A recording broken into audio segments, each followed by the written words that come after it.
Subscribe to my sister's channel. She will also voice her favorite plots. Let's give her a big asset.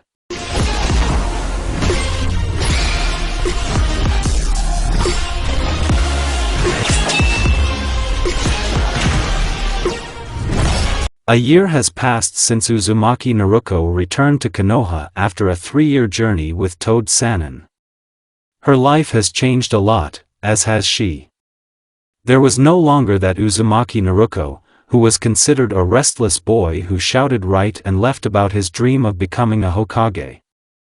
Now she was a beautiful 16-year-old girl, with a slender figure, fair skin, blue eyes and bright blonde hair that reached her ankles. The scars on her face gave her even more charm.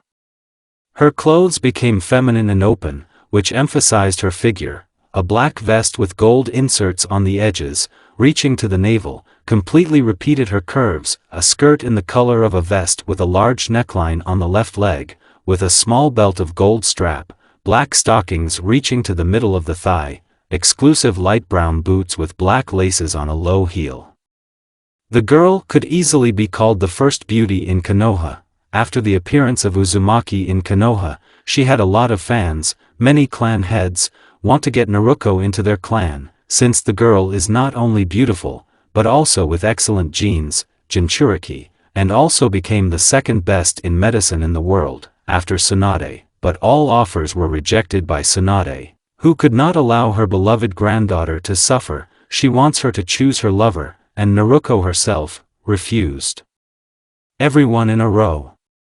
After all, her heart has long been stolen by one man, who she can never be with. Naruko never told anyone that her heart was already occupied. Only Kubi knew who his stupid Jinchuriki was pining for, but still Naruko remains Naruko, also remains the most unpredictable shinobi, as Kakashi called her.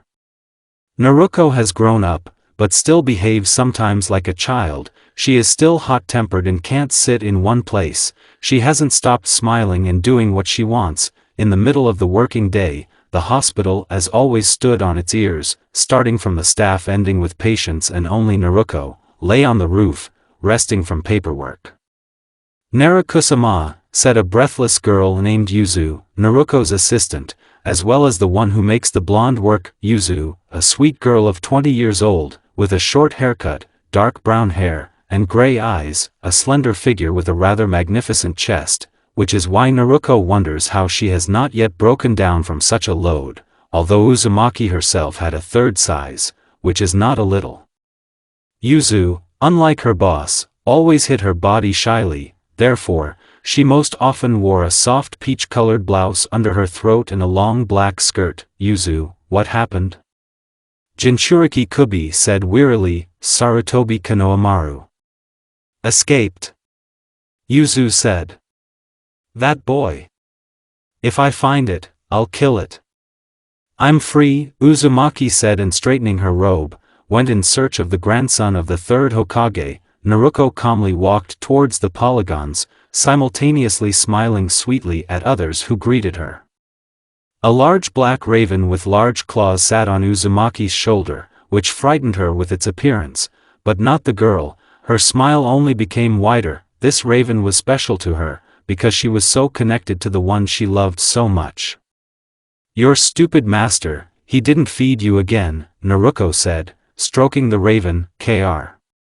The raven was indignant, from which the girl burst out laughing. "Kagami, wait for me in the office, I'll be there soon," said the blonde. The raven cawed and flew away towards the hospital, and Naruko quickened her pace. Naruko watched Konohamaru, who was training, as soon as he fell to his knees and grabbed his stomach, as the owner of Uzumaki's blood appeared in front of him. A dark aura emanated from her. Her hair rose above her head, divided into 9 parts. "Oh, you brat!"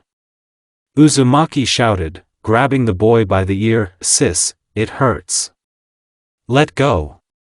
shouted the grandson of the third. "This is the 5th time in a week. You're tired of living.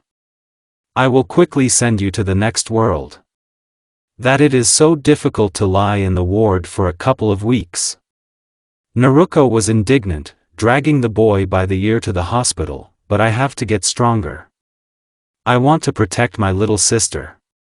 Sarutobi shouted and immediately slammed his face into the ground. Naruko helped the boy get up and hugged him, which greatly embarrassed him, because they were standing in the center of a busy street and hugging. Konohamaru, I'm not weak and I can protect myself. I really want you to be strong and healthy, so that you don't end up in the hospital, because I'm worried. So first think about your health, and then only about strength. After all, the key to Shinobi's strength is in his health. Sis, you're embarrassing me, Databayo. You're my shy one. Come on, run to the hospital. Naruko shouted, which made the boy run there more actively. Uzumaki calmly reached the hospital, and as soon as she crossed the threshold, her mood soured. Sis.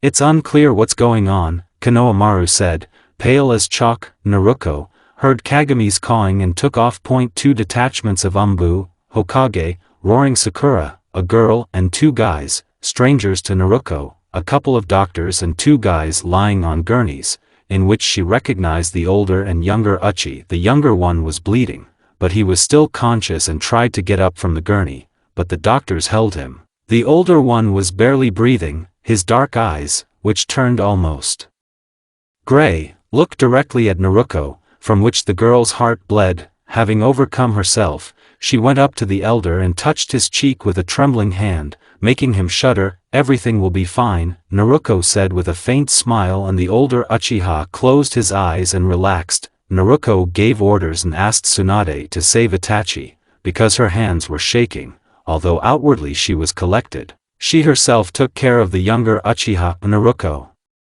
Why are you hanging? Sasuke-kun is dying, Sakura shouted as she ran around Uzumaki's office. Naruko, on the other hand, stood with an empty look and examined her former comrade, and all her thoughts were about Itachi. Are you going to do anything? He's dying. A red-haired girl with glasses shouted. Naruko sighed heavily and grabbed Sasuke, who was still conscious and watching the blonde, forced him to get up and sharply hit the wound. You're crazy. You're fucked up.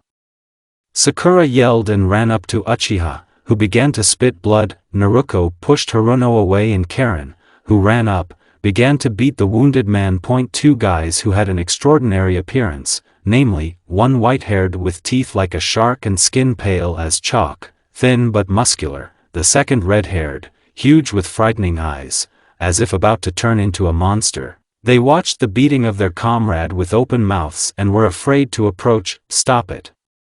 You're going to kill him. Karen screamed in tears. Naruko.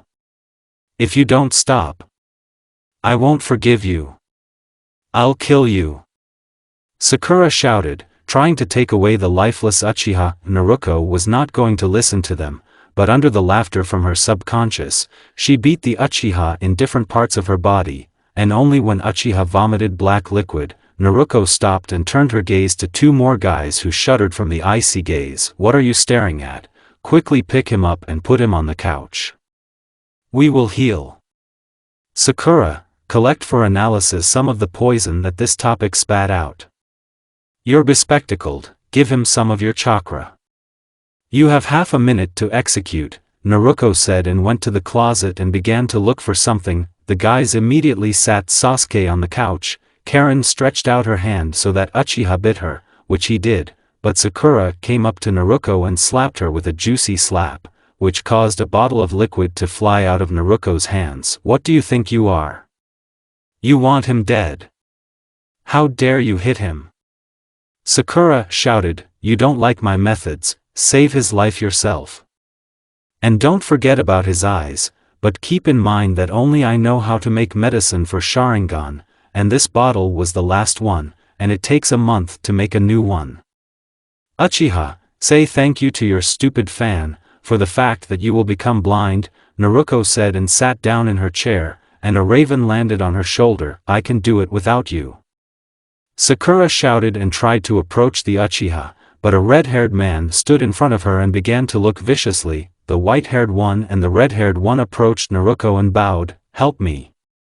They said together. Naruko looked at the guys, and then at Sasuke. If it wasn't for him, Itachi wouldn't have left then and wouldn't be in such a state now. If only, thought Naruto. Leave him and he will die, said the fox.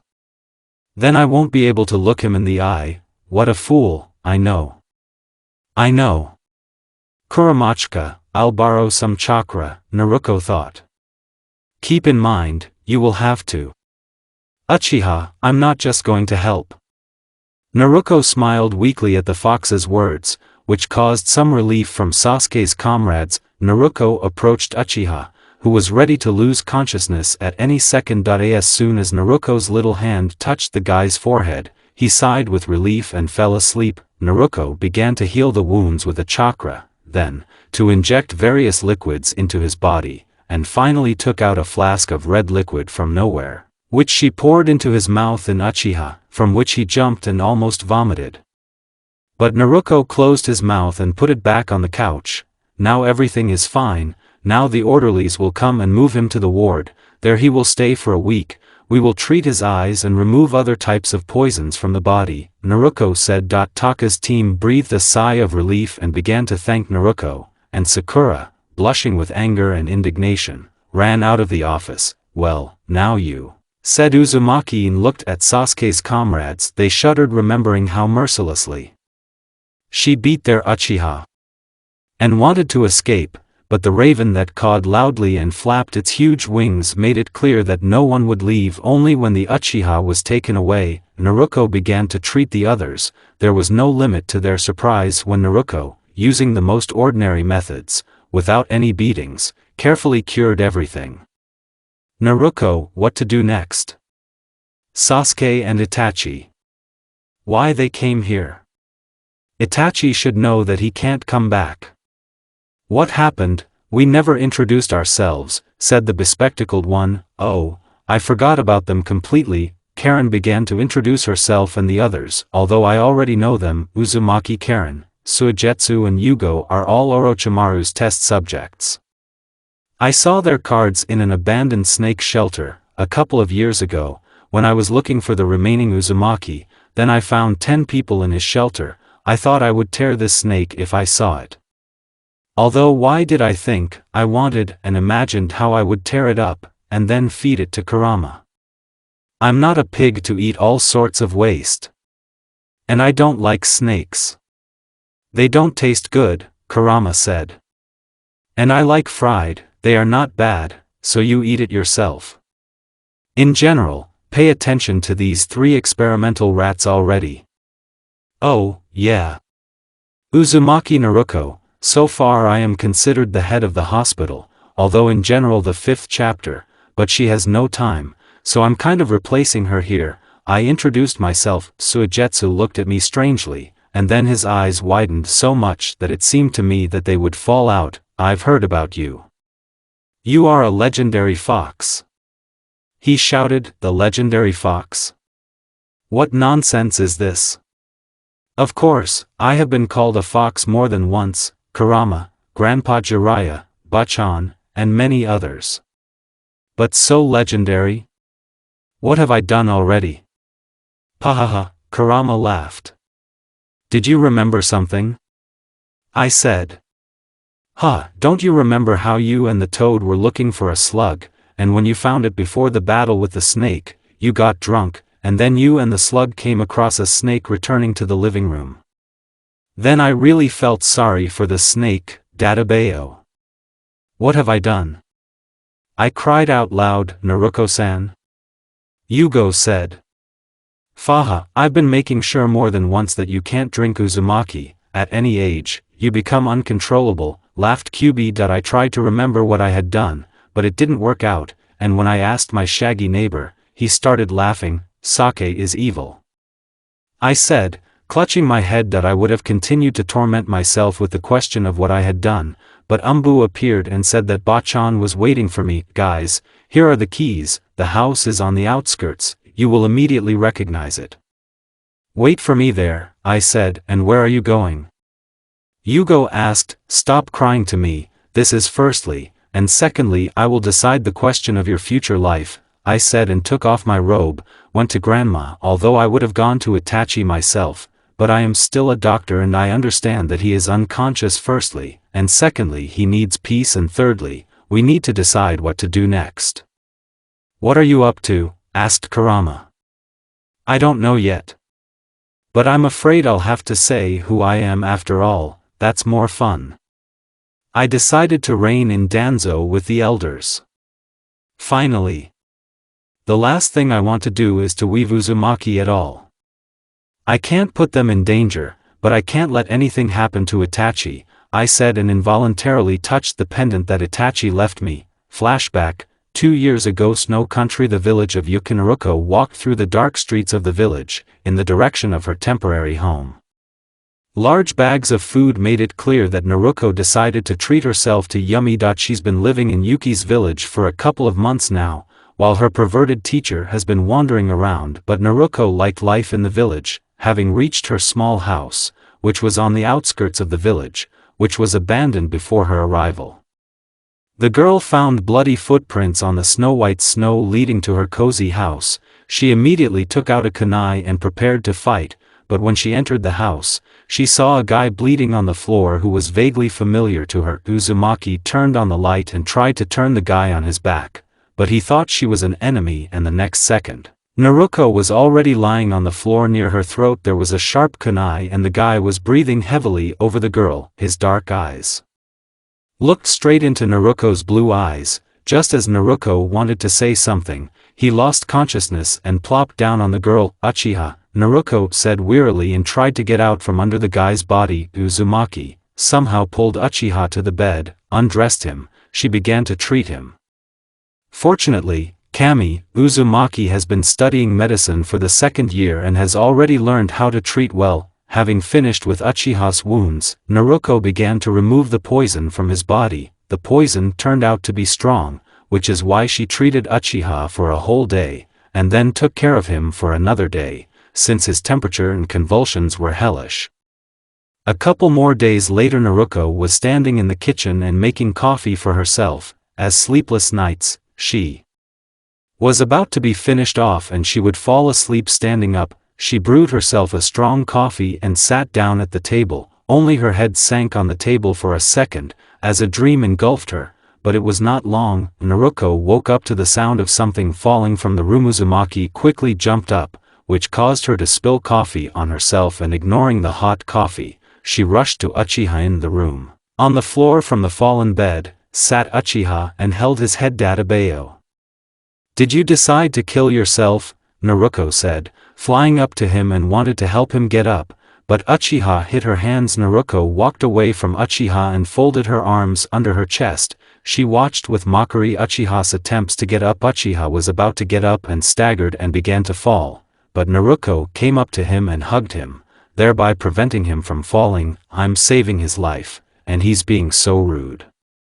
"Databayo," Naruko said and helped her back to the bed. "Why did you save me?" The fact that you are the brother of my former comrade is enough for me to save your life. So lie down and don't dig, Itachi-san," Naruko said and went into the kitchen. Itachi fell asleep again, and Naruko began to cook soup on herbs. Itachi spent the next day lying down too, but he was already eating when Naruko brought him various soups. After a few days, Itachi could already move a little on his own, which made Naruko very happy. "Where are you going?" Itachi asked when Naruko was putting on her jacket. "I'm going to buy groceries. I'll be back soon, please don't get up without me. You're still weak, I don't want to come and see you lying on the floor with a pierced temple," Naruko said and left the house. For all the time that Itachi was in himself, he was watching his brother's former comrade. But I could not understand her. Her actions defied logic. She puzzled the older Uchiha. But he liked watching her, then how she cooks with a faint smile, humming a song to herself, then how she swears at him when he gets up without permission. He insanely likes her smell of cherries and the sea with the sun. He calms down. He couldn't understand why she didn't ask him where he was so injured, what happened. He was somewhat annoyed that the girl showed almost no interest in him. While thinking about the girl, Itachi did not notice how time flew by and Naruko ran into the house covered in snow and with a bright smile. "Itachi. Itachi, shouted Naruto like a child. Said Uchiha looking at the blonde sparkling with happiness, let's go outside. It's so beautiful there, Naruto said and threw warm clothes to the guy. Itachi tried to refuse, but Naruto looked at him with such a look that he simply could not tell her that he did not want to. After getting dressed, they went outside. Itachi calmly watched Naruto, who, like a child, although she was a child in Uchiha's opinion, was making a snowman. Itachi did not stand aside for long. After a couple of snowballs in the face, Uchiha declared war on Naruto. They played and laughed like real children. I like snow, it's so white and fluffy, it sparkles in the sun. Naruto said, it's cold. Itachi said, you too, but I like you, Naruto said and smiled, and Uchiha blushed, not knowing why. Girls told him more than once that they liked him, but he never reacted, and then the blood hit his head and his heart started pounding like mad. You have a fever. Urgently home, Naruto said, touching the guy's forehead, making him blush harder. Itachi quickly jumped up and ran into the house, leaving the worried girl alone. It's been almost half a year, the happiest half of the year for Naruto and Itachi. They lived in a small house, all alone. They were not lonely. After all, they were together. They read, walked, trained, cooked, cleaned together, as if they had become a young married couple, but they both understood that one day it would all end, so neither of them dared to tell about their feelings, thinking that it would not lead to anything good. Naruto woke up from the noise Itachi was making, who was trying to do everything as quietly as possible. You're already leaving, Naruto said, opening her blue eyes and looking at Uchiha with warmth. The cats were scratching at her soul. He didn't want to leave the girl, she was special to him. Itachi approached Naruto and stroked her silky hair, which made her make a sound like a purr. Next time I'll come for Kyubi, Itachi said calmly. Naruto took off the pendant of the first one and put the pendant in the guy's hand. I will look forward to our meeting. I will not give up without a fight. Dadabayo, Naruto said with a wide smile. Itachi, whose heart was torn into small pieces, took off his pendant with 3 rings and put it on the girl's thin neck. He moved a little away from the blonde to see her face, but all his attention was switched to the pink plump lips of the girl stretched in a weak smile. Uchiha have always been famous for their endurance, but apparently Uzumaki's lips turned out to be too desirable. The kiss was light, even childish, but all the feelings were invested in it. After the disappearance of Uchiha, Naruto lay in bed all day, and met a toad Sannin with red swollen eyes. No matter how hard Jiraiya tried to find out what the reason was, the girl never told. Flashback that I went into Bachan's office, where Sakura was in tears, Shizune was comforting her, and Bachan was drinking sake. Kakashi was standing reading a book, although his thoughts were clearly about what would happen next. You've come, my dear, Tsunade babbled happily. You called me yourself, I said, going to the window, behind Bachan with the elder. Everything is fine, the condition is stable, he is resting. I just don't know what's wrong with his eyes. They don't react. I see. What's next? Now wait, said Tsunade and threw a bottle at Sakura, which crashed against the wall. Lifted up to roar. Either go home or don't bother, teacher, Shizune said and looked at the shocked Sakura, whom Tsunade had never treated so rudely. Sakura calmed down and sat quietly looking at me. I even feel her displeased look behind my back. You understand, they are all criminals and should be in prison, said the 5th Bachan. Is there a meeting tomorrow? I said yes. At 12:00, I will take full responsibility for the Uchi and the trio of Orochimaru's test subjects. I will become their guardian. What are you up to, Naruto? Kakashi said, you'll find out everything tomorrow. Hokage-sama, better stock up on sake. Tomorrow will be a hard day for you. And I'll go. I need to check that trio again. I'll meet you at the meeting, I said and left the office. I went home, sending Kagami to Itachi to keep an eye on him. Since I returned, I have spent a lot of effort to win back my parents' house.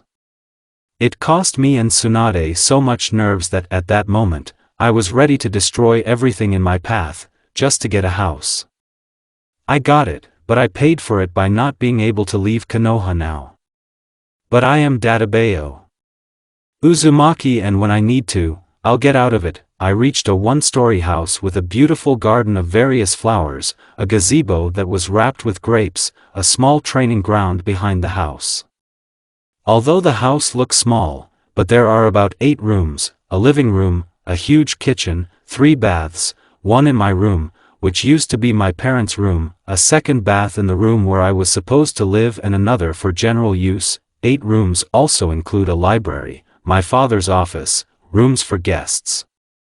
There is also a basement, where a huge amount of parents' knowledge is stored.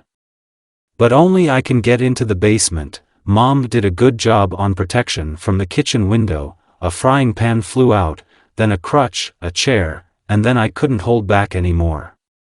"Oh, that's it, Hana to the rats," Kurama said. "I'll kill the bastards. They decided to destroy my house. I will destroy it." Flying into the kitchen, I found an interesting picture. Yugo was sitting in the corner exuding the monster's chakra and becoming it himself, Suigetsu, who was bleeding, and Karen, who was screaming and beating the swordsman, Databeo. I screamed, releasing the chakra of Kurama, which caused my hair to rise above my head and split into 9 parts. "Naruko-sama," Karen squeaked, "tear up. Swords. Buy-in. My JNCHURIKI. Esachi devil," shouted Kurama. "Kurama, shut up." I barked at the fox and proceeded to the execution. Approaching Yugo, I almost smacked him in the stomach with all my might, which made him foam from his mouth, and then I went up to Suigetsu and Karen and slapped them savory on the back of the head with my favorite pancake pan, which caused bumps to come out on their heads. And now 1 unconscious body and 2 were lying in front of me, sitting on their knees with their heads down. I don't want to know anything about what happened here. But remember, I will not allow you to destroy your house. Don't get out of it so easily next time. And now, everyone has gone to their rooms and not to climb out until morning. Even if you hear something. Got it all figured out?" I said. Karen and Suigetsu nodded, and then grabbed Yugo and left. I made coffee and took out cookies, folded the summoning seal. She waited. Naruko. Near Naruko, a man of about 30 years old appeared, long scarlet hair gathered in a high ponytail, narrow green eyes like a fox, an ideal face with an even nose, small thin lips, slightly tanned skin, a good physique, by which you can tell that the guy trains a lot. He was dressed in an umbu uniform, only his armor was dark scarlet. A katana and a demon mask, Radzan, god of thunder, hung on his hip. "Hello Naruko-heim," said the red-haired man, sitting down at the table. "Prepare for tomorrow the documents on Uzushio, as well as temporary documents for the teachers and the trio of test subjects." "Uzumaki will no longer hide in the shadows?" the man asked. "Yes. So tomorrow at the beginning of the first I'm waiting for you and Karma," Naruko said. "It will be done, Naruko-heim," and left the girl's house. Naruko barely got to the bed and collapsed on it, falling asleep. Uzumaki woke up before Trinity, calmly took a shower, did a warm-up and went to cook breakfast. Because of the delicious aroma, the rest of the inhabitants of the house woke up. They flew into the kitchen and only Yugo wished good morning. They began to eat pancakes. "You're going to Sasuke?" Karen asked. "No, but I'm going to the hospital first, too." "You can visit Sasuke, just not for long, he has to sleep a lot. Don't walk around Konoha yet, go straight home after the hospital. And wait for me at home." "Thanks for everything Naruko," said Yugo. "You're welcome. So far, today is a hard day." "Oh, Kyubi, give me the strength to survive this." Naruko got up and left the dishes on Karen, threatened that they would not destroy the house, put on her usual suit and went to the hospital to Itachi. Uzumaki walked through the corridors of the hospital and wondered what she would say when she saw Itachi. What should she do with his eyes, how to save her eyesight? The medicine on Kyubi's chakra may not help if he is almost blind, and Naruko would really like to preserve his eyesight, because she loves his eyes so much. For her thoughts, she reached the ward near which Umbu was on duty. As soon as Naruko touched the door handle, Umbu grabbed her hand. "You can't go there," he said in a cold tone. "What are you? And what else can't I do?" Do you even understand what will happen to you if you don't let me in?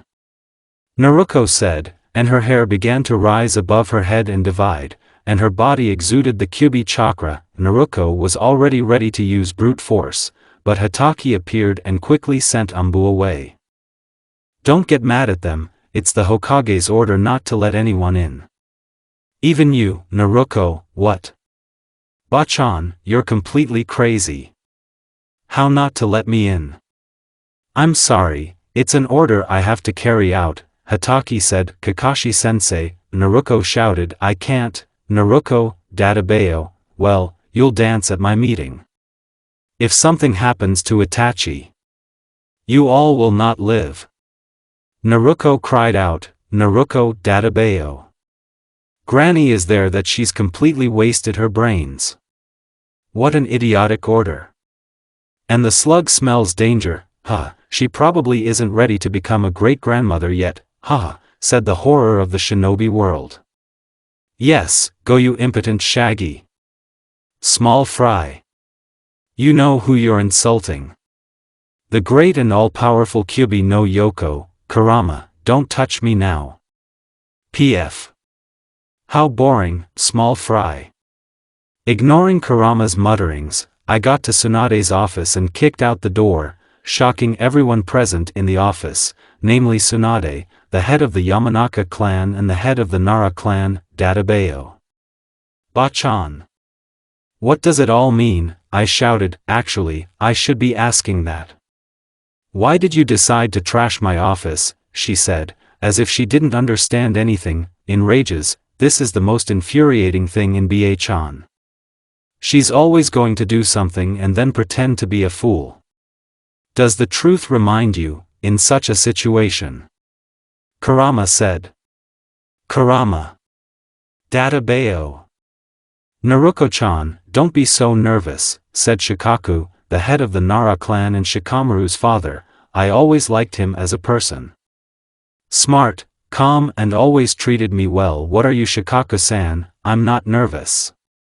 I'm angry. I said, Naruko, this is for your safety. Itachi, after all, is from Akatsuki, he has a Sharingan. Tsunade finally gave her voice, for my safety. Fuck you. What the hell do you know? I said, quite a lot, and we know that you have a close relationship with him. She said that. I shifted my gaze to Ino's father. Bastards. They got into his head, Bachan. How could you? Databeo. I told you I'd figure it out. Why did you get into his head? It's for your own safety. I already said, fuck you with your safety, I can protect myself. With these words, I left the office, infuriate. Not only do they climb where they are not asked, but also with their protection. Stupid old woman. How can she not understand that I no longer need her protection? That time is over. Now I can take care of myself. Demons have appeared, Kurama informed me. Excellent, I'll show them how to make me angry. Naruko wandered through the long corridors of the residence, looking for the assembly hall, where the heads of the clan and elders gathered, or leeches, as Kurama called them, discussing what to do with uninvited guests.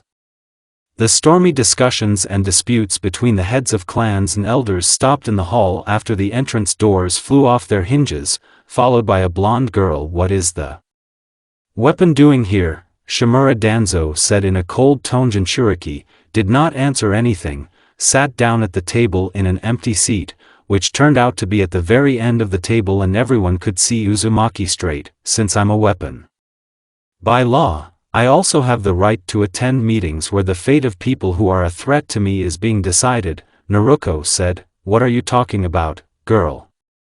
These are not games, Mitokado Hamura shouted. Tsunade. How to understand this? What Jinchuriki forgot here?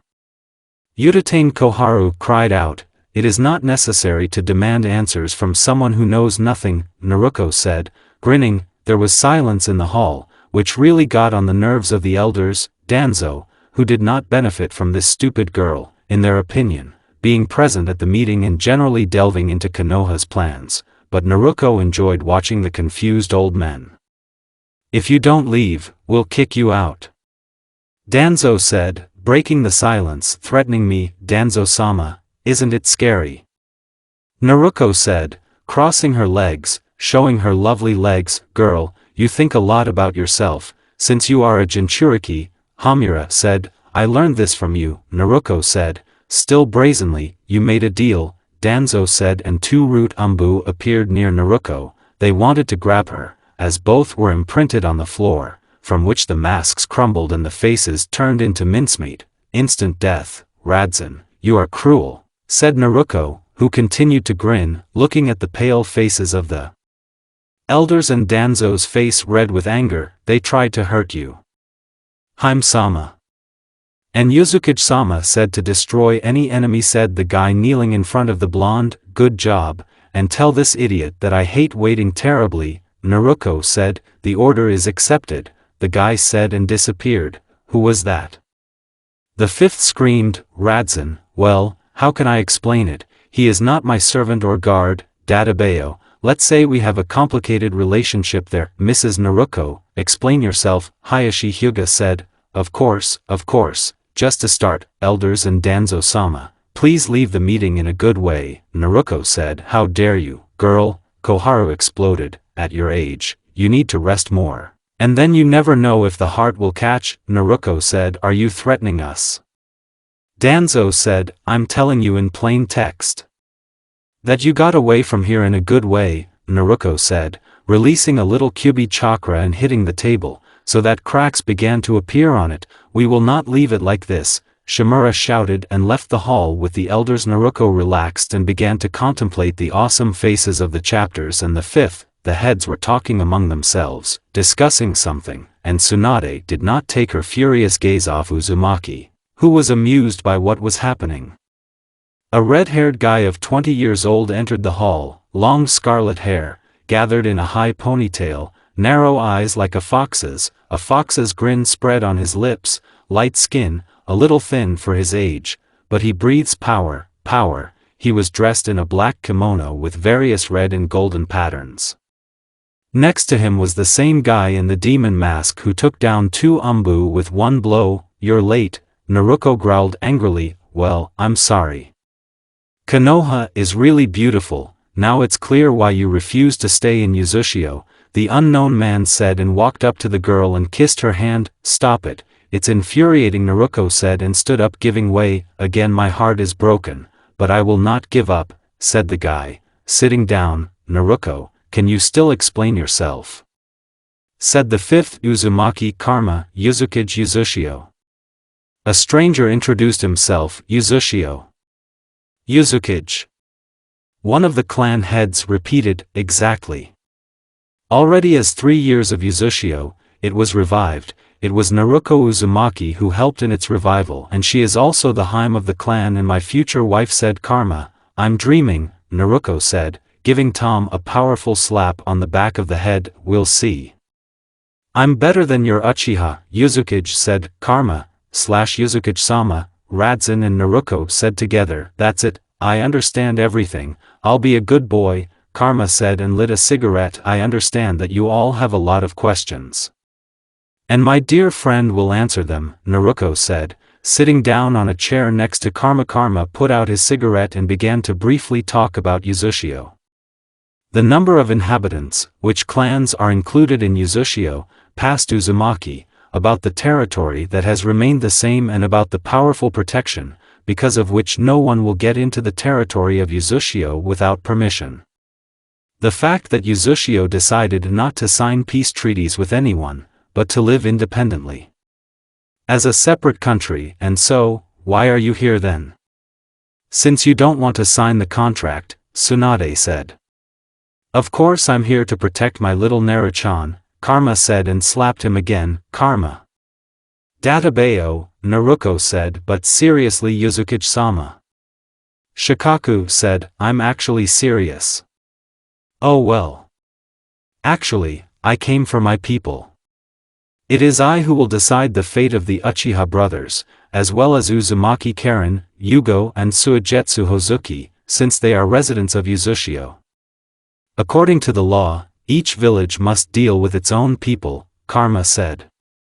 So the Uzumaki have sunk to the point that they accept any garbage into the clan, Hayashi said. Everyone was crushed by a powerful chakra, the umbu that were hiding in the shadows, fell. Tsunade and the rest of the clan heads began to cower. Karma, for the first time in the whole conversation, showed his amber eyes with a vertical pupil, like a fox's, which glittered angrily, and the smile flew off. More than anything, I hate two clans. These are Uchiha and Hyuga. So it's better for you to keep quiet at all if you don't want to repeat the fate of the Uchi. If those were killed by the village for which they fought, then Hugh can ruin the long tongue of their head. I am not a very patient person, although for Uzumaki I am very calm and reserved. My life has tempered me, so I will not tolerate insults, Karma said. I apologize for the behavior of my subordinate, said Tsunade. Karma tempered his anger and closed his eyes, pulled a smile. Now everyone realized that this skinny guy, who pretends to be a slightly frivolous talker, is very strong, and if he wants to wipe some clan off the face of the earth, he will cope on his own and won't even sweat. And if such a village head, then the residents themselves are strong. Aren't you afraid that one day all countries will form an alliance and go against you, considering you a threat? Shikaku asked. And you are an interesting person, Mr. Nara. Shikaku, the head of the Nara clan. Nice to meet you, Shikaku-san. No, I'm not afraid, Karma replied. You're a pretty confident young man, Yamanaka said. I can afford it. I hope all issues are resolved.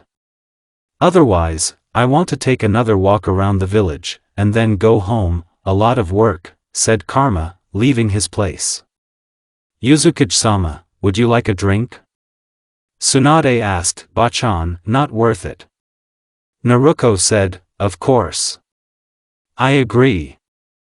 I took Uzumaki branded sake with me, Karma said, and immediately a bottle of sake appeared on the table. Radzan, do something with him.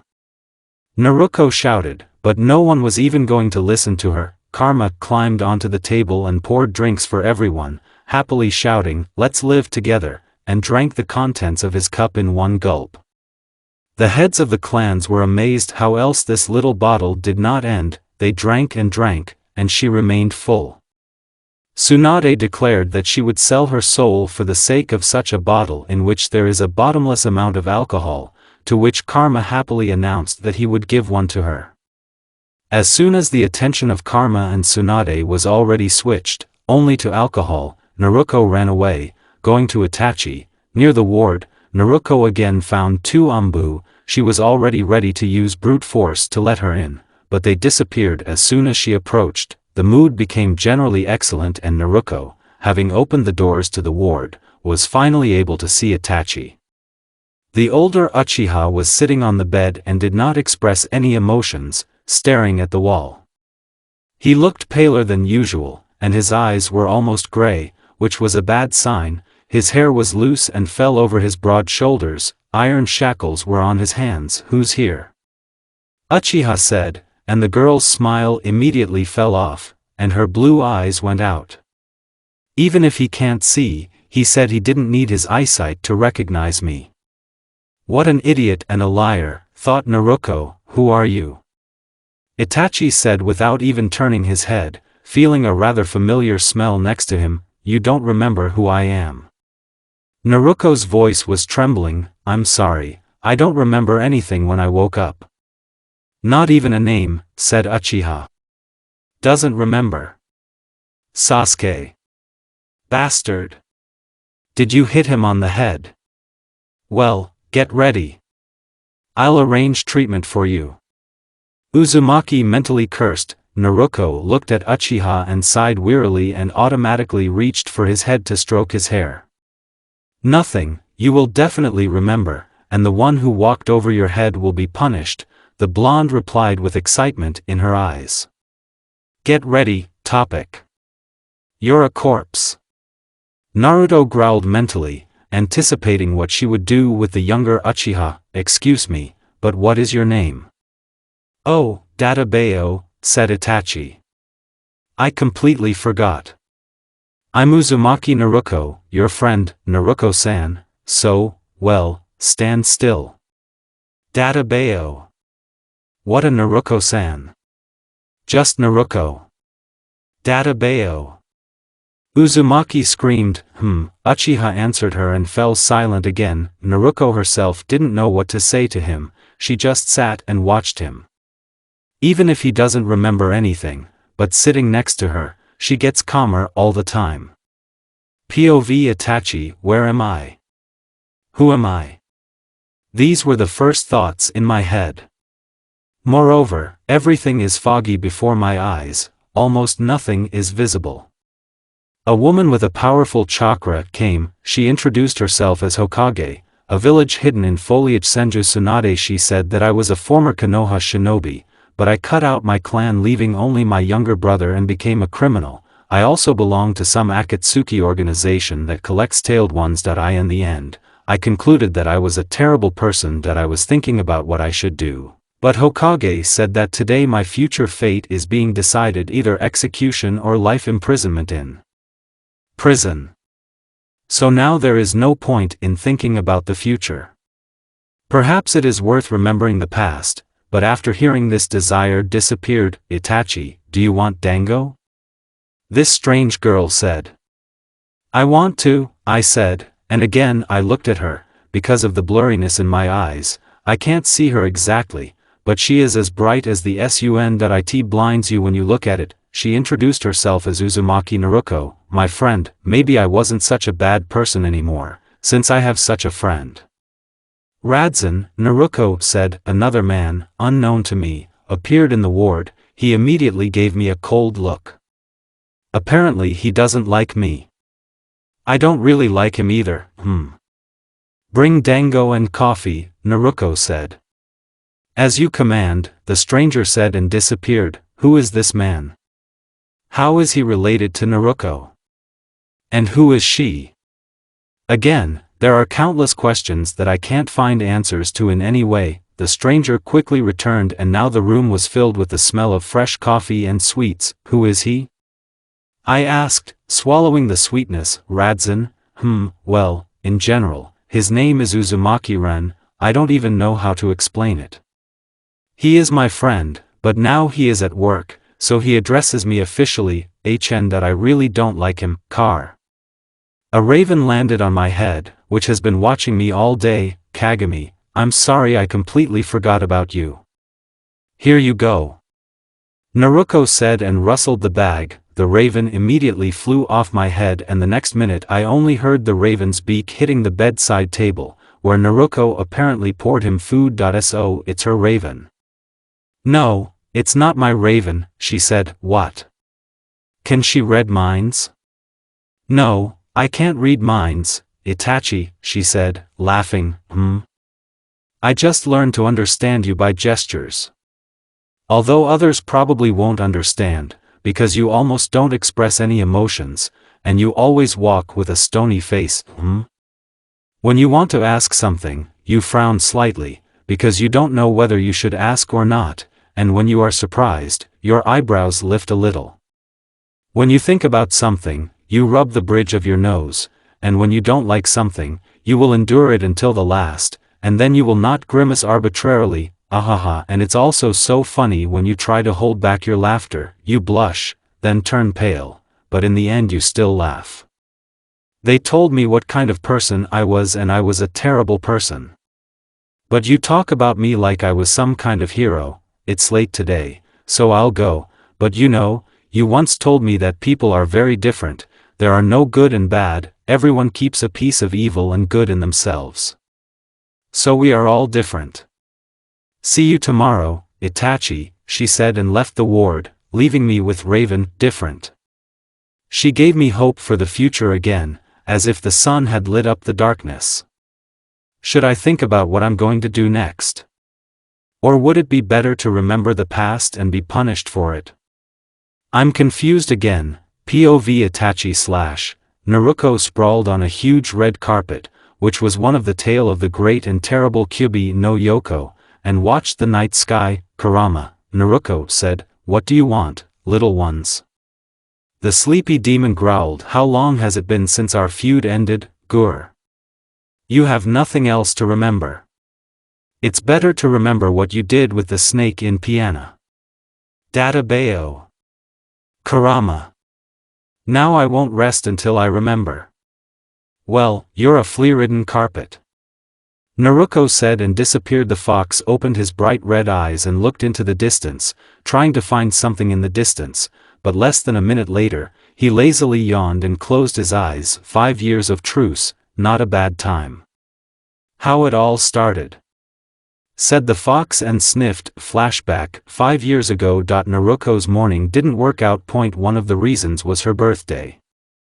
She woke up not from an alarm clock as it should be, but from a stone that flew into her window. The fragments painfully dug into the body of the young girl, forcing her to whine and get out of bed quickly, which else did not fly into her through the window. I told myself, make a permutation, Databeo. Jinchuriki screamed, carefully removing the foreign body. The wounds healed almost instantly, but it was still unpleasant. Naruko, seeing that everything was healed, smiled sadly and touched her stomach. Thank you, Kyubi. Even though you hate me, but on my birthdays, you always treat me more often than usual, Naruko said, already in a more elated mood, and took a shower, and then had breakfast, because no one cancelled the mission, even if she was of rank D. Naruko quickly reached the residence where her team was waiting for her. Happy birthday, Kakashi said, patting Jinchuriki's silky hair. Is it your birthday? Haruno cried out. Naruko didn't like her birthday, although she was glad that her sensei congratulated her, but she didn't really want Sakura and Sasuke to know. Of course not. Kakashi-sensei was joking. Databeo, let's go for the mission, Naruko said and ran forward. The mission went well, but with injuries, for the whole team. Thor's cat ran away again, which was chased by the 7th team. After the report, Naruko ran home without saying goodbye to anyone. She was worried about her apartment, which was very old and could not survive the attacks of grieving, drunken residents, who hate her so much and consider her a monster who ruined everyone 12 years ago. Naruko hammered the only window with pieces of wood, propped up the door with a pedestal, took enough food, water, a watch and a pillow with a blanket, went to the bathroom. Locked up, she began to wait for this unbearable day to end. Time passed, and Naruko did not get out of the bath. From every blow against the window or door, she tried not to breathe and not to move.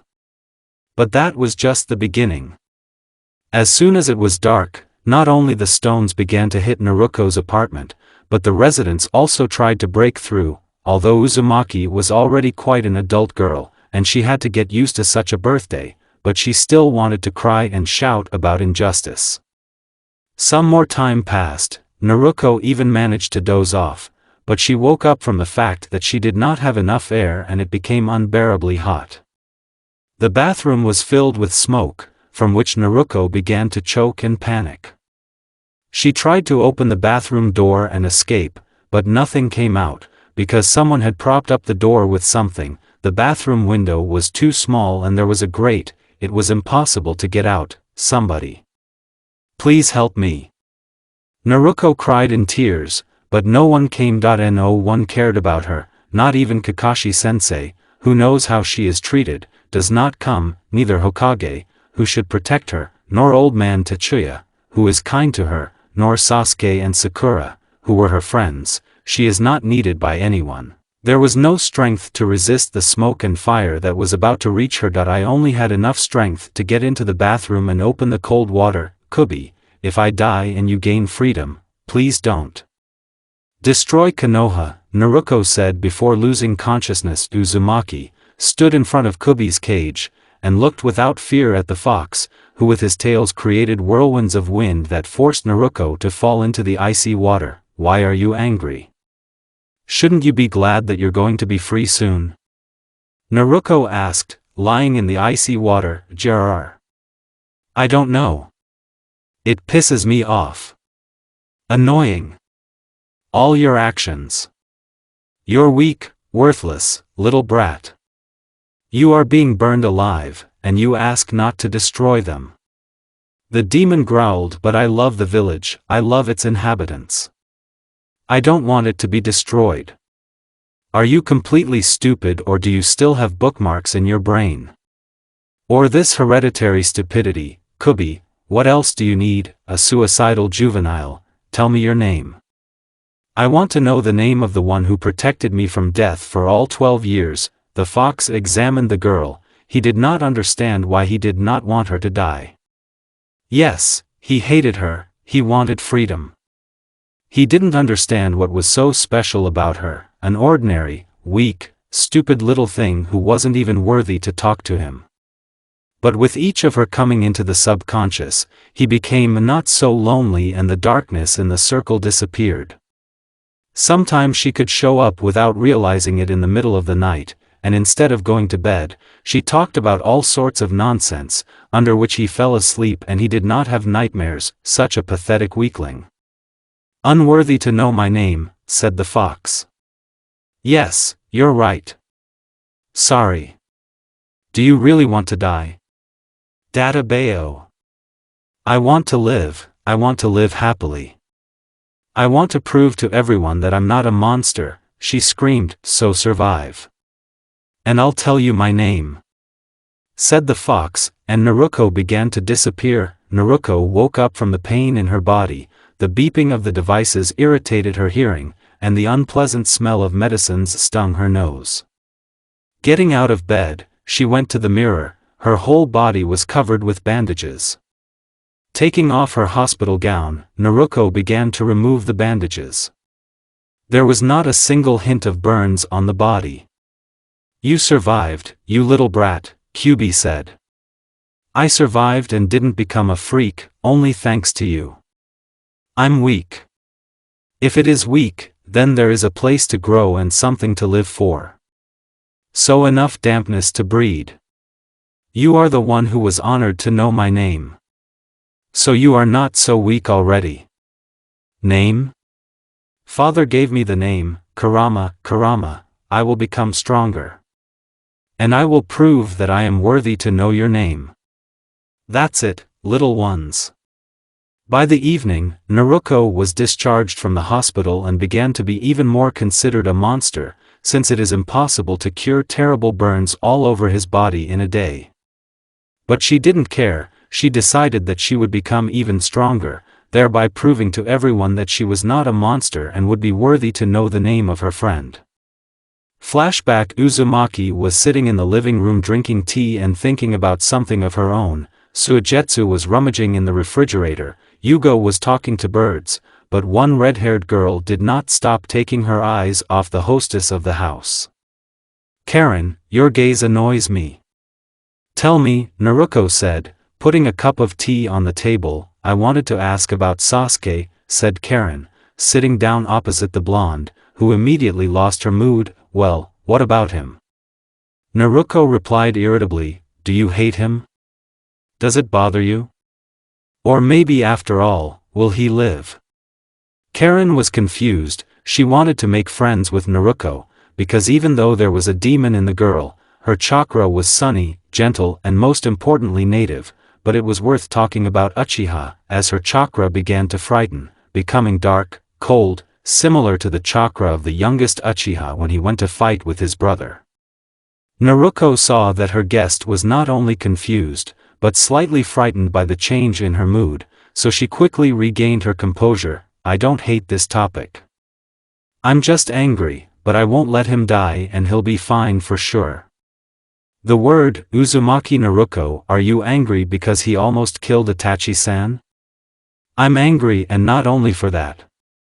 Everything is very difficult, Karen, very difficult, Naruko said, closing her eyes. I'll make some more tea, Karen said and took the cup and went into the kitchen. Karen's POV: even though she says she's just mad at Sasuke, I can feel that she hates him. Although I would also hate someone who would hurt my lover, even if it was his own brother. Karen, it's been 20 minutes, what's going on with the tea? Naruko asked as she entered the kitchen. Oh, I'm sorry, I was thinking. I quickly began to pour tea and managed to pour. That's clumsy, huh? Come on, leave it to me, and you meet the guests, Naruko said and began to clean up everything quickly and deftly. Sometimes, it seems to me that she is an angel descended from heaven. So, what other guests? I went out into the hallway, where two guys I didn't know were already standing. Both were red-haired and their chakra was more frightening than the Kyubi chakra. The long-haired one who was in a kimono smelled strongly of alcohol. He was constantly rushing towards the kitchen, but the second one who was in the form of Anbu only scarlet armor held him. What kind of freaks are they? Suigetsu asked, getting out of the living room. Freak, it's just you, you degenerate, I replied and slapped him on the back of the head. I don't want to bother you, but maybe we'll stop keeping them in the hallway, said Yugo. I'm sorry, I'm Uzumaki Karen, the tea is probably ready. As soon as I took a step towards the kitchen, I was almost knocked down by this long-haired scoundrel. Flying into the kitchen, hearing the sound of broken dishes, we hurried to the kitchen, where we found a very interesting picture.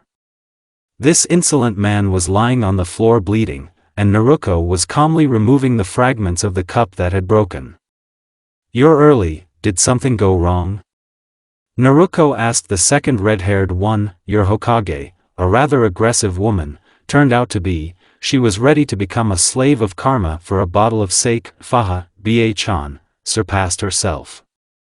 I didn't cook anything, but there was a pie left, Naruko said. I didn't stay, said Suigetsu. That's a glutton, what to do with him?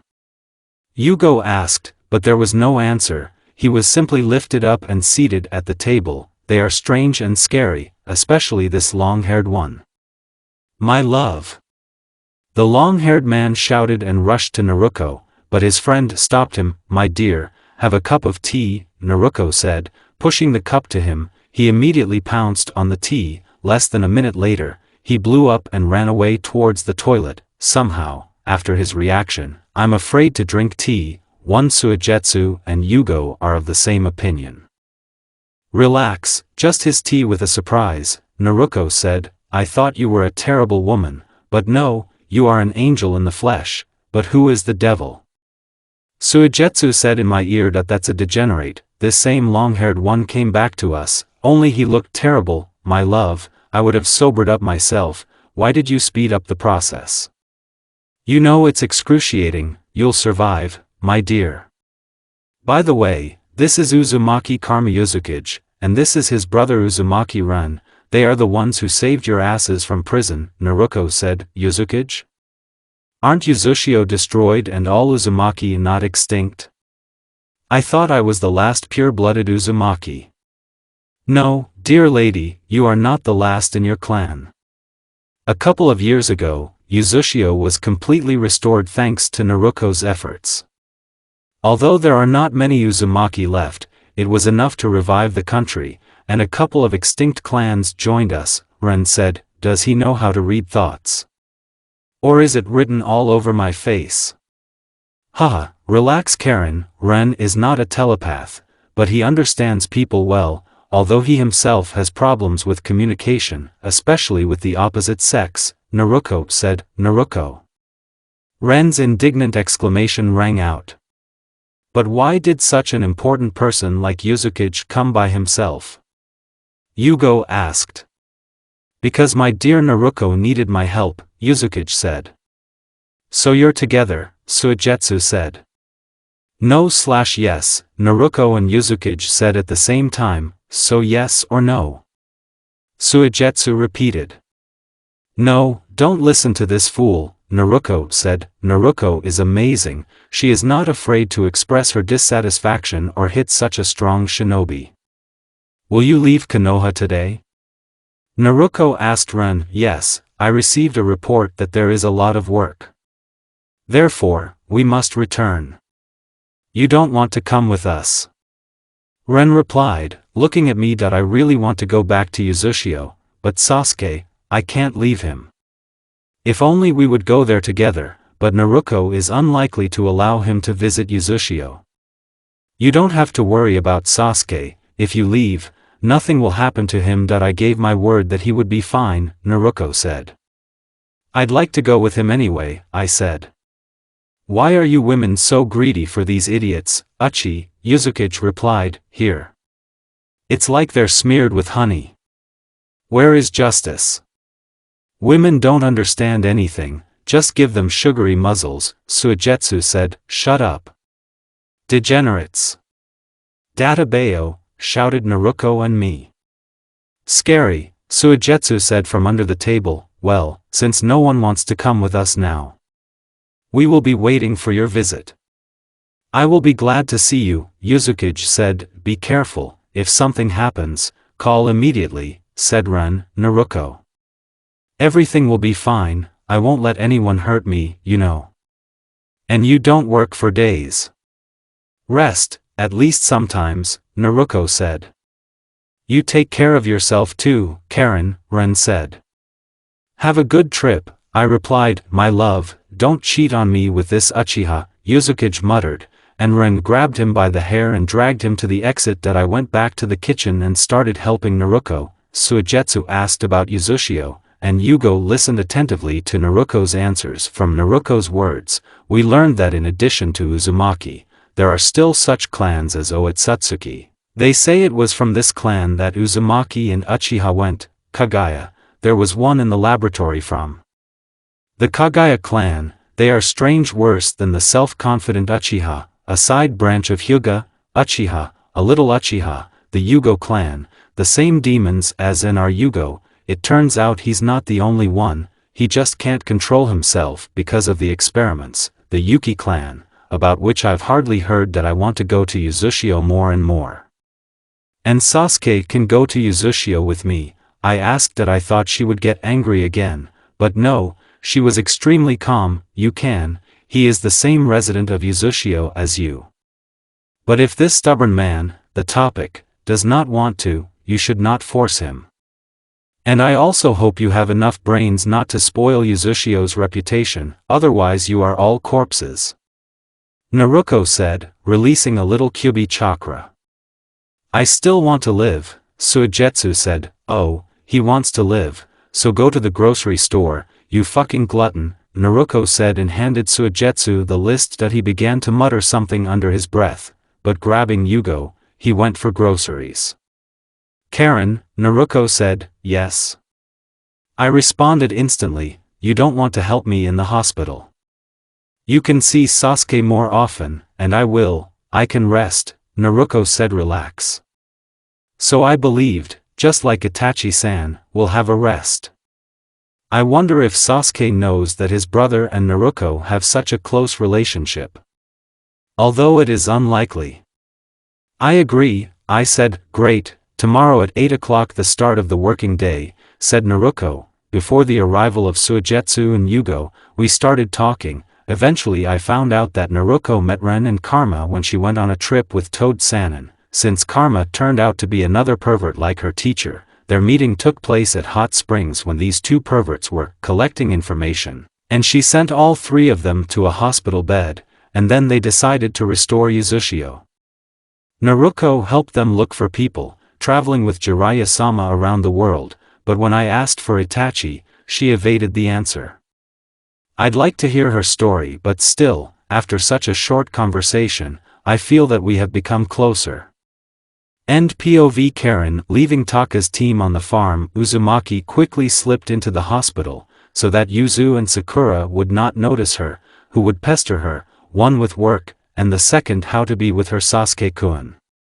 When she reached the right ward, she entered without knocking, finding Itachi standing near the open window, enjoying the cool evening breeze. We can go for a walk tomorrow, Naruko said, going to the bed and sitting down on it. Can I?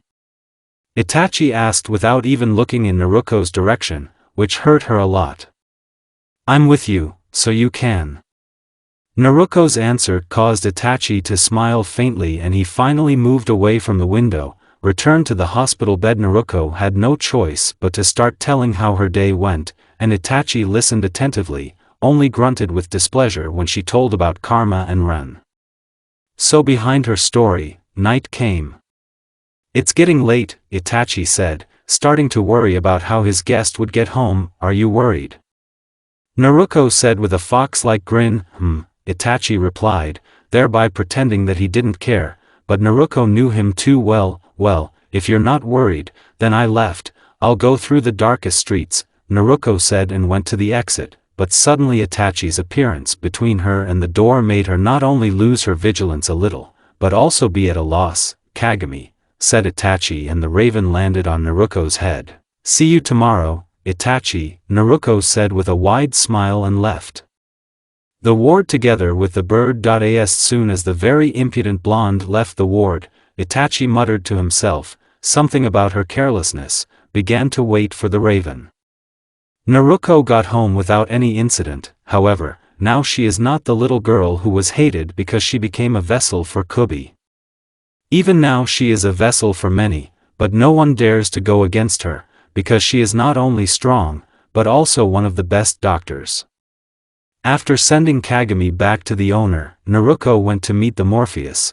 The morning at Uzumaki's house began with an unexpected visit, the fifth Hokage, who looked very unimportant. First of all, the woman who came into the house without warning went to wake up the hostess, from which all the inhabitants of the house received for nothing.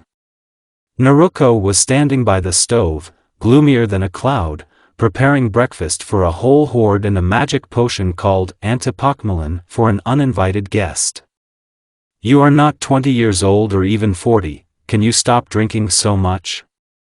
Naruko said irritably, while the rest of the inhabitants of her house laid their heads on the table and slept, and the great and mighty Hokage was dying of a hangover. Maybe I'm 18 in the shower, Senju screamed, which made her regret, since all her insides almost came out. That's why you seduced Karma yesterday, for the sake of the bottle, Naruko said and put a saving green drink in front of the woman, which concealed a surprise.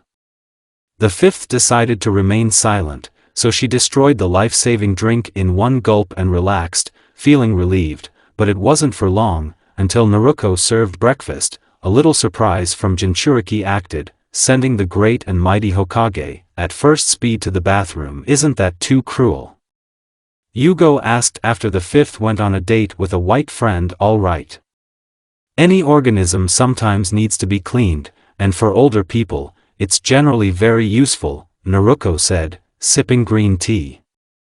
I'd rather suffer from a hangover than try her surprise. Satan, one thought visited the Taka team from the bath. Tsunade returned, her appearance desired the best, gray face, bruises under the eyes themselves like a dead fish, tangled hair and this dark oppressive aura that pressed on the entire Taka team. Why are you doing this to me? I left all my insides in your toilet, Senju said, but now, it's easier for you. Don't worry, Suigetsu will collect them and deliver them to your office, Naruko said. What? The swordsman shouted, a joke. Here's the tea, Naruko said, serving the half-dead Hokage tea. Oh, why did I come? Said the fifth, after drinking some tea. Naruko already shuddered. Something told her that all this was not good. I'm listening, Naruko said, thinking about the escape. You know that every half a year, shinobi must undergo a full examination, said Tsunade, innocently batting her eyes. No. Databeo. Don't push your work on me, Naruko shouted. Well, I can't entrust it to Sakura, she doesn't think at all, she has one Uchiha on her mind, Tsunade replied wearily. This punt, near my Sasuke, Karen almost growled. Databeo. Naruko screamed and her cup shattered into pieces. Suigetsu hid behind Yugo. Karen fell silent, and Tsunade grinned insidiously. Well, that's it, I notified you, by the way, about Uchi. Come to me in the evening, said Tsunade quickly running away. You're kidding me. The old Hag, shouted Naruko, destroying the table. The Taka team, quieted down, hiding in a corner of the kitchen and afraid to make a sound. Having calmed down, Naruko grabbed Karen and went to the hospital, in which there was already a complete madhouse. After all, the staff simply could not break between those who voluntarily undergo examination and those who are trying to escape. The old hag ruined all the plans. Naruko mused, heading towards the office to which there was no queue. Karen, go to my office and tell Yuzu to prepare cards for me, those who are on a mission and those who are trying to escape, and also tell her that you are now at her disposal, Naruko said with a grin, and Karen nodded and went to run an errand. Naruko, meanwhile, entered the office, where she was met by a nice woman with huge muscles. The woman had short dark hair, brown eyes and tan skin. She was wearing a shirt and a black skirt, a white robe on top. All the clothes hugged the woman's muscles very tightly. If you look at her from the back, you can confuse her with a man, but in general she is a very nice and kind woman who loves her job, although patients are afraid of her, and not only because of her appearance, but because she becomes a maniac as soon as she approaches the patient, Nana-san. "Good morning," Naruko murmured happily. "Naruko-chan. You're as beautiful as ever. What brought you to me?" said the woman. "I need your help." "Help? Mine? You? Baby, are you sure? You have no equal, I'm sure. Come on, I'll introduce you to your patient. Come on." Heading towards the ward of the younger Uchiha, Naruko, with her grin and dark aura, frightened both the sick and the honeyed at the staff, and Nana walking next to her, who was smiling sweetly, only escalated the situation. After all, for others, the sweet smile of a woman is more like the smile of a demon. "Sasuke. My friend, comrade irreplaceable, well hello."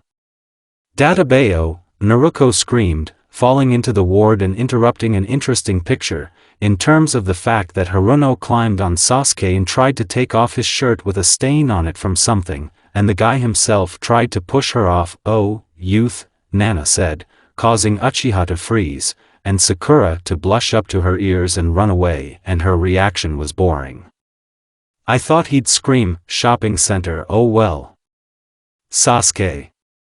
You have no idea how glad I am to see your face," Naruko said, sitting down on a stool. "Uzumaki," Sasuke said with displeasure, and wanted to continue to ask the questions that have been tormenting him since he woke up, but Naruko was not going to listen and even more so answer his questions. "Meet topic. This is Nana-san. She will conduct your examination," Naruko said with a sweet smile. Sasuke was indignant. What a dissatisfaction. "Uchiha. I brought you the best specialist, and you, ugh. Ungrateful," Naruko said. "Naruko," Sasuke hissed like a snake, but the blonde just giggled and went to the exit. "Nana-san, there was poison in his body, so first check the presence of it in his body and please do it as you like, through the anus," Naruko said with a fox grin, and left the ward. As soon as she moved a couple of steps away from the ward, a real scream was heard, and then obscene words and curses followed in her direction. Having enjoyed a little the sufferings of her former comrade, with a great mood, went to work. Uzumaki was met by a worried Yuzu and Karen, who heard screams and curses towards Naruko, like the rest of the hospital, but did not say anything, seeing how pleased their boss was, so they started talking only about work. By lunch, Naruko somehow cleared up the red tape that she had hung up on her, although even after lunch she has a lot of work to do, especially to find Kakashi, Guy, and many more mortals who refused to undergo examination, and now she went to Itachi, whom she promised a walk.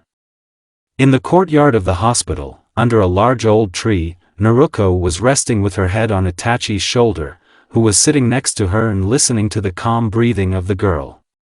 "Did you remember something?" Naruko asked, and Itachi took her hand. I have dreams, bloody dreams. At first they are harmless. I have breakfast with my family in the house, drink tea with my mother and eat dango, train with my father and play with my younger brother, and then everything turns bloody. I'm killing." While Itachi was telling, Naruko changed her seat and now sat on the Uchiha, and she was not at all embarrassed by what they were looking at. "I didn't tell anyone about it, no one knows, except for the fox inside me and the old man third, but when I was 5, I killed 5 residents of Konoha, and you know what I really liked? I remember their horror in their eyes, their pleas for mercy, their warm blood on me. Even now, after so many years have passed, I often dream about my past. Itachi, remember, no matter how much you will be stained in blood and wallow in darkness, I will always be with you. Even if you drive me away, say that you hate me, I will wait for you," Naruko said, getting closer and closer to Itachi's face, from which they burned each other with their breath. "You're too careless," Itachi whispered, right into Naruko's lips. "Hee, you said that once," Naruko said, and still returned to her original place. All this was watched by Sasuke, whose window went straight to the tree where the in-love couple was resting. What he saw caused a rather negative storm of feelings. Annoyance at the fact that he had never seen such a brother or Uzumaki, jealousy either for his brother or for this arrogant blonde, anger at himself, anger at his brother and this devil. Sasuke got confused by himself. After a wonderful rest, Itachi took Naruko to her office, and he went to his room, although Naruko allowed him to visit Sasuke, but Itachi thought it was too early for them to meet. He needs to remember more. Uzumaki sat in the office and sorted through the patient cards, only occasionally giving new instructions to Yuzu or Karen. Everything began to subside in the hospital, because most shinobi have already passed the examination, and those who escaped will know the punishment. A little later, as Uzumaki finishes with the papers, and after throwing the last folder to Karen, Naruko leaned back in her chair, dreaming about how good it would be now next to Itachi. The name of the power of youth.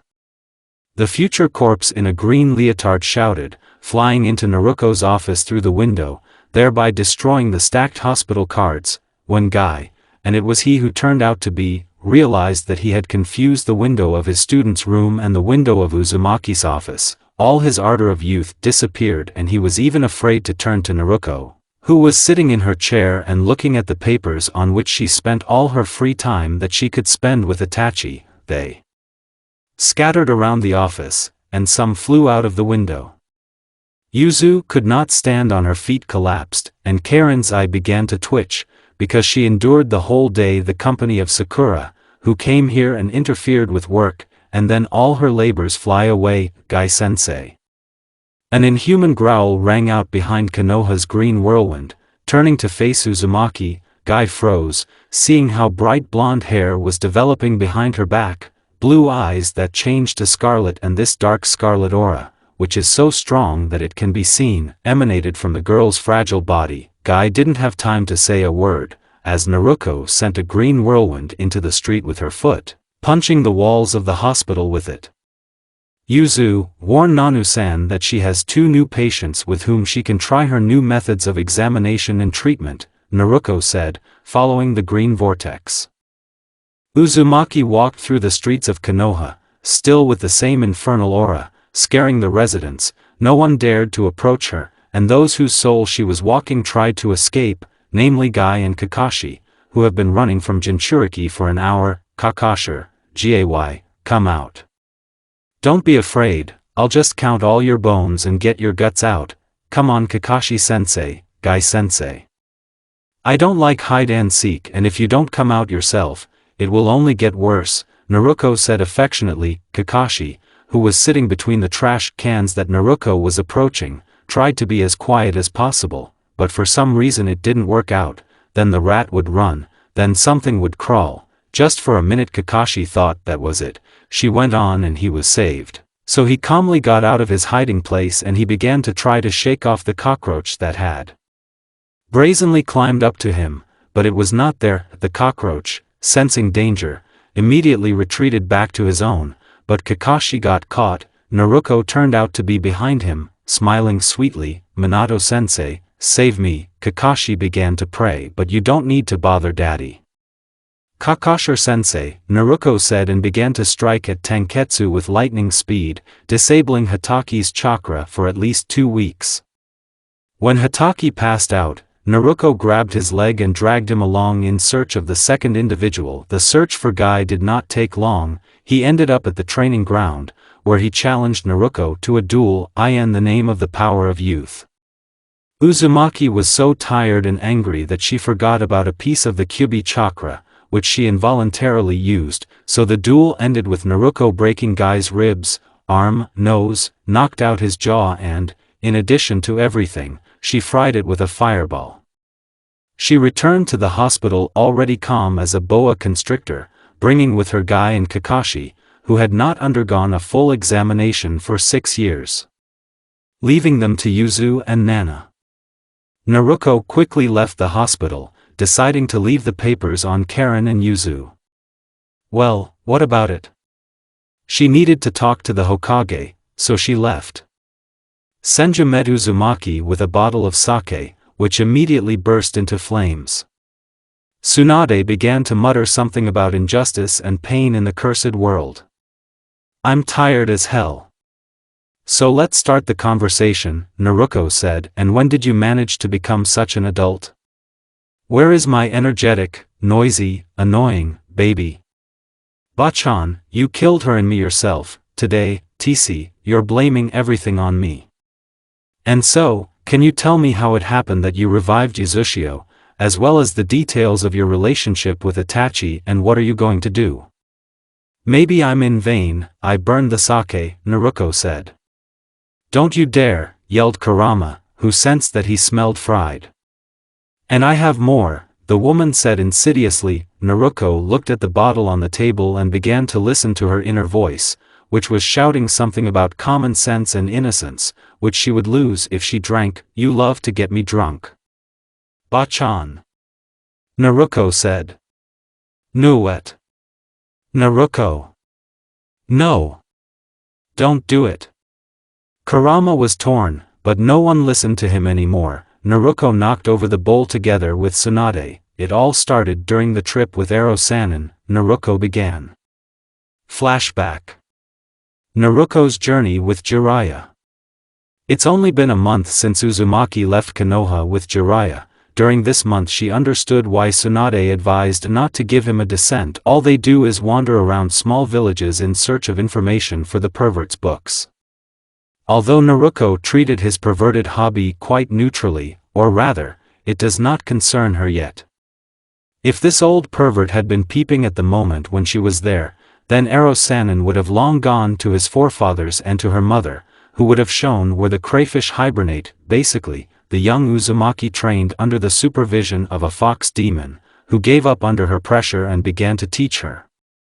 For the whole month, Jiraiya only twice held a training session with his student, in which Naruko did not really learn anything new. Even about Rasengan, she learned from the fox, so in training with Sannin, she basically consolidated the knowledge of her training with Kyubi.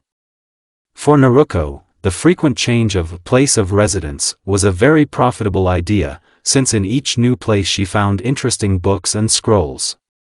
Although she didn't really like to read, she just couldn't sit still, but under the strict supervision of her shaggy roommate, she had to accept and study literature. And after another independent workout and a tedious lecture by Kyubi, Naruko still decided to visit the hot springs, wash up and relax. She was glad that there were almost no visitors in the bathhouse, only 3 women, the youngest was at least 30.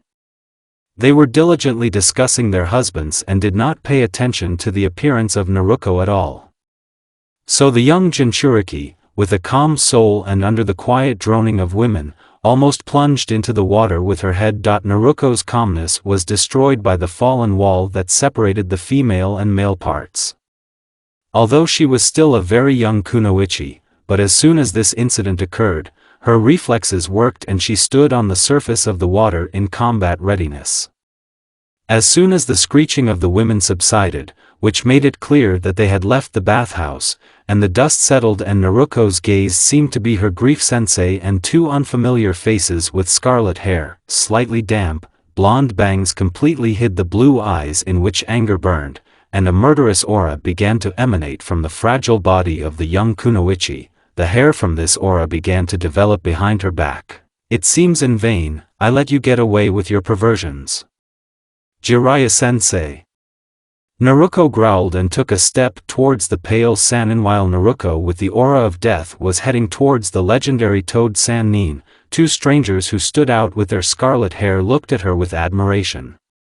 They weren't even bothered by the fact that the girl was completely naked. The first to recover was the long-haired man, who looked about 18 to 20 years old. A blush appeared on his cheeks and he immediately tried to close his eyes to his younger brother, who watched Sannin's beating with his mouth open. After knocking out her teacher, Naruko turned to the strangers and looked at them angrily. The truth is said that when Uzumaki are angry, they will gut everyone they see, so in the blonde's head, there was not even a thought that they were just victims of circumstances and slowly headed towards them. The long-haired man was going to grab his brother and run away somewhere far away, preferably to the other end of the world. He even had a chance to escape when Naruto stumbled and began to fall. But when he saw the danger in the form of a stone, on which in case of a collision the girl would break her head, he immediately abandoned his brother and went to save the young devil. Then everything happened, from the fact that Naruto was used to dealing with everything herself and not accepting someone else's help. Then she tried to somehow balance herself and resist, but nothing came out, so in the next seconds, she already resigned herself to the fact that hitting her head hurt so much and squeezed her eyes shut. Opening her eyes, Naruto was confused that she did not feel any pain, only a strange feeling that something was standing on her chest and that something was squeezing and unclenching. Looking down at her chest, she saw hands, unfamiliar hands. Behind Naruto stood a long-haired guy with a scared face. He himself did not understand how it happened and why his hands were not on her shoulders, but on her chest. "Brother!" The younger scarlet-haired man shouted and rushed to his relative when he saw that the blonde began to be covered with orange chakra. But alas, it was not his fate to run. The younger scarlet-haired one slipped and flew straight at Naruto. As a result, the little blonde was squeezed between the scarlet-haired ones. She settled on the body of the older one, who was still brazenly squeezing her breasts. And the younger one was lying on top of her, with his nose buried in her chest. When Naruto realized what kind of situation she was in, literally, the earth shook. The scarlet-haired ones immediately retreated to Jirai, who was already ready to give up his soul, seeing how his student has more and more tails. And when the third tail appeared, in the blink of an eye, the trio was caught in the tails. Naruto slowly walked towards them, her eyes burning scarlet, and her lips spread into a grin. The closer she got, the stronger the infernal burning in their bodies. Naruto growled right in their faces and each tail squeezed the body even harder, which caused a crunch of bones and a muffled cry of pain, after which the trio passed out and collapsed on the cool floor. The demon's chakra began to disappear, and Naruto swayed slightly, snorted discontentedly at the perverts, and went to get her things. After getting dressed, she tied them up with chains, dragged them to the local hospital. Fortunately, no one asked her about anything there. She gave instructions to put them in the ward and paid enough for it, went to the room. It's been a couple of days. And the perverts were still sleeping. Naruto was not scared at all and she knew that they would be out for another 3 days, since she not only physically inflicted damage on them, but also with the help of Kyubi created a dream illusion for them. But something didn't go according to plan. "You should be out for 3 more days, Naruto growled, looking at the older scarlet-haired man with displeasure. "Who are you?" The guy asked. Naruto had something to say to this pervert, but for some reason she kept silent and answered his question quite calmly. "Uzumaki Naruto." "Uzumaki?" The guy asked in surprise. "I'm not a parrot to repeat." Naruto growled, making him flinch. "Uzumaki-ran, and this is my brother Karma." Naruto quieted down, but did not take her eyes off the guy who slightly reminded her of his fox appearance. Narrow eyes, pointed facial features, physique, which indicates his frequent workouts. "My mom is Uzumaki." The color of her hair and eyes, inherited from her father. "Where are you from?" "As I know, then my mother was the last Uzumaki and then she was gone," Naruto said. "We also thought we were the last Uzumaki. Our parents died when Karma was 2, we lived in a small village, she was destroyed. Since then, my brother and I have been traveling." There were sparks in Naruto's eyes and devils began to dance, which interested Ren, but something told him that these sparks and devils were not good. It was then that the idea came to Naruto's bright little head to revive the clan. Since these two are alive, then there are still Uzumaki in the world, even if they are half-breeds. When he wakes up, we'll talk, and now I advise you to rest, Naruto said and left the ward with a smile from ear to ear. A day later, the second one woke up. Naruto asked Kyubi why these two woke up so early, to which he said that Uzumaki are still demons, their regeneration is incomparable, and their mind is not so easy to influence. Before they were not affected by the illusion at all. Naruko was somehow offended by this. After all, genjutsu is the biggest problem for her. She gets into them easily and can't use them either. Kurama helps her with this, while Jiraiya was lying in his dream illusion, where he constantly peeked and came across Tsunade, who beat him half to death, and so repeated countless times. Naruko told her idea to her brothers. Ren was a little worried about this, but karma was already inflamed. He caught fire with this idea and supported Naruko in everything, so Ren had to give up. Their plan to revive Uzushio began to take effect a couple of weeks later, when the brothers fully recovered. They went into the whirlpool to start arranging everything there, as well as to look for Uzumaki survivors along the way and lure them to their side, and Naruko, during her journey with Jiraiya and the help of Kurama, who could track anyone with Uzumaki blood flowing, also searched for survivors and sent them to Karma and Ren. Fortunately for all of them, a very small part of the mighty clan of scarlet-haired demons was hiding in the ruins of the whirlpool. So exactly in 2 years, Uzushio was resurrected, and then in addition to Uzumaki, they began to look for other extinct clans. It turned out that Karma is incredibly smart, so the economy, politics and other important issues fell on his shoulders from the very beginning, which seemed to him only a small game. He coped with everything so easily that the surviving Uzumaki proclaimed him Uzukage, and Ren became his advisor, protector. Flashback. After Uzumaki's story, Senju had a complete mess in his head. Firstly, she wanted to beat Jiraiya to the point of horror. Secondly, she could not believe that Naruko communicates with a fox and knows about her parents, and thirdly, she is very proud of her assistant, but at the same time it scares her. Tsunade sighed heavily, looking at the blonde who was hugging an empty bottle of sake and muttering something about Uchiha. What about Uchiha? Said Tsunade, and immediately sobered up. As the Kyuubi chakra began to leave Naruko's body, Itachi, Naruko said, and the chakra disappeared, sending her into despondency. Tsunade immediately approached her goddaughter and hugged her. Well, hush, hush. In general, he is not worth it for you to kill yourself for him. Am I really worse than Sasuke?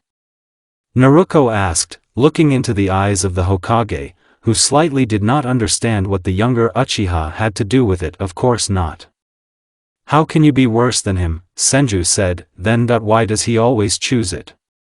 Even now he will remember and leave. Will protect this topic. If Kushina were in your place, Minato would have torn off her legs and he wouldn't have gone anywhere. I told Tsunade what I immediately regretted.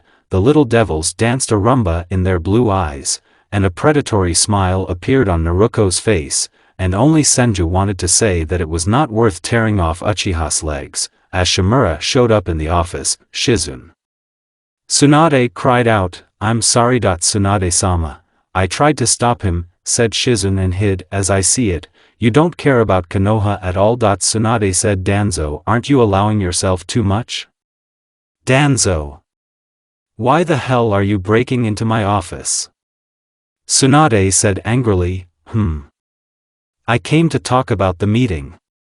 Shimura replied and looked angrily at Naruko. He didn't like the blonde, he never liked her, and all because she had the character of her unbearable mother, who gave him a lot of problems and always got into his business. It's none of your business. Leave in a good way, said Tsunade. Tsunade, I'm the only one supporting Konoha's power right now. If it wasn't for me, anyone who would have attacked us and we would have fallen. Shimura said, so that's why you cut out the Uchiha clan. Naruko screamed, shocking both the fifth and Shimura. What did you say? What are you talking about? You're crazy. Shimura shouted, don't touch my mental state. Don't you know that Uzumaki themselves are abnormal, and if the mental state is unstable, then this is oh how not good. Naruko said. Naruko, you should leave, said Tsunade, intending to knock out of Danzo, all about the destruction of Uchi. Yes, you're right, I'll go now, someone is waiting for me. Hi. But for starters. Danzo-sama, you cannot hope that Sharingan can subdue Kyuubi. Hi, I advise you to live out the remaining years quietly and peacefully. Do not rush to the next world, because hell is clearly not a heavenly place. Bachan, bye-bye, Naruko said and left the office, leaving a dumbfounded Hokage and an enraged Shimura. Naruko staggered to the hospital. She went to Sasuke's room. She had something to say to this topic, which spoils her and Itachi's life.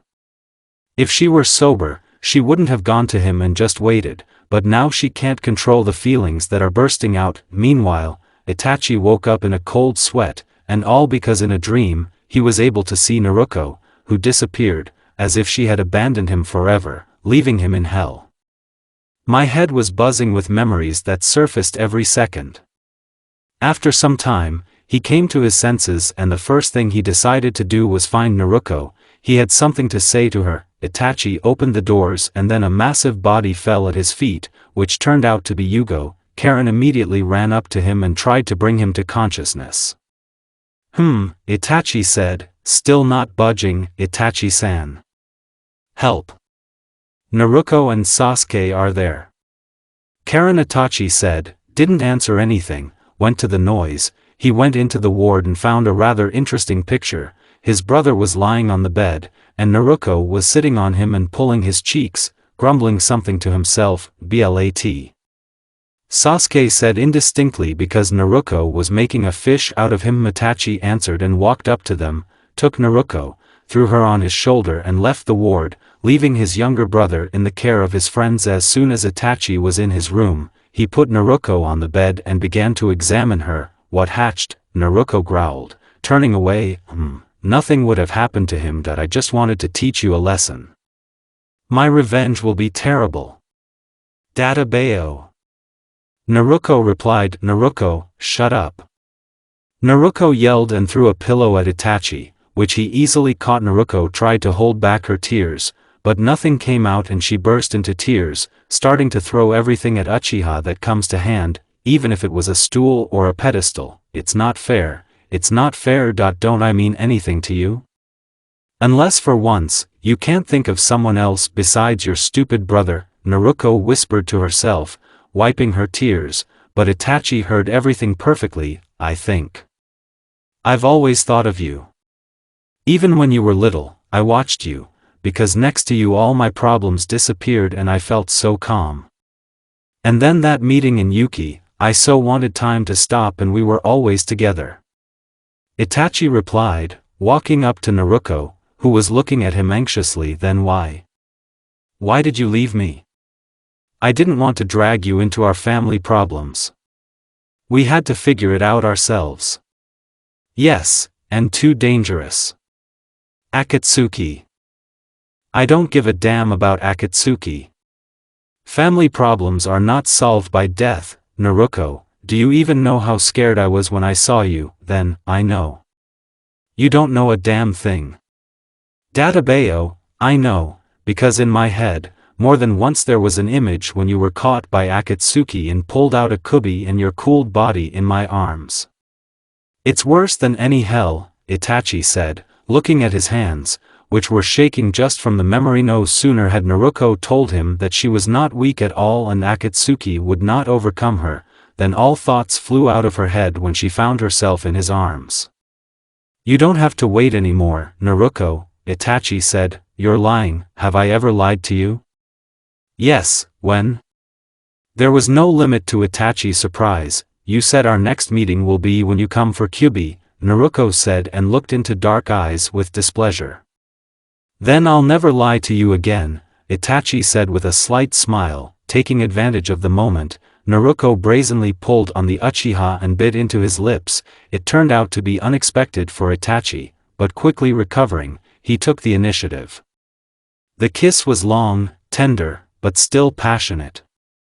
Only when Naruko passed out from lack of air and a huge amount of alcohol in her body, Itachi put her on the bed and lay down next to her. That night they both slept without any nightmares. The morning at the hospital began with the scream of Uzumaki, who woke up and was first taken aback by the fact that she was being hugged by a sleeping Uchiha, and then when Kurama kindly told her what had happened, especially the meeting with Shimura, because of which problems would now arise, the girl screamed, putting the whole hospital on her ears. As soon as Uzumaki finally subsided, namely when Itachi brazenly shut her up, thereby discouraging and making her happy.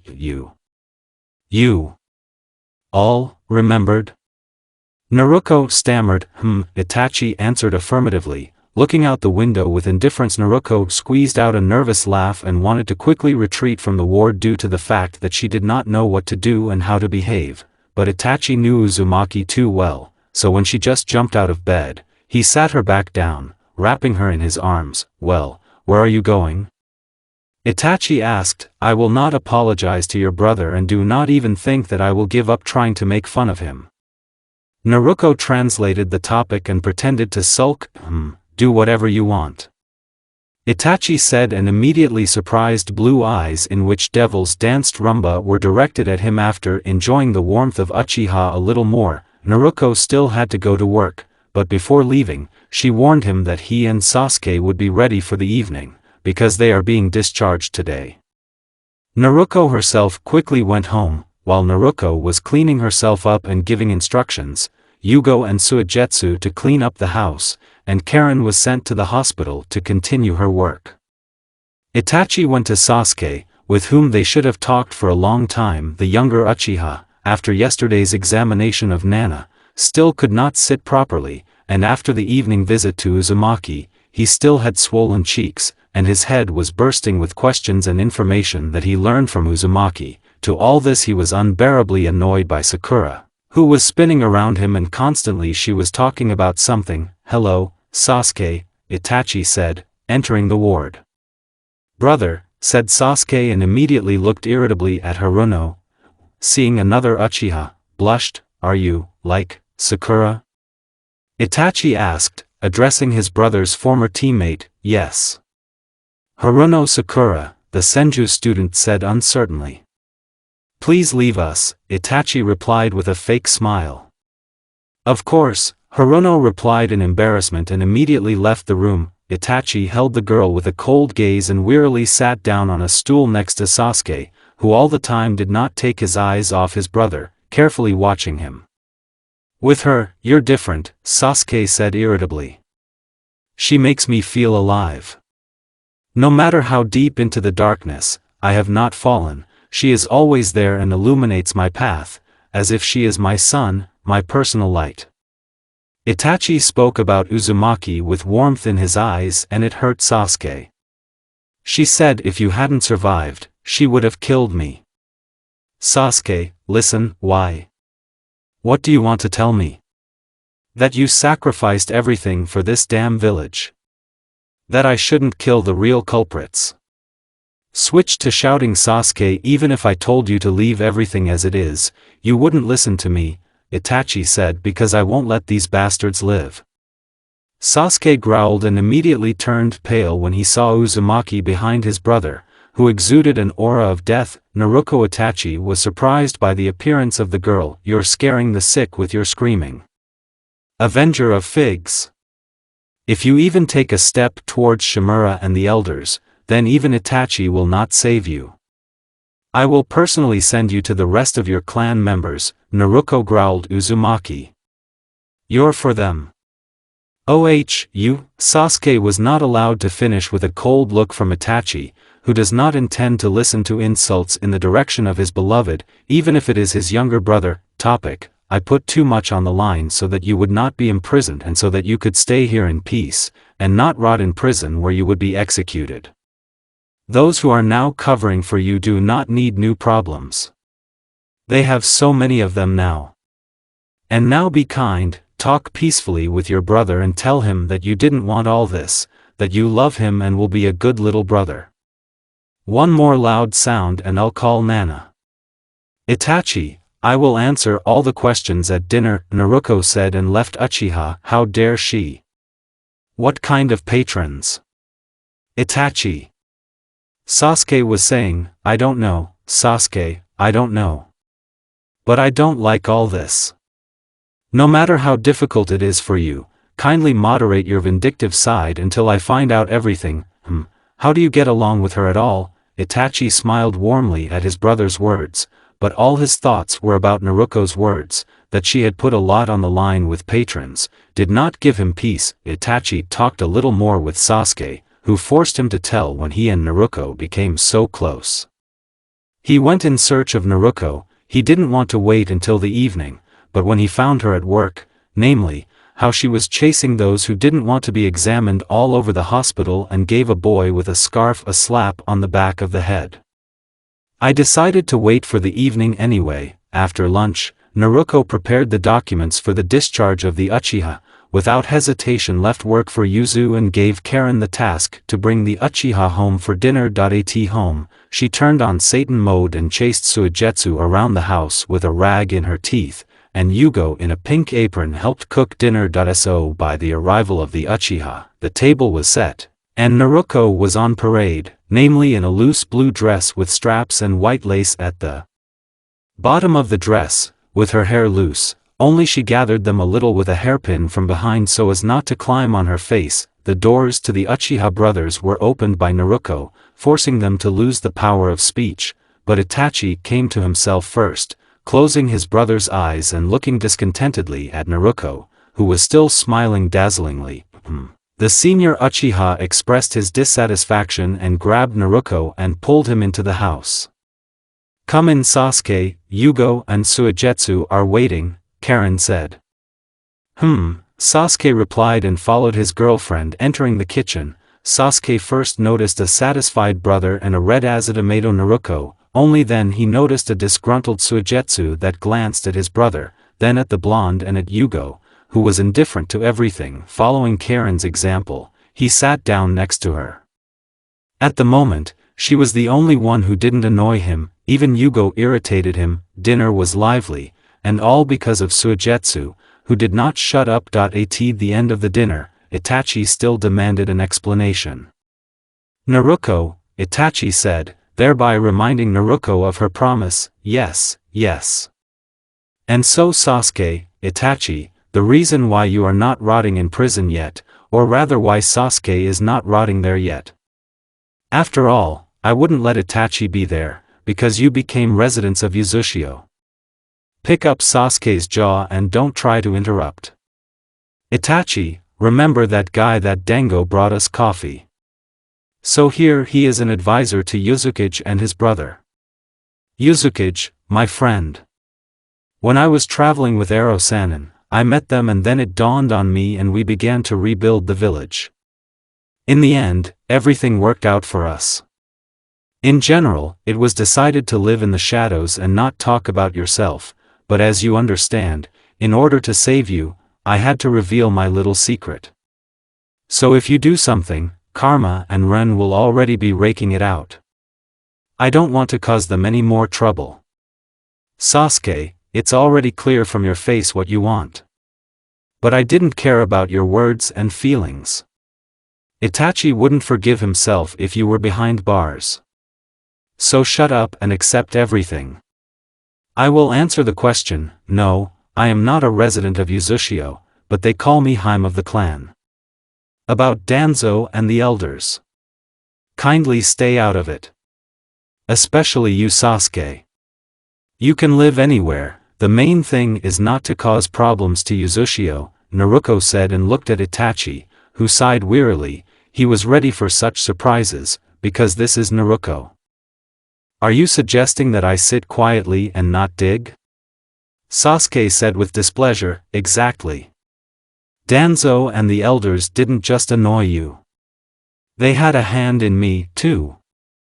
But besides them, I also have a problem with Akatsuki, Naruto said. Naruto, about Akatsuki, Itachi began, but Naruto took his hand. It was necessary not to listen to Kyubi and the others, but just to deal with them earlier. Well, never mind, this time I'll do it my own way. You're not going to try to get in there, Itachi said with displeasure, but the blonde's innocent smile made it clear that she wanted to show up to Akatsuki directly. You're crazy. You won't do that. Naruto. Itachi immediately objected. I'll figure it out myself, Itachi, I said. No. Naruto, I won't let you. Itachi, Dadabayo, Naruto, are we not bothering you? Sasuke asked, snorting. Stay out of it. The newly made couple shouted. Sasuke was already upset by this, not much yet, and it seemed to him that he would go crazy from everything he had learned today. Naruto and Itachi continued to quarrel. Naruto threw everything that came to hand at Uchiha, and he did what he dodged, but the Taka team hid under the table. Only Sasuke sat and watched his unusual brother and the blonde. And only when Itachi kissed Naruto in front of his eyes, thereby calming the younger one completely, the roof went. Of course Naruto calmed down, not for long, because when Itachi found out that she was going to solve problems with Shimura herself, everything started at the beginning. Only this time the Taka team left the house in full force and did not show up in it until the next morning. A week has passed since the Uchiha began to live in the Uzumaki house. Itachi was satisfied with everything, as well as Naruto herself, who was just beaming with happiness. This was especially noticeable the next day after dinner. When the Taka team showed up home, they found Itachi half naked with a satisfied face coming out of the hostess's room, followed by a blushing Naruto. Then Karen immediately realized and took Sasuke away so that he wouldn't say stupid things, such as, "What were you doing there?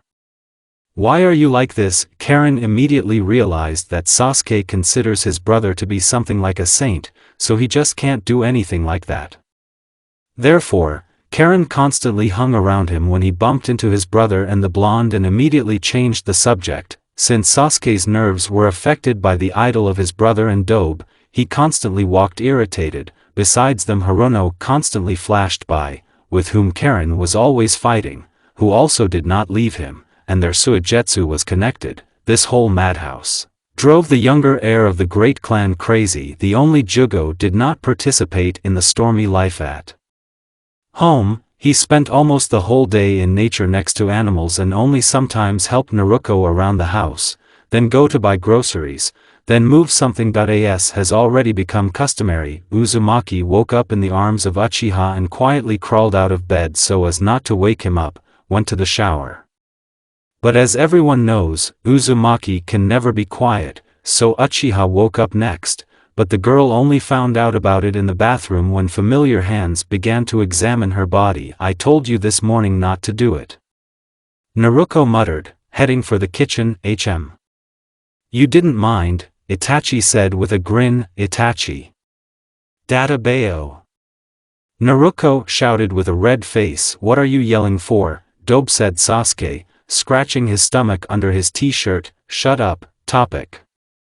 I'm not having breakfast.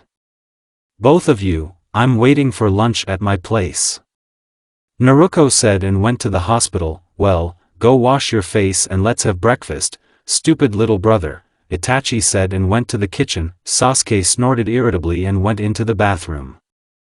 After him, the rest of the inhabitants of the house woke up. At the hospital, Naruto was already waiting for an extremely excited Senju, and as soon as she saw her, she threw herself with hugs. "Bachan, what happened?" Naruto asked while sipping the tea that Yuzu had prepared. "What happened? You still ask? After you brought Shimura out, I dug under him and the elders and all their sins surfaced. So he's gone now. And it is not known where he is and what he is up to. It's dangerous, knowing that he has half of his body in Sharingans. Your mother," shouted Tsunade, "sooner or later he will show up, and then I will show him where the crayfish hibernate." Naruto said, "I'll show you where the crayfish hibernate if you stick around." Jiraiya should be back soon with information about Akatsuki. We will gather a council of clans and decide what to do with the elders and the root finally, and you could go to Uzushio with the Uchiha. It's much safer there. Senju said, "Bachan, I already told you, I'm not going to run and hide." And now let's move on to Itachi and the topic. Today is the operation, for a transplant, Naruto said. Yes, I remember. I threw all the cases to Shizun. Tell me better how you are doing there with Itachi. How soon to wait for a marriage application? By the way, I want the firstborn to be a girl," said Tsunade, driving Naruto into a blush. "It's none of your business." "TC," Naruto said, turning away, ha ha ha, young people. Does Jiraiya know? At the question of Hokage, Naruto turned pale sharply. No, I hope he doesn't mess up when he finds out about Itachi. But don't worry, I'll make sure. Naruto only responded by sighing heavily, leaning back in her chair, thinking about how nice it would be to be at home now, sitting in the living room next to Itachi. As ordered, the Uchiha came to Naruto's office after lunch, after passing the examination, went to the operation, which was carried out by Tsunade, who still had more experience in this matter. Everything went well and the Uchiha returned home the same evening. Only now Naruto took a week off to keep an eye on them, and it wouldn't hurt to have a rest. A couple of days have passed since the operation was performed on the Uchiha's eyes. Naruto was sitting on the sofa in the living room, thereby becoming a pillow for Itachi, who occupied the entire sofa, laying his head on the girl's legs. Karen, I was reading a love novel that I recently bought. Suigetsu was playing shogi with Sasuke, and Yugo was sitting near the window, talking to the birds. So basically the days of the residents of the Uzumaki house passed. Have you been to Bachan's today? Naruto said, running her fingers through Uchiha's hair. She wanted us all to go to Uzushio and I finally got to know my rival. I also met with Jiraiya-sama, he was somehow tense. Itachi said with displeasure, that old hag. Well, she'll get it from me. Ero-sanin is back, damn it. Uzumaki put it. Itachi-san, are you talking about Karma-sama? Karen said, looking away from the book. HN. Is there more? Itachi answered irritably and opened his eyes a little. Kazekage, I recently sent flowers, said Suigetsu, so this is not the patient's gratitude, then? Itachi said, oh, you too. You will live on my oatmeal. Itachi, you have nothing to worry about, Naruto said, giving Uchiha a light kiss. Of course, there's nothing. After all, as soon as everything settles down, you will become my wife. Itachi said, and then there was a ringing silence. What? Naruto and Sasuke shouted together, and also our firstborn, there must be a girl. I want a girl, Itachi said and took a sitting position. Itachi. You're crazy. Sasuke shouted, stupid little brother, what immediately went crazy? I love Naruto and I want us to start a family. Don't you want to be an uncle? I think you'll make a good uncle, Itachi said, putting everyone into a stupor. Naruto was the first to recover, who jumped up from the sofa, began waving her arms in different directions from excitement, to the inner laughter of Kubi. Strangely enough, liked this Itachi, who knew how to make him laugh. Well, does you that, Databeo? Did you even ask me? Itachi. What are you even saying in front of them? It's embarrassing. Itachi. Fool, well, I agree. I want a family too. And I want a girl, and a boy, but I won't let this Avenger topic to my children. Excited to the limit, Uzumaki stuttered, which only caused Itachi to smile even more. That's all decided. Let's go for a walk, Itachi said, taking the girl by the hand. Databeo, Itachi, Naruto muttered to herself while going for a walk with Uchiha. Your brother knows how to treat a girl, said Suigetsu with some envy. Envy silently, Suigetsu. After all, even if you treat the girl right, she still won't give you. Karen said, fuck you. Who asked you at all? Not a single man will look at you at all. Suigetsu shouted, and here he will look. Karen said, and who is this patient? Suigetsu shouted, Ren-sama is not sick. And a very good man. And someone like you won't understand, Karen said and left taking the book, but Sasuke followed her with a frown. He didn't like what he heard. What kind of Ren, mused Sasuke, thereby missing how Suigetsu cheated while Sasuke was losing because of his thoughts, and Yugo was still entertaining himself with animals. Naruto and Itachi were enjoying dango near the lake. I have a bad feeling, Naruto said, looking at the water. I also don't like that Shimura disappeared, and the Akatsuki didn't do anything. They obviously know I'm alive, Itachi said, maybe it's worth going to Uzushio after all. There certainly won't be any Akatsuki and Shimura. It's like another world out there, Naruto said, another world, where one arrogant bastard pulls his nasty little hands to you. Itachi said, haha, you insolent bastard, haha. Yes, if Karma had heard you, he would have turned green with indignation. Who is stronger than him or me? It's hard to judge. After all, like you, he's a genius. Even I don't know all his secrets. But he's not a weak opponent. Naruto didn't say anything more, just continued to enjoy the peace that would soon be destroyed. She was sure of that, as was Itachi. When they returned home, they found a drinking party, or rather how Jiraiya and Tsunade were getting the Taka team drunk. Yugo was already passed out. Sasuke was drilling Karen with a clouded look, who was also inattentive and therefore swore with Suigetsu because of a trifle smashing the house, and Tsunade was laughing watching. This, and only Jiraiya was telling the unconscious Yugo that his baby Naruto had grown up and some ghoul with eyes took her away. Immediately, everyone shut up when they felt the pressing chakra and turned to its source, froze, forgetting to breathe. Only Itachi, standing next to Naruto, smiled nervously and moved away from the girl further and further. Just as Uzumaki was about to yell at them, the drunken younger Uchiha jumped to his feet and staggered, standing on an even place, angrily looking at the scarlet-haired girl. Quickly tell me who Ren is. Sasuke shouted, from which poor Naruto's legs gave way from shock, but Itachi reacted in time and did not let her fall, although he himself was in shock. Sasuke Dodic. What are you doing, Dodic? Karen said drunkenly, approaching Uchiha. Shut up. Answer me. Who is he? Sasuke shouted, Ren-sama. Wonderful and strong. Man. Was. Silence. You can say that about someone other than me, Sasuke said, and there was a ringing silence. That's it. Finished. It's time for everyone to rest, Itachi said, saving the situation. To the surprise of the older Uchiha, his brother and his team obediently went to the rooms. That's the youth gone. They're running away. Weakling, said Tsunade, attracting Naruto's attention. Oh, you old hag, and you're an old pervert.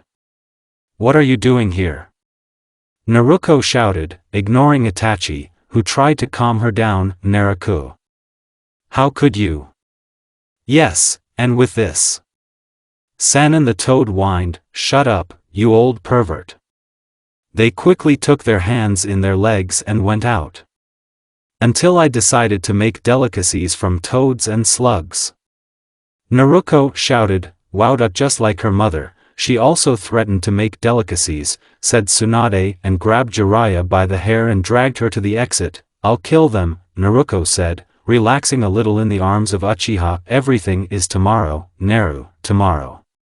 Let's go rest, Itachi said. By the way, Itachi, Sasuke. Well, he gives. Wow. Hahaha, Naruto amused. Yes, I was as surprised as you. But for alcohol, he will get it from me tomorrow. Aha, terrible, big brother, are you looking for it? Itachi said insidiously, throwing Naruto on his shoulder. What are you? Let me go. Itachi, Databeo. Not today. Naruto shouted, just today. Everyone is drunk, so no one will hear. You can't hold back anymore, Itachi said, and together with Naruto disappeared through the door of their bedroom. The morning in the house began, very early and with an icy shower for the Taka team from Naruto. After an icy shower, without even letting them put themselves in order, she sent them to clean up the whole mess, and she enjoyed the tea that Itachi had prepared for her. It seems to me or they are about to give up the ghost, Itachi said, watching the hangover of his brother and his team. Oh, honey, this is just the beginning, they are waiting for Antipokmalin, Naruto replied with a devil's smile. Itachi let out a nervous laugh after cleaning. Naruto prepared Antipokmalin for everyone. The Taka team was sitting opposite this ominous drink. They understood that they had to drink, there was no choice, but still knowing the effect they were afraid. Besides Sasuke, he didn't suspect yet, but he was still uncomfortable with the drink, so I cook, and they turn up their noses. Have a drink now. Naruto and Taka's team said in a commanding tone, emptied the glasses. Itachi watched with interest and amusement how the complexion of the guys changed. And so the first one ran. It turned out to be Yugo, followed by Suigetsu swearing along the way. Karen kept well done, and now Sasuke broke third. The first two immediately came out of the bath. When Sasuke returned, Karen went to the bathroom as if nothing had happened. Itachi and Naruto were surprised at her endurance, and after a couple more minutes, the future Uchiha with her future husband watched the half-dead team, so that a couple of minutes ago, she clearly left all her insides in the bathroom. Your drink is a weapon of mass destruction.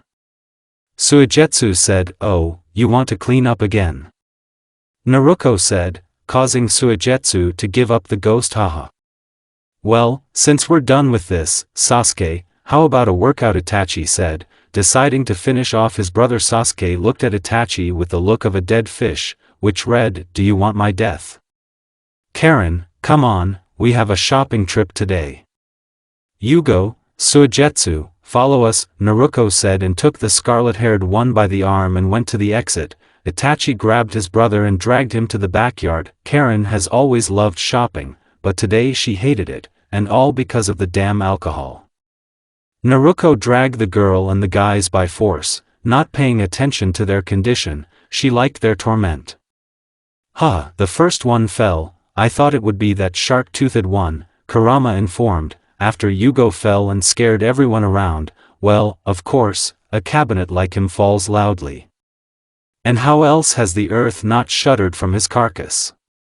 Although you know I feel sorry for him," the blonde replied to her shaggy companion. Karen and Suigetsu were seriously scared when they saw the victorious smile on the blonde's face. The instinct of self-preservation told them to run, because this devil planned their death from shopping. Suigetsu, take Yugo and go home.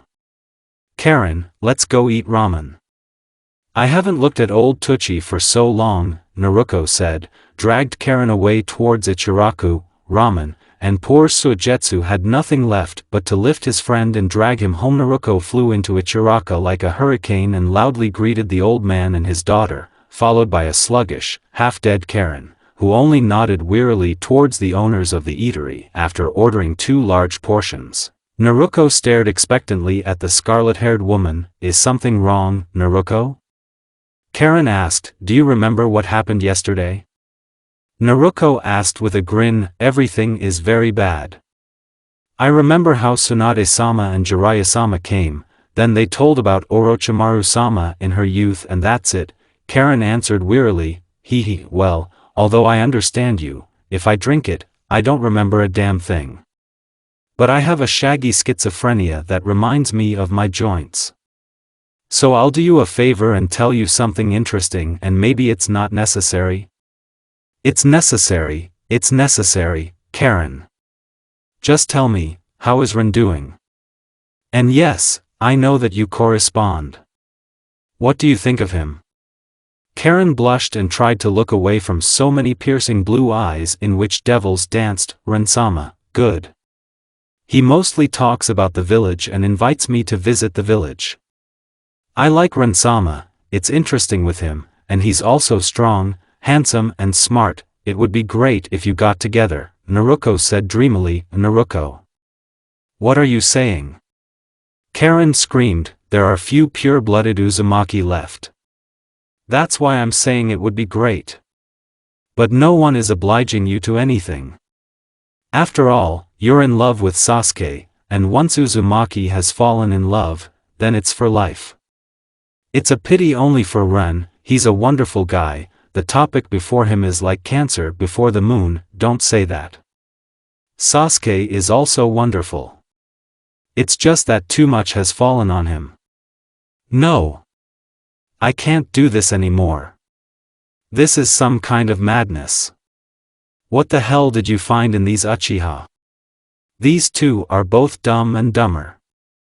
Okay, you're Naruto, he doesn't piss me off so much, and he's funny, but he's still stupid. But this junior, yes, this is generally some kind of mistake of nature. Stupid women, you are looking for problems for yourself, Kurama said, causing laughter from Naruko. Naruko? Haha, I'm sorry, it's just that someone is going crazy here. And here I am not going. I'm normal. And you are fools. Abnormal. It would be better if all the Uchiha died, grumbled Kurama. So what did you want to tell me, Naruko? Oh, right, yesterday, Naruko began to tell about Sasuke's trick. It was a pleasure to watch Karen, who first blushed, and then a smirk with devils in her eyes appeared on her face. She's up to something. Kurama said in a panic, I have conceived and still how I have conceived, Naruko replied insidiously. Kurama just hid away in a cage, otherwise one Uzumaki is dangerous, and two are Armageddon. A brilliant idea came to the red-haired little head, how to get her a younger Uchiha, namely jealousy. We can't stand the topic in this regard. It was easier with Itachi. I'm sorry, Naruko said. Sasuke is still trying to think that you are playing Sega in the bedroom, Karen said resignedly, but I didn't expect this, hahaha. So Junior Geek, Hanja, QB was dying of laughter. Be strong Karen, be strong. And now we'll start with indifference. Naruko said, I will try to ignore him and talk about Rene-sama more often in front of him. I'll help with talking about Rina. The problem is Haruno. Will you be able to restrain yourself if she comes? It's hard, I understand, but try. Knowing the nature of karma, then he should arrive soon, and with him Run. That's where we'll finish. Sasuke, do you want me to flirt with Rin yourself? Isn't that cruel to Rin-sama? It's cruel, but he'll survive. Don't worry, I'll talk to Rin. Yes, you will flirt with him, and even when they go back, we will make a scene that you are leaving with him. And here it is if, for example, he goes to stop you, then I took it, and if not? Then I will beat him, and then I will send him to Sakura. Before that I will inject her with the pathogen and let her rape him. Maybe immediately to the option of rape. Kurama inserted his 5 kopecks. Kurama. Shopping Center. Nerd. After discussing the plan a little more, Naruko and Karen went home. Naruko. A girl's cry rang out. Ino, Hinata.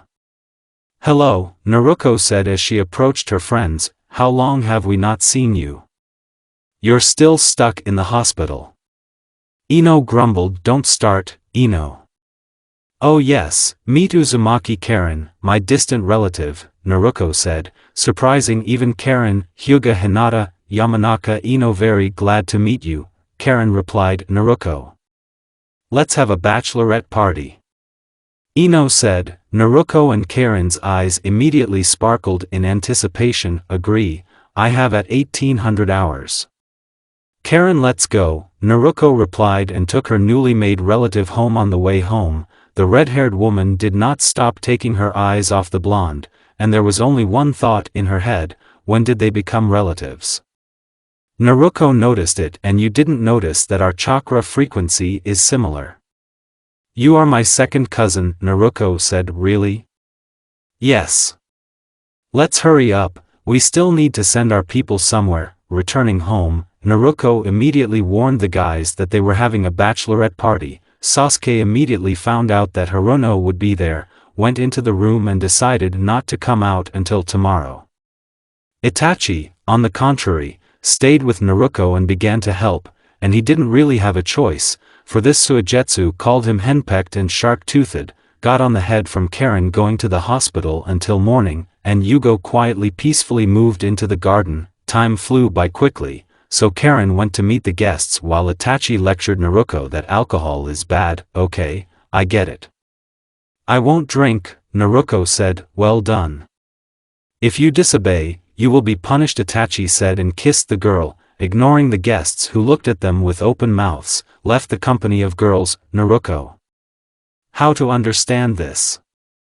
Screeched Ino. Tc, Sakura answered irritably as she walked to the table. It's the older brother, Sasuke-san. Hinata said. Naruko was confused and Karen noticed it. let's get to the table. By the way, we already know Hinata and Ino, as well as Haruno.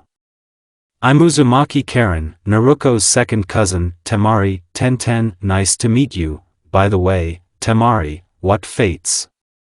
I didn't expect to see you. Naruko said, I'm generally here on business. I was delivering documents, of course, she has things to do. We saw you with Shikamura in a cafe. Ino informed you nasty. Temari was indignant. Haha, alright, let's get to the table. Naruko said, look what I got.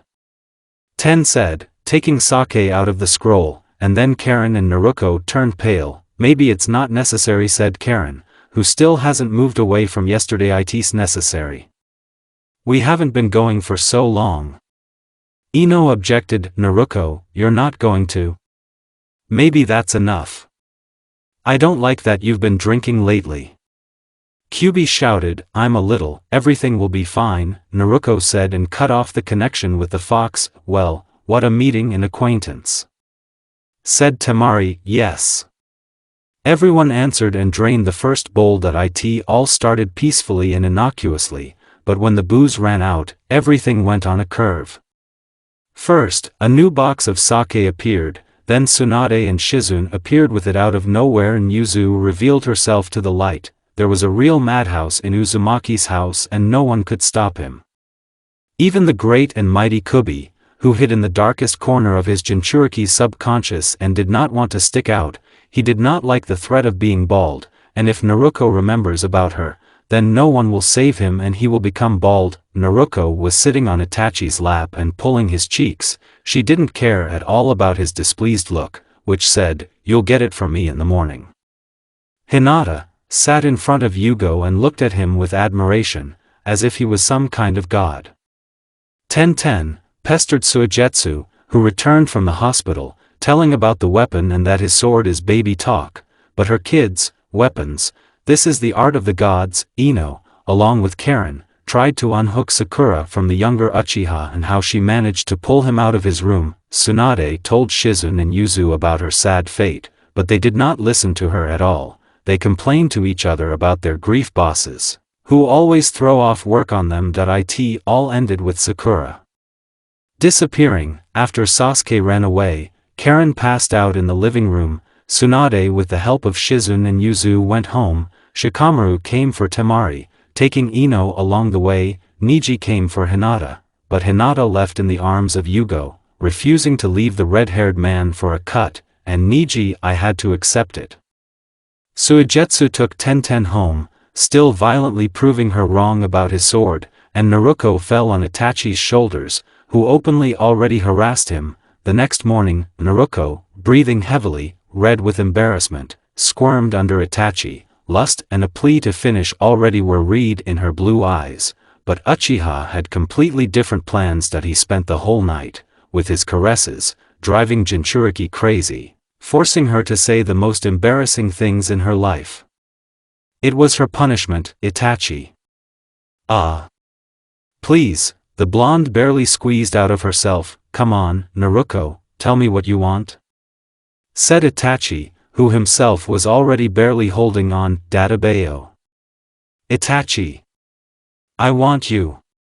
Naruko cried out, good girl, Itachi replied and finally entered her, pushing her to the limit. Meanwhile, Karen had just woken up from a nightmare where Sasuke was cheating on her with a pink-haired punt. Not noticing the hangover, rushed to Uchiha Jr.'s bedroom. After knocking out the doors, she saw a picture of Sasuke curled up constantly frowning, and Sakura climbed on him, who was in her underwear. OH, you slut. Cabaline. The traitor. Traitor. Damn you.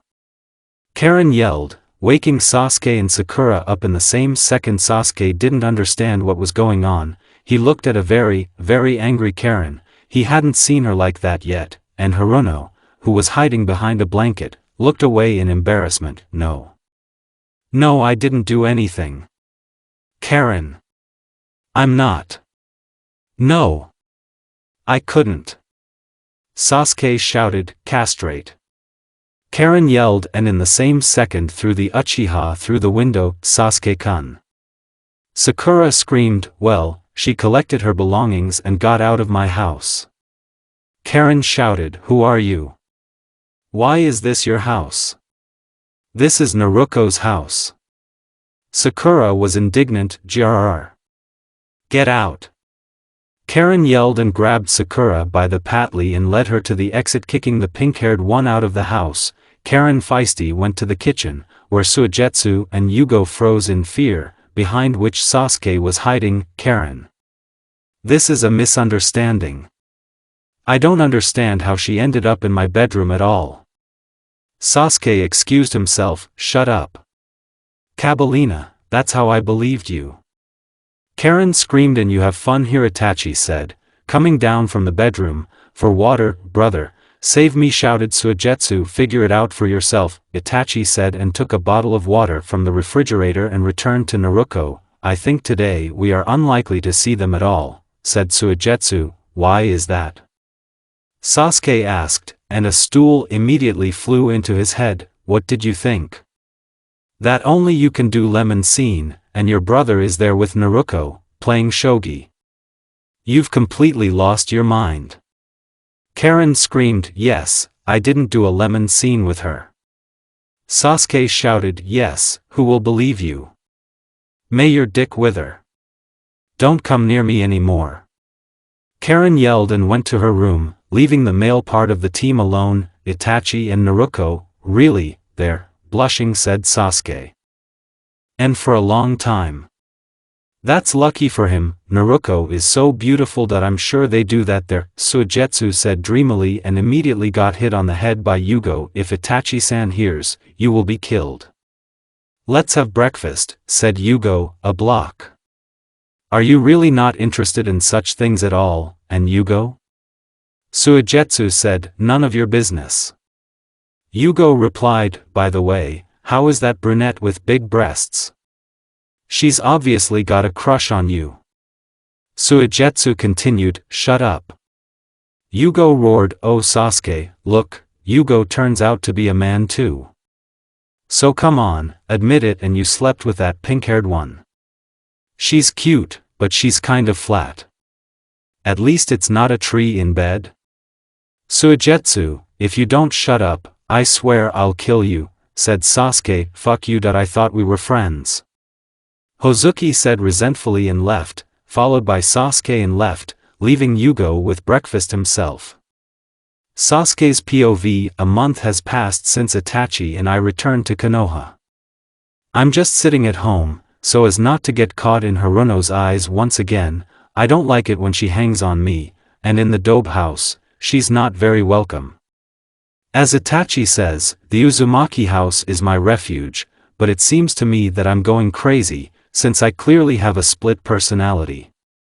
After all, what normal person would argue with himself about whether he likes to live in a house where the hostess mocks and teases you or does not like it?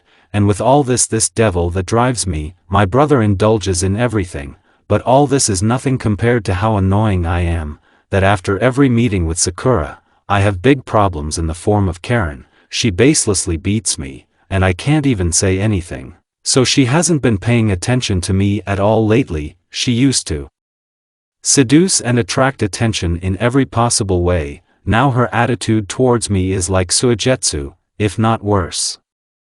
At least she swears with him, but ignores me, and only sometimes beats me, but it can be tolerated. But Karen's eternal conversations about this REN. They make me furious that I managed to break something a couple of times, for which I received from Dobe. You can still tolerate the eternal mockery of Uzumaki, cold tasteless oatmeal when she is not in the mood, her groundless quarrels with Itachi, after which her brother walks around with a stupid, happy face, the eternal fights of Suigetsu and Karen. The only normal person in the house is Yugo, that I have to admit. I like living in the Uzumaki house, no matter how noisy it is here. Her house is like a neutral zone where there are no shinobi. We are like a simple family with our cockroaches. It would be great if it always stayed that way. Although to begin with, I want to get answers to questions such as, who is Ren? What to do with Danzo? When will my brother return to Akatsuki? How will Dobe react to Itachi's departure? How big a scandal will they have? But the main thing is, how do I understand Karen and myself? Databao. Uchiha. If you don't come to your senses right now, you'll be eating oatmeal for the rest of your days. Naruko screamed and hit me on the head with a frying pan, moving away from the impact of a cast iron frying pan. Where did she just get it from? I looked up at this she-devil. I don't understand how Itachi gets along with her. Naruko was standing very angry, her long hair that reached to her feet threateningly developed. She was dressed in her everyday clothes, an orange sundress ankle-length, a light blue shirt under it with short sleeves. Still, it can be safely called beautiful, and these colors only emphasize its features and beauty. Topic. I'm going to kill you. What are you staring at? She screamed, what do you want, Dobe? I answered wearily, looking at my watch, surprised that it was already 3 o'clock. When did the time fly by there? And where are the brother and the others? You know, it seems to me that I finally knocked out all your brains. We need to stop hitting you on the head and tell Karen too, otherwise you'll become completely stupid. You don't have to hit me at all. Well, hush. Come on, the shops won't wait. She said and grabbed my hand and dragged me to the exit. It's already the 2nd hour. The fucking 2nd hour. We walk around the bazaar and shops, then we chose onions for an hour, then oranges, then potatoes, and all this is not in one place. She looked through the products everywhere and only then chose where to buy. She doesn't even use the chakra. Why she doesn't use clones is also faster. Looking at her, I'm sure she does it on purpose. She torments me. For what? What have I done? Itachi, take her away, Itachi, Bachan, so he won't save you. Naruko said, picking tomatoes. Your mother, she also reads thoughts? Sasuke, stop making faces, I don't read thoughts. You already have everything written on your face, she replied, smiling sweetly at the seller, took the bag of tomatoes. What before, what now? I can't understand it, and I don't know how to answer at all. As Narashikamaru says, it's problematic, and you can't argue. Is it really so with all the girls or only with Dobe? Yes, definitely only with her. Although, my brother somehow found a common language with her. So stop. What are they even talking about? I have not seen them for a regular conversation more than once. Usually Naruko yells at him, or they do not leave the bedroom and most often just drink tea uzumaki. I called Naruko, She immediately turned to face me and I was pulled into the bottomless blue eyes. What are you talking about with Itachi at all? You have an age difference, there are clearly no common hobbies, interests too, what about? She was surprised by my question, but quickly regained control and smiled broadly. Sasuke, what do you know about me? She said with a grin, and really, what do I know about her? Noisy, annoying, wants to become a hokage, loves ramen, for some reason works in a hospital, although when we were genins, she snorted at the doctors. I really don't know much about her, we have never communicated openly, so it's not surprising that you don't know anything about me. In truth, there are only 2 people I trust more than myself and who know everything about me. She spoke in a very calm voice, walking a little ahead of me. Who is this second one? Does Itachi know about him? I asked. I would introduce you to him, but alas, he hates Itachi. He would have torn you to shreds. Itachi was an exception, although there was a lot of screaming. Haha. Isn't she already talking about Kyuubi? But isn't the fox a bundle of hatred? Abruptly it went dark before my eyes, and my head buzzed unbearably. Moving away from the blow to the back of my head, I angrily stared at Naruko, who exuded an aura of death. He's not a bunch of hate. Topic. Don't you dare insult him. I'm going home, Naruko said and took the bags from me and went towards the house. What was that? She couldn't have known my thoughts, could she? Damn, I don't understand, do they really communicate with Kyuubi and my brother too? No, what kind of stupid thoughts? No matter how abnormal Naruko was, she couldn't subdue a demon. We need to take a walk, it's dangerous at home now. Konoha does not change, she is still lively, everyone is busy with their own affairs. If you look at it like that, you can't say that all these people hated and mocked Uzumaki. Damn, because I found out the truth about her, now I constantly think about her and her past. Sasuke? What are you doing here? Karen asked, and a white coat suits her, I didn't notice it before. So wait, when did I manage to come to the hospital? I angered Naruko, I replied and began to observe the usual movements of Karen, which I had not paid attention to before. She tucked a strand of scarlet hair behind her ear, and then adjusted her glasses, a faint smile spread on her lips, and a light lit up in her eyes. All her movements are so attractive that it becomes difficult for me to breathe. Sasuke-kun. There was a squeal, from which I shuddered, and Karen's smile flew off and immediately felt the tension. TC, I have a lot of work to do, Karen replied and left when Haruno hung on my arm. Well, here I am again, a beating is waiting for me at home. Well, why do I get it if Haruno pisses her off? Sasuke-kun, can you come to my place for dinner? Sakura said. No, I replied and began to run away from Sakura, and she's persistent. It brings back memories of studying at the academy. It makes me shudder with memories. Somehow I escaped, I didn't want to go home yet, I'd rather walk around the block, I've never been, after returning to the village. Sasuke's POV. Naruko, humming a song to herself, stirred the side dish.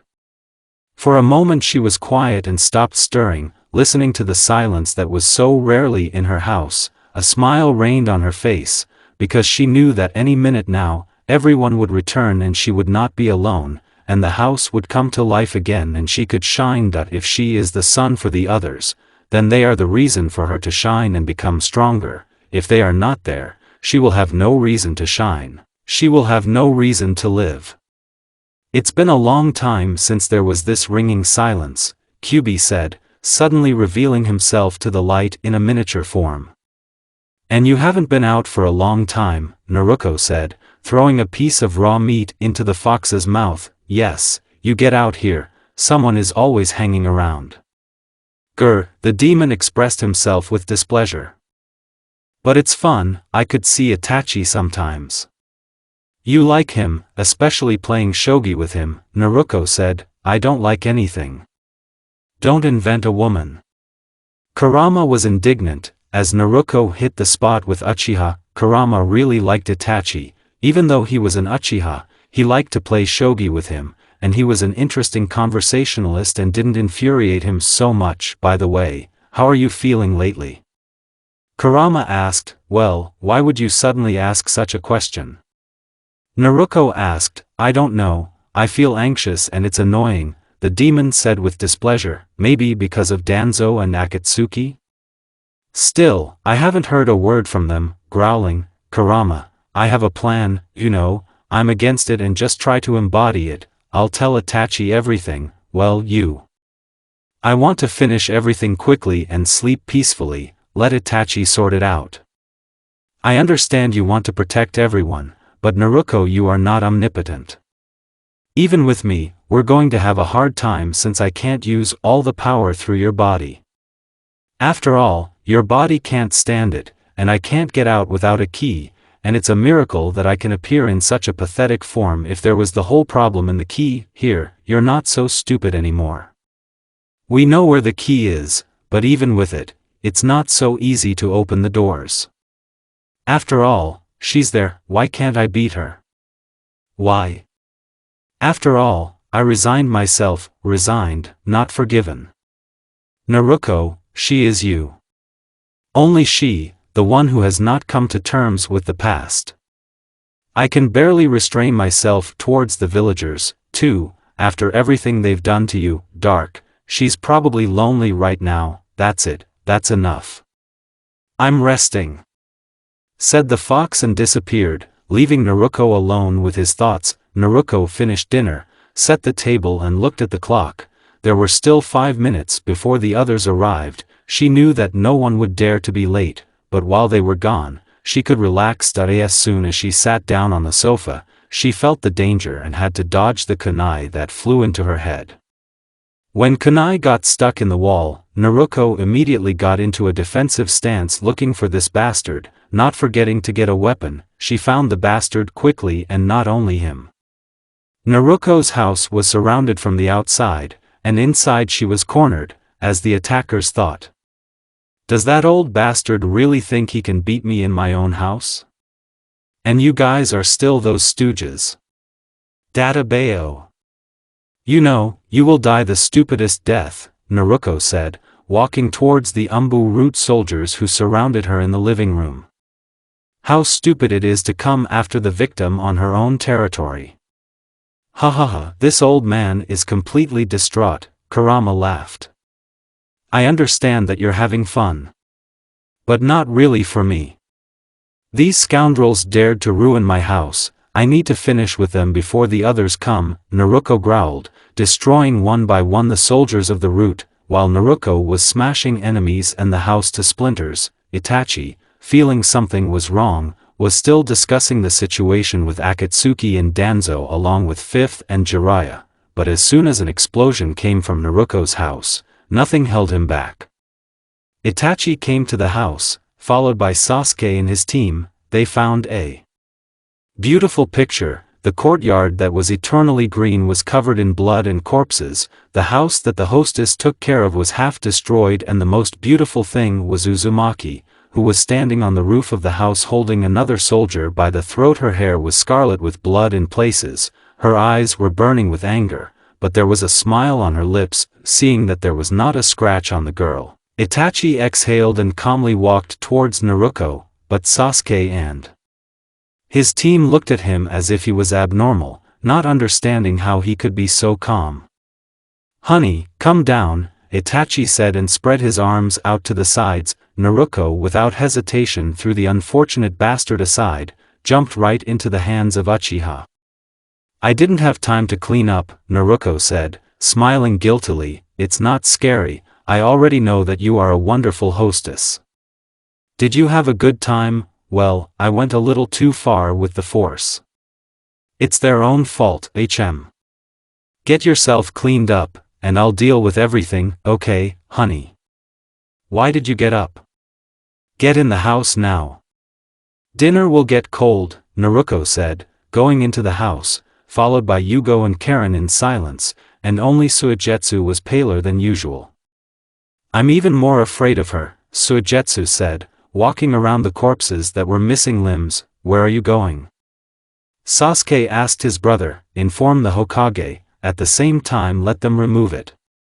I'll be there soon.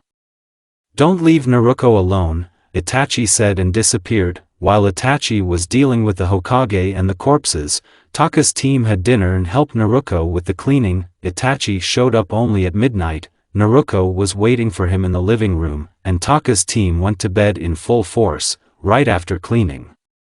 So he took his first step, Itachi said, sitting down next to Naruko, not forgetting to take her in his arms. It was stupid of him to attack me on my own territory, said Naruko, enjoying the embrace of Uchiha. This is strange, he is not a stupid person and would not make such a mistake. Either this is some kind of plan, or his mind has completely left him. I'm inclined to the second. People who have gone mad are worse than any genius, because you don't know what's on his mind. So don't go anywhere alone. I will often now be out of the house, don't you understand? What are you doing, Itachi? Hush, don't get mad. Kakashi-san and I are going to look for Danzo, and Jiraiya-sama is going to collect information about Akatsuki. It's time to act, Bayo. Where is Jiraiya going? Has he gone completely crazy? How can you let him go alone? It's dangerous. I also don't like that he goes alone, but the others will only get in the way. When does he leave? Tomorrow. Naruko folded the seals and waited, under Itachi's frowning gaze. A couple of minutes later, Ren appeared in a demon mask. Good evening, Naruko-sama, Ren said and bowed. Take off your mask and get acquainted, Naruko said in a cold tone. Uzumaki Ren, codename Radzan, the scarlet-haired man said, Uchiha Itachi, Ren, tomorrow Jiraiya is going to get information about Akatsuki. Knowing this old man, he will definitely trample on them, so make sure that not a single hair falls off his head, Naruko said. As you command, Naruko-sama. Uzukage, notify yourself? Ren said, I think if karma is known, then it will be for the best, Naruko said and looked at Itachi, Can I ask for something? Itachi said, looking at Ren. I'm listening, Ren replied. I am quite well aware of the Uzumaki clan and their abilities. Therefore, I know that Uzumaki finds secrets that even the best bloodhounds will not find. What are you hinting at, Itachi? Said Ren, while you will carry out Naruko's order. Let someone else find out about Tobi and Zetsu and who is behind them. Do you have something on them? Ren asked. Let's just say that the one we call the leader considers himself a god. His mind is clouded, from the pain of losses and war. So it's easy to manage. Okay, I get it, I'll send the best. Anything else? There was an attack on Naruko, Itachi. Databao. Why? Naruko-hime. Why didn't you call me? Ren, don't start. I've done it myself and I'll do it. You already have a lot of work to do. I'll be busy, so I won't be able to be around her forever. I know that she is strong and Kyuubi is next to her, but still I will feel safer if there is more than one demon in her shadow. It's not worth knowing about the Uzukage-sama attack, otherwise there will be more problems. I will choose the best of my people and assign them to Naruko. At the expense of those two, I will notify Uzukage-sama and we will decide who to send for them. Naruko-hime-sama's order, I will carry out personally. Thank you, Itachi said and smiled at the disgruntled Naruko, and I see you have got along. Databao. Well, Naruko said, dissatisfied with the fact that they quickly got along. Naruko received a light blow to the head from Ren, who was glaring at her. I told you what. If something happens, call immediately. Naruko. Ren grumbled, that's enough. Not a little one, I found one too. Mommy. Naruko was indignant. Itachi said with satisfaction, seeing that Ren treats Naruko like a younger sister. He seemed to remember himself in the past when he scolded Sasuke for putting himself in danger. Go already, otherwise karma will make a fuss and show up here. Naruko grumbled. See you later, Itachi. Naruko-hime-sama, said Ren, wearing a mask, disappeared. Left alone, the future married couple went to rest. The next week, or maybe a month, will be difficult and fruitful for them. POV Kurama. Now I can't count how many times I've given people a chance, these stupid and weak creatures. When I was still young, I believed my father's words. I believed that people are not so bad, that they deserve to be treated well, so I treated them carefully, trying to protect them as my father wanted, but these nasty people betrayed my father's trust. These vile people in search of strength, acted meanly, betraying those who have always protected them. I hated them, cursed them, and longed to destroy them. Unlike me, my brothers and sister forgave them, justifying that people are only looking for a way to become stronger and not depend on anyone, and they should help them, because this is the will of the Father. To hell with them. I hate it. Be damned. I will never bow my head before these vile creatures. Die. How have they not yet realized that people will never change? They will do the same stupid thing, repeat their mistakes and betray. Even this Mito, the damn woman and her heiress Kushina, have not changed my opinion about people, because they are just as vile creatures. I still laugh at the stories of pathetic people about the great Uzumaki Mito. They revere her as a goddess, telling how perfect she was, but all this is a lie. No one, not even her vaunted wooden hubby, knew what a bitch she was. Kushina is the same. These two devils manipulated others as soon as they wanted, and they didn't care deeply about others. Although I admit Kushina loved her stupid husband and her unborn daughter with all her heart. On that fateful night when Naruko became my new Jinchuriki, I cursed her and her entire family, because I did not want to see again how some pathetic woman subordinates me, how she manipulates others and me. I'm sick of it. But over the years, when Naruko grew up, I realized that she was not like that. Yes, I hated her, just like other people. I thought she was weak, pathetic, that she only needed my strength, but this child, she's not like that. No, she is not an innocent flower that even death cannot stain her. She is not at all a saint and not some kind of goddess, and she cannot be called an angel, with her character.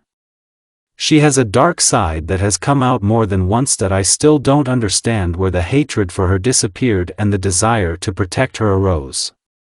How is she so different from others? That I decided to trust her? That you decided to protect her and be with her to the end? I haven't found the answers to these questions yet. Sometimes, the thought arises that maybe she is the child from the prophecy of the father. But then this thought goes somewhere into the background, after another abnormal trick of Naruko. Well, where can this restless, crazy fool be a hero? And it is unlikely that she will be able to save those who have left deep scars on her soul. Although she says that she has resigned herself, but her dark self will never forgive them, and even more so will not accept. Only thanks to the mad love of the descendant of this bastard Madara, she does not rush out. Only this Itachi boy keeps Naruko from falling into hell. Her love reminded me of my second Jinchuriki, her mother. Kushina also loved Minato madly. She was ready to do the most terrible things in the world for him. Matatabi tells the truth that love is a terrible force. That I wonder what kind of backbiting Naruko and this Itachi boy will have. I hope the eyes will be as blue as Naruko's. I don't want them to get those nasty eyes as dark as the abyss. They annoy me. Kurama, your move, said the descendant of the bastard Madara, distracting me from thoughts about future Spinogriza. You can't win. I said and made a move.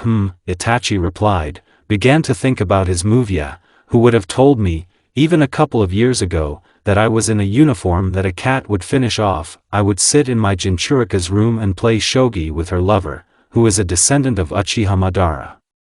I would have taken this lunatic to a mental hospital, otherwise death is too humane considering what stupidity he blurted out. Kurama, you think a lot, said Itachi. The boy. Don't get conceited, I said when I saw that I was losing. Don't you think it's too calm somehow? The problem with Danzo was solved too quickly. Jirai-sama's reports are only good. Itachi said, the calm before the storm. I don't like it either. I said, having lost outright. Said Itachi and plunged into thought. 2 weeks have passed since Itachi and this dog sensei Naruko, Kakashi, found the refuge of this old madman. As it turned out, he really went mad, and his strength left him every hour, so it was not difficult for the boy and the dog to deal with him. Of course they are like degenerates who call themselves patriots. Dragged, he was sent to the Hokage and sent to prison, where he died a couple of days later. It would be better to have a public execution. It's a pity that it was cancelled many years ago. It would be a pleasure to torment this bastard in public, and then his fellow elders. I would even show myself to the light and take up his tortures myself. Well, at least in one thing, Itachi did the right thing by taking the rule of the root into his own hands. I was even surprised when he thought of it himself and brought it to life. Only now the root is not a secret organization that was hiding in the shadow of the village, but the revived police of the Uchiha clan.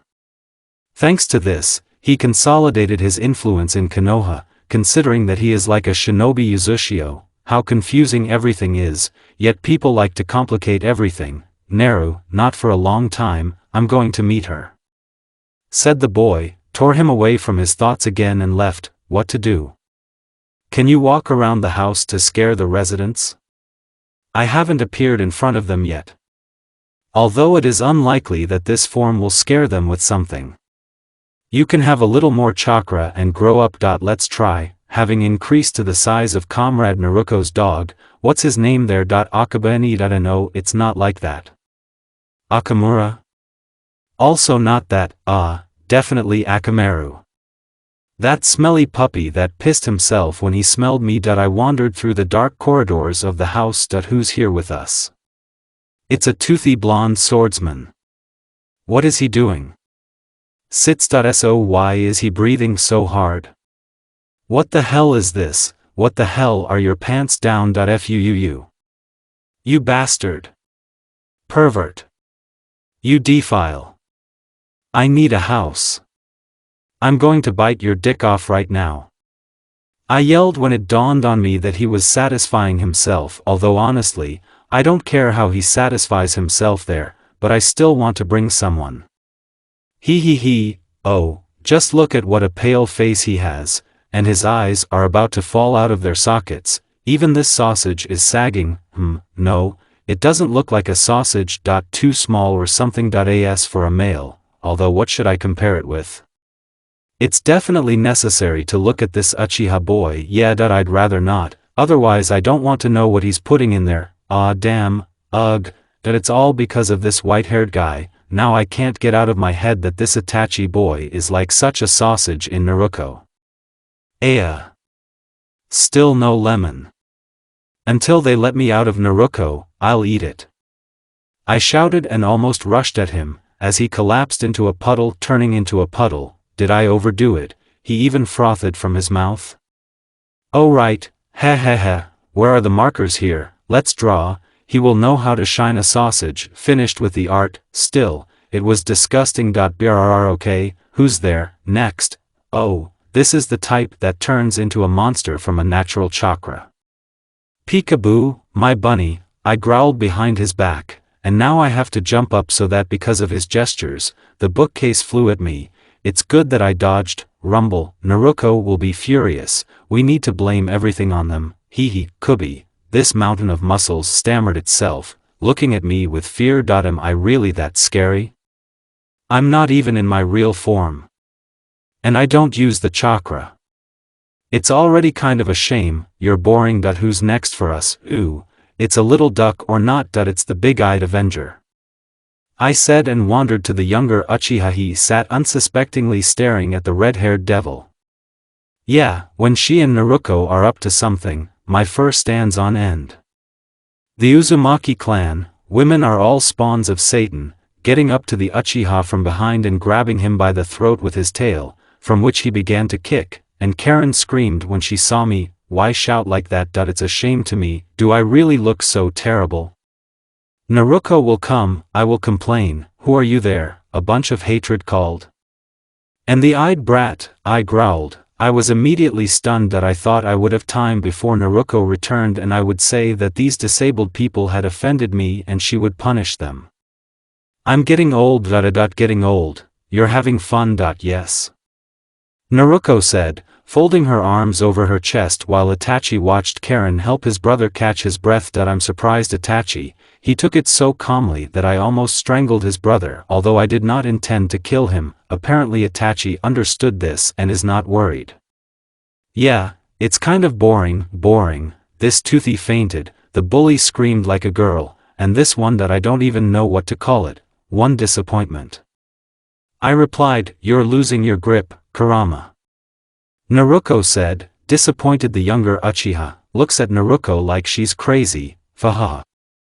And what did you think, you big-eyed duck? I didn't really think she was going to scold me now. Haha, don't make me laugh. Naruko is always on my side. Naruko, I want meat.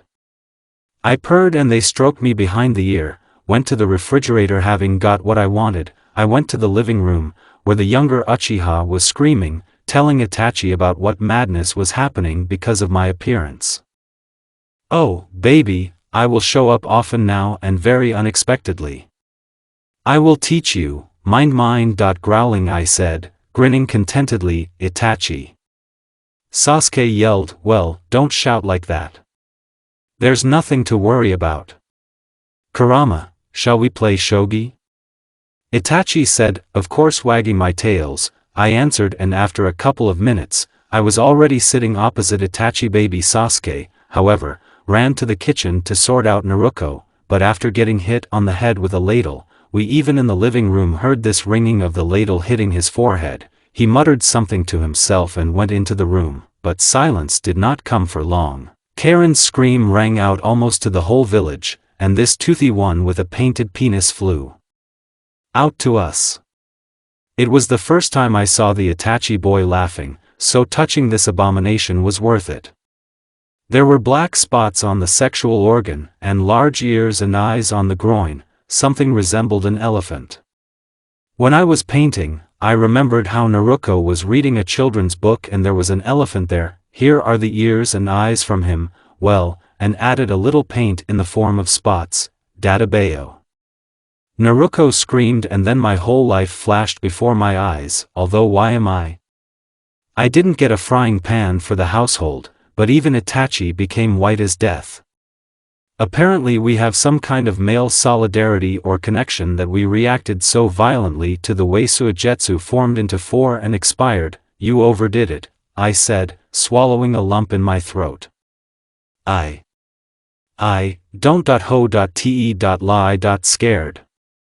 Naruto stammered, red as a tomato. Oh, you bastard, I'll pervert. I'll cut it off for you. Karen screamed, beating a half-dead toothpick. Sasuke came running to the oar, who pulled Karen away from the toothpick, followed by Yugo, who trembled when he saw me and picked up a friend and carried him to the hospital. Yeah, the madhouse is complete. But fun, let's continue, I replied, looking at how Itachi calmed Naruto, stroking her head. Itachi let go of my Jinchuriki, who went to the kitchen with Karen, went up to his brother, hit him on the back of the head and sat down opposite me. For what? Enai-san. The kid cried out, you didn't apologize to Kurama. Itachi said, surprising me. For what? And who called me a bunch of hatred? And the duck is vindictive. I snorted at the younger one, but I didn't know. He muttered, books should be read more often. They say that any living creature has a mind. Itachi was saying, Itachi, you know yourself, my father said that Biju is just a bunch of chakra and Kyuubi is the darkest. Sasuke said, he said that, but I'm a stupid younger brother. I didn't agree with him, I always denied his words. You wouldn't drool adoration on him either, but would think with your own head. Now, apologize, said Itachi. I'm sorry, Ku. The Avenger did not finish, having received a slap on the head from me. For you, I'm a Kyuubi, now I'm even. Itachi is a golden-eyed, go, I said, happily wagging my tails, after the victory over Itachi, which was given to me with difficulty. This boy is good, already pisses me off, it's time for dinner. That was funny, sitting behind the back of the toothy and the bully, and they are afraid to even breathe. Of course, the entertainment had to be interrupted, for that I got more meat and went to the side to the secluded world of my Jinchuriki. That's just not for long. I remembered that there is no more lemon. And I don't throw words to the wind. I don't like this thing between the legs of people, it's disgusting and I wish it was in my Naruto. Well, no, interrupting this couple that mate almost every day. I again increased to the size of a dog, lay down between them, brazenly pushing the Uchiha off the bed. Kurama, what are you doing? Naruto said, no LOMN. I don't like that he sticks his BRR. So everyone sleep, I snorted and wrapped my tails around Naruto, sniffed. I didn't hear what he was muttering and saying to Itachi, who apparently quickly accepted that he was now sleeping on the floor and wouldn't see Naruto for a long time. That I have already dreamed of a clearing with a lake and butterflies. I'm glad I have Naruto. POV Kurama / It has been quite a long time since Jiraiya went to Akatsuki, and Danzo was eliminated, as the elders left the post and as Naruto began a quiet life, but the feeling of anxiety only intensified every day. Naruto tried to ignore this feeling, but it did not lead to anything good, only to irritability and anger that she splashed out on others. And now, she barely restrained herself so as not to kill one Neto shinobi who refused treatment and snapped with her, Karen, who was standing behind. Her, along with Yuzu, did what they prayed for the repose of the soul of a very green shinobi. Are you listening to me at all? I've been telling someone here for an hour that I won't drink your pills. The kid who just became a chunin yelled. Naruko, with a strained smile, stood like a pillar, and in her head there was a dismemberment of everything that moves and disgusts her. Right now, even Itachi won't stop her if she loses control. This backbiter. Well, let me out, I'll bite his throat out, Kurama growled. He was already bullied by this impudent man himself. If this kid was from Konoha, then he would immediately get on the top of his head, although not one living and normal resident of Konoha would not take out Uzumaki Naruko herself. They still want to live, but since he is a guest from the cloud, so also the son of some bigwigs. Naruko was asked to be softer with him, but it seems that her patience has come to an end. He's fucked up. Data Bayo. Naruko said and grabbed the boy by the ear and brought him closer to her. Naruko-sama, we may have problems, Yuzu answered, cowardly ignoring her secretary. Naruko gave a savory slap to the boy, followed by screams and threats, but again a savory slap and a slap in the face, from which the ears rang. She beat him until the boy's cheeks were swollen and he shut up, and then threw him to Karen and Yuzu, left with a smooth gait, lounging in the shade of a tree. Uzumaki ignored any glances in her direction, and when someone wanted to approach her, she released a little Kyubi chakra and was left alone. You look bad, Itachi said, appearing out of nowhere, and you say that to your beloved. Itachi is cruel, Naruko said, and slipped into the arms of her beloved. Because I love you, that's what I'm saying. I'm worried, Uchiha said. Then let's go on a date, Naruko said with eyes full of hope. A lot of things have happened, even though they live together, but still they can't always be alone, especially after the red carpet has put a taboo on Lemon. Itachi held on for 3 days, held on well, but it's getting harder and harder to control himself every day. Naruko thought that they didn't have Lemon because Itachi works hard and he gets tired. She forgot about this taboo of Kurama, but still she lacked intimacy with Itachi, which he tried to avoid due to the fact that it is difficult for him to control himself. Where are we going? Itachi asked. There, where there are no people, Naruko answered, and immediately noticed how Itachi sighed heavily, but did not attach any importance to this and pulled her future husband in an unknown direction, the forest of death. That's where Naruko dragged Itachi.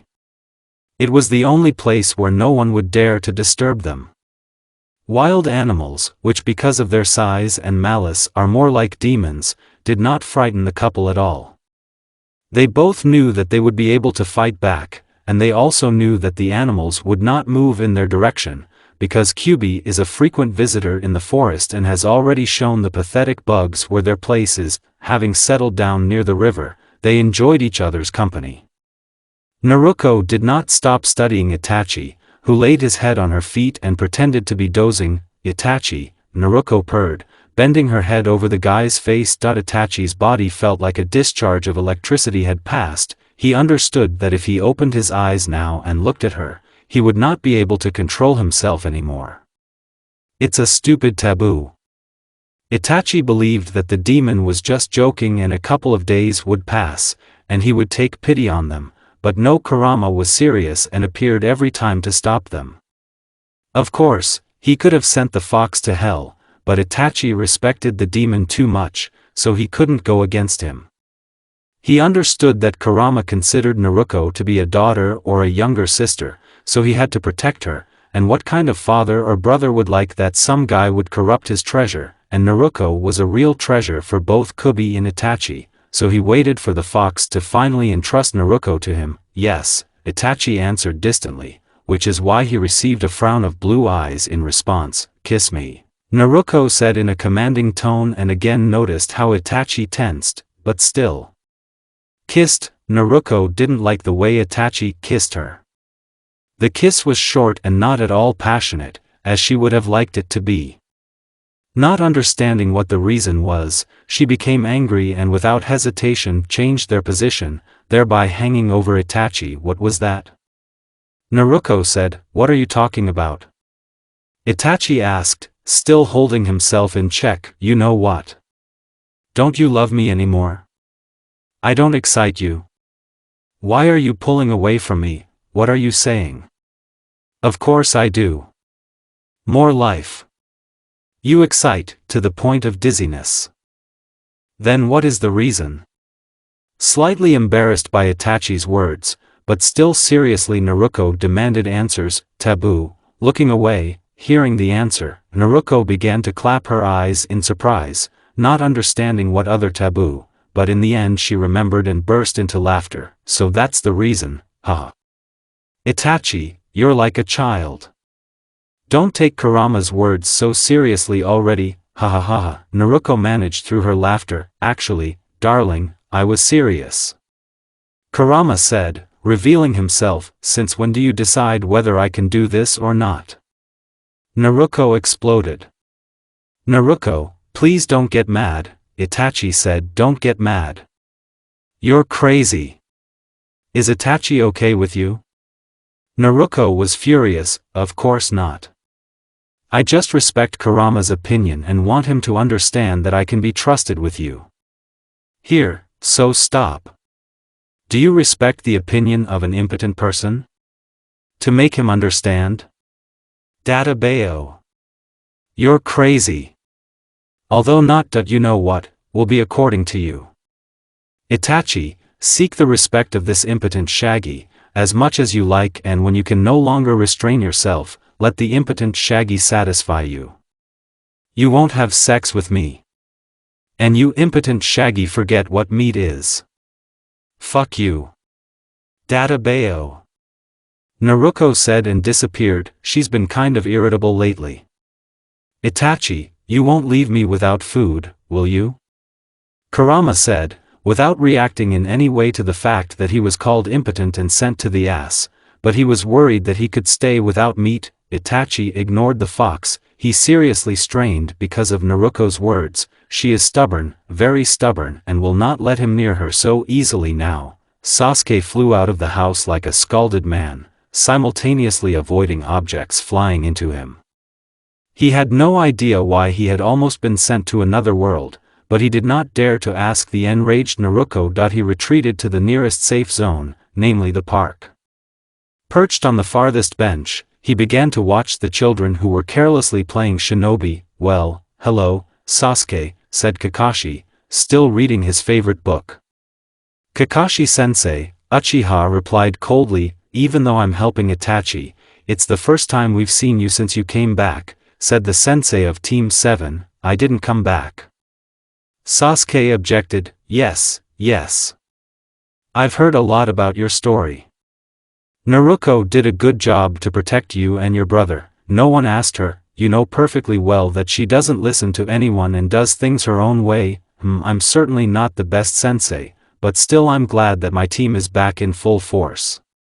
I was glad to see you, Sasuke. Without waiting for an answer, Kakashi disappeared, leaving behind a white smoke. After a short conversation with Sensei, Uchiha plunged into thoughts trying to understand how the village had changed at least a little over so many years, but during wandering around the village, Sasuke came to the conclusion that the village and its inhabitants seemed to have frozen in the past. The same Kakashi remained the same bookish pervert, a bore and to some extent indifferent to others.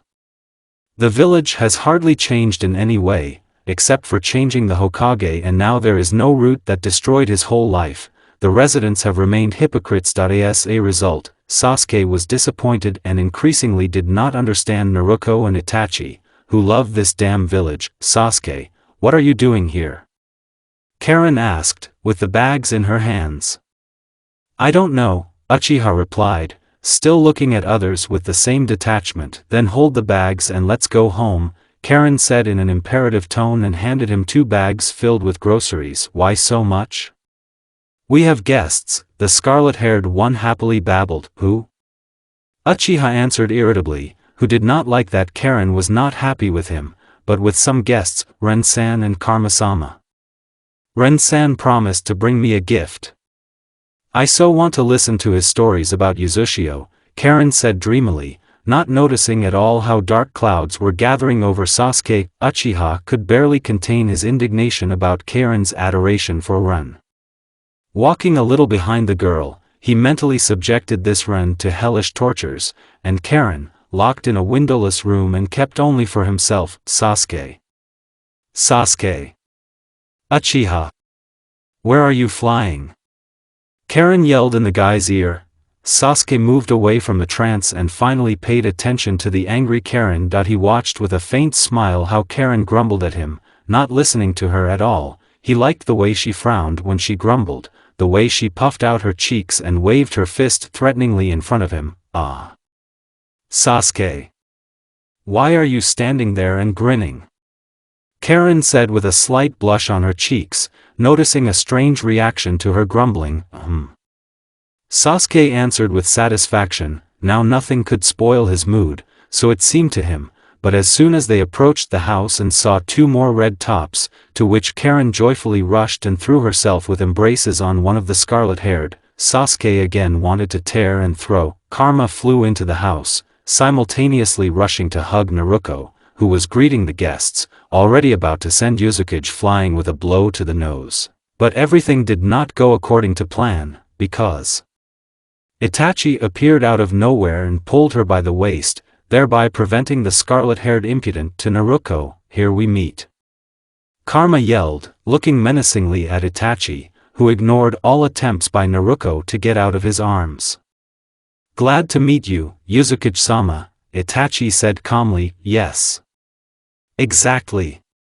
For you, I'm Uzumaki-sama.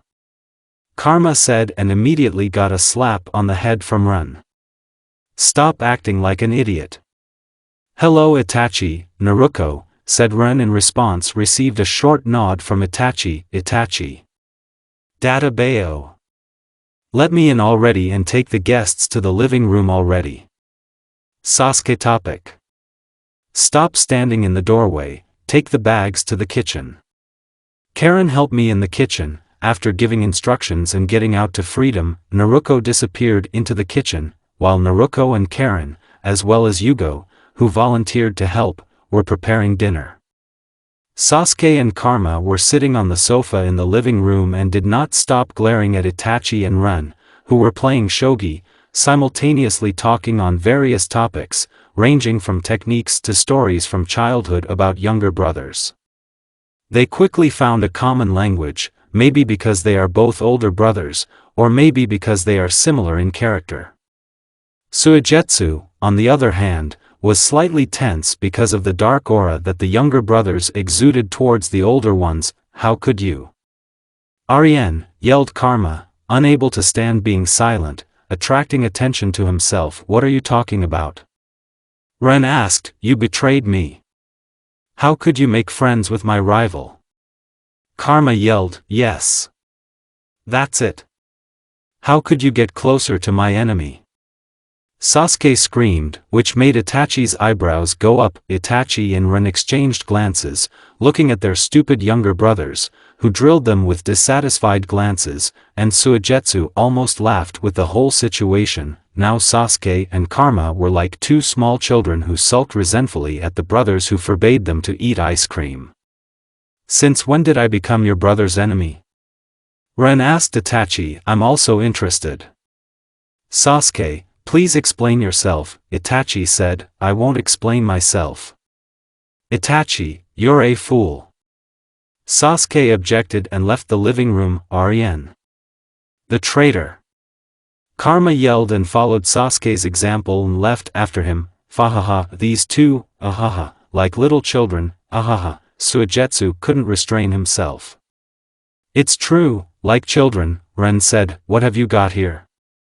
Naruto came to the laughter. Sasuke, he called me a fool, Itachi informed. I did the right thing, I agree, Naruto replied snorting and returned to the kitchen, and Ren looked at Itachi questioningly, but by the heavy sigh in response, it became clear to Ren that everything was very confusing and stupid. Almost everyone was sitting at the kitchen table and wanted to start eating already, but Naruto wouldn't let them, walking back and forth waving a ladle and telling them what she would do with Karma and Sasuke, who were late for dinner. And so two acrobat brothers appeared, both drunk in the trash, holding each other so as not to fall. They undressed only when they swam into the kitchen. Sasuke collapsed on his knees in front of Karen, and Karma collapsed on his ass near Naruto. You are mine. I see, only. I see. Mine. I won't give it back. Sasuke said and passed out, putting his head on Karen's lap, who was in shock. Naruto. And you're a schmuck, Uchikovsko. Karma yelled, drawing attention to himself. Karma, how did you get so drunk? Naruto said. You. Schmuck, Uchikovsko. Offend Naruto. I'll tear your balls off. Naruto. I see. I love you so much. You are the sun in my life. I see. So what? I wish you happiness. I see. Mind you. I see. If. I see. I will. Be the godfather. IR of your child. I see. If this IR. Smack. Offend. You just say ick. I'm his IC. I'll turn it into mincemeat. Ick. Said Karma and went into a blackout after his drinking buddy. Silence hung in the kitchen. Suigetsu and Yugo did not cease to wonder at the madhouse that happens almost every day in the house. Karen stroked the sleeping Sasuke's hair with a happy face and giggled stupidly. Ren looked hopelessly at his drunken brother, and Itachi and Naruto were playing peekaboo, but not for long. A fox grin appeared on the blonde's face, from which everyone came to their senses. Naruto grabbed Karma by the hair without saying anything to anyone, and Sasuke dragged her out of the kitchen by the leg. No one dared to follow her, dragging two drunken bodies into the room. Kurama appeared near Naruto, who grinned and wagged his tails in anticipation of something very funny. They are at your disposal, Naruto said and left, leaving Kurama with new toys. Returning to the kitchen, no one asked her about anything. Tomorrow they would find out what she had done.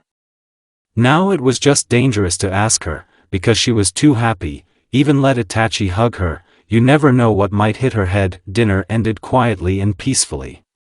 Everyone went to their rooms, only Itachi stayed in the living room to sleep, even though Naruto was in a good mood after the stunt with the acrobat brothers, but still about the idiotic taboo of Kurama, she did not forget and was not going to forgive them just like that. First she would torment, and then she would think about pardoning. On the morning of the next day, when everyone gathered in the kitchen and sipped tea with cookies, the whole house was filled with the scream of Uzumaki and the younger Uchiha, and then a stomp and two half-naked guys with painted bodies flew into the kitchen. Sasuke had black circles around his nipples, hair drawn from the navel went to the groin, a bunch of swear words all over his body and the inscription, I'm a brother lover. May Kami-sama help us in brotherly love, to revive Uchi. In addition to the painted body, Uchiha's face was even more beautiful.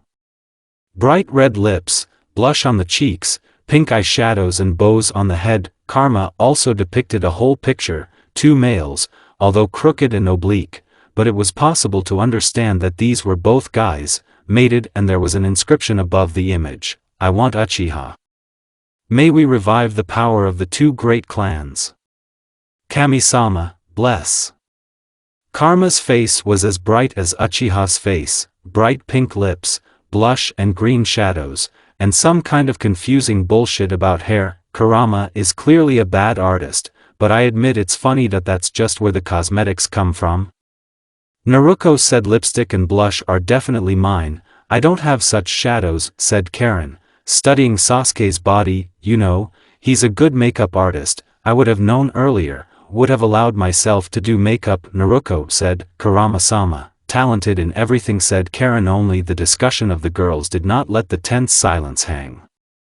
A couple more seconds and both brothers of the acrobat rushed into the bathroom, cursing obscenities along the way. Naruto, with love and care for her alcoholic brothers, began to cook antipokmalan.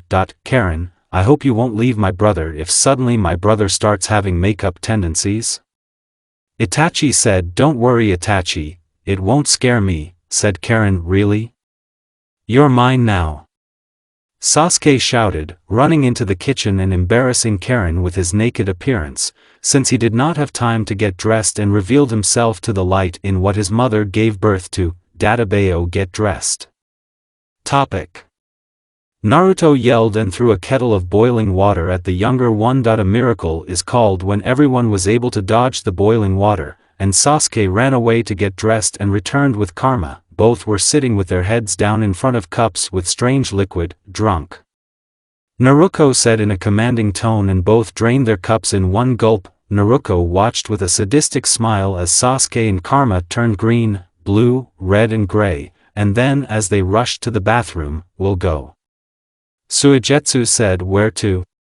Naruto asked. "The old woman Hokage asked me and Yugo to help with something," said Suigetsu and got a scoop in the forehead. "She's Hokage-sama to you," said Karen, who beat her friend. "That's right, Karen." "Well, then go, just wait a minute," Naruto said and quickly began to collect the food that she handed to Yugo. "Is this for us?" The swordsman said happily, "I was dreaming, it's Ba-chan." Knowing her, she doesn't use anything except sake. Let her eat, I'm not ready to bury her yet. Now get out of here," Naruto said, and Suigetsu and Yugo disappeared, and two acrobat brothers crawled into the kitchen. Sasuke took Karen by the hand and led her into the living room, and Naruto began to lecture on the dangers of alcohol to Karma. "How is Jirai-sama doing?" Itachi asked while Naruto was clearing Karma's brain. "He hasn't even reached the Akatsuki's lair yet, that's what he does, that he walks around hot springs," Ren said in disappointment. "That old pervert." Naruto growled, "Honey, please calm down," Itachi said. "Well, hush. So I'm worried about him, nervous about how he is, what's wrong with him, and he's collecting information for his little books. I will not only castrate him, but I will burn all his books. Yuroyu."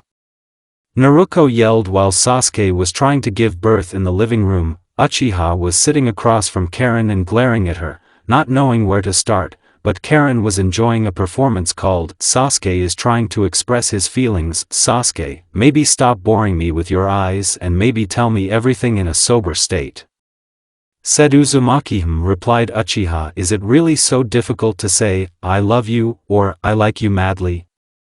Karen said, but in response silence, and it began to anger her. Uchiha, he was going through a lot of options in his head. You could say, you could kiss, but it fell away in the end. He got up and approached Karen, just poked his fingers into her forehead with a weak smile. Uzumaki's cheeks immediately flushed scarlet. She knew that this is how Sasuke shows love, because she has seen Itachi do this more than once. Naruto or Sasuke, so the Uchiha in their family show those who are dear to them that they love and appreciate them and will always be with them. Naruto once explained to her when she asked, "What does this poking in the forehead mean?" "You're so slow-witted, Sasuke," Karen said and pulled Uchiha by the collar, brought his face closer to her and kissed him. Uzumaki have always been ardent and expressed their feelings just as fervently, so this time Sasuke had to blush, who did not expect such a turn, even though he liked it insanely, because he had been craving Karen's lips for a long time. "Well, that's enough cooing lovebirds. It's time to see off the guests," Naruto said as she entered the living room. Karen jumped up from the sofa and ran up to Naruto, hugged her, whispered in her ear, "Thanks for the help." "Naruto, I did it." Naruto stroked her distant relative's hair and poisoned her to say goodbye to Ren and Karma. She went up to Sasuke and grabbed him by the collar so that his face was opposite hers. "If you offend her, it will seem like hell to you, and you will beg for death." Naruto growled and left, leaving the frightened younger Uchiha with Itachi. "I'm afraid of her," said Sasuke to his brother. "Sometimes I am too, but you better be afraid of Karen, now she's your worst nightmare." Advice as a more experienced, do not anger Uzumaki, Itachi said and went to his future wife. Naruto kicked Karma back to Uzushio. The same one kept yelling that he would kill Itachi if he offended her and did not want to let Naruto out of his arms. "Well, since you, Uzukage-sama, have blessed us, then I will take my future wife out of your clutches," Itachi said dissatisfied and immediately pulled Naruto out of Karma's hands. wrapped him in his arms. "Oh, smack. Uchikhovsko. I'll grind you to powder. Come here." Karma yelled, "Run, get him out of here. Don't take your eyes off Jirai. He must come back alive and I will turn his life into hell. The old pervert." Naruko spoke threateningly. "Of course," Ren said and grabbed his brother by the hair. "Naruko. My love. I'm waiting in Uzushio." Karma yelled before disappearing into white smoke with his brother. Naruko sighed with relief and slapped Itachi's hands, which had already crawled under his shirt, got out of his arms and went into the house. After Uzumaki's return to Uzushio, a week passed. From the elder Uchiha, everyone was scared, because he became infernally angry from the Nidotraha, and Naruko only added fuel to the fire sometimes, walking in one towel near Itachi, or forgetting to close the door to the room, and he went there when she was changing clothes, or seductively eating ice cream. Itachi's nerves were giving way and Sasuke was the first to feel it, on which Itachi took it out by calling him to practice and openly beating him. Suigetsu volunteered for missions out of boredom and Tsunade was happy to send him and Yugo on missions. Although they were considered residents of Uzushio, but Tsunade sent everyone to hell, made them documents where it is said that they are shinobi leaf. So now this couple did not flash at home so often and did not fall under the hot hand of Naruko, who also has a strange mood jumping and everything is written off on Nidotra. Even Kurama already tells Naruko and Itachi that she takes words at the expense of taboo, but Naruko is stubborn and does not refuse her words. Sasuke and Karen are not all rosy either. Itachi is smarter than Sasuke and immediately realized that it is worth giving in to his beloved, even if she is wrong, that is, when it is necessary to be henpecked, as Suigetsu always says, for which he has received more than once, and when it is necessary, then show character and stand your ground. Sasuke is stubborn and stupid, always quarreling with Karen over trifles and does not want to concede in the end. They have been communicating normally for the whole week, only 2 days, the rest of the days they swore, and so in the Uzumaki house there was a cheerful life. Sasuke went out with Karen on a date, although it's hard to say a date. Kurama brazenly pushed them out of the house, yelling, "Walk. And don't come back," as they started quarreling and not letting him sleep. Then he took on Naruko and Itachi, shoving them into one room along the way shouting, "Fuck you already. Fucked up," locking them there, went to sleep in the living room. "What kind of people are problematic?" Kurama said wearily, listening to the barely audible creaking of the bed and groans. The idea of taboo was really terrible. "So where's the meat?" "A good fox, deserved." Kurama went to the refrigerator and took out all the meat supplies from there, dragged them into the living room. Devouring meat and reading some kind of love novel, Kurama whiled away his day.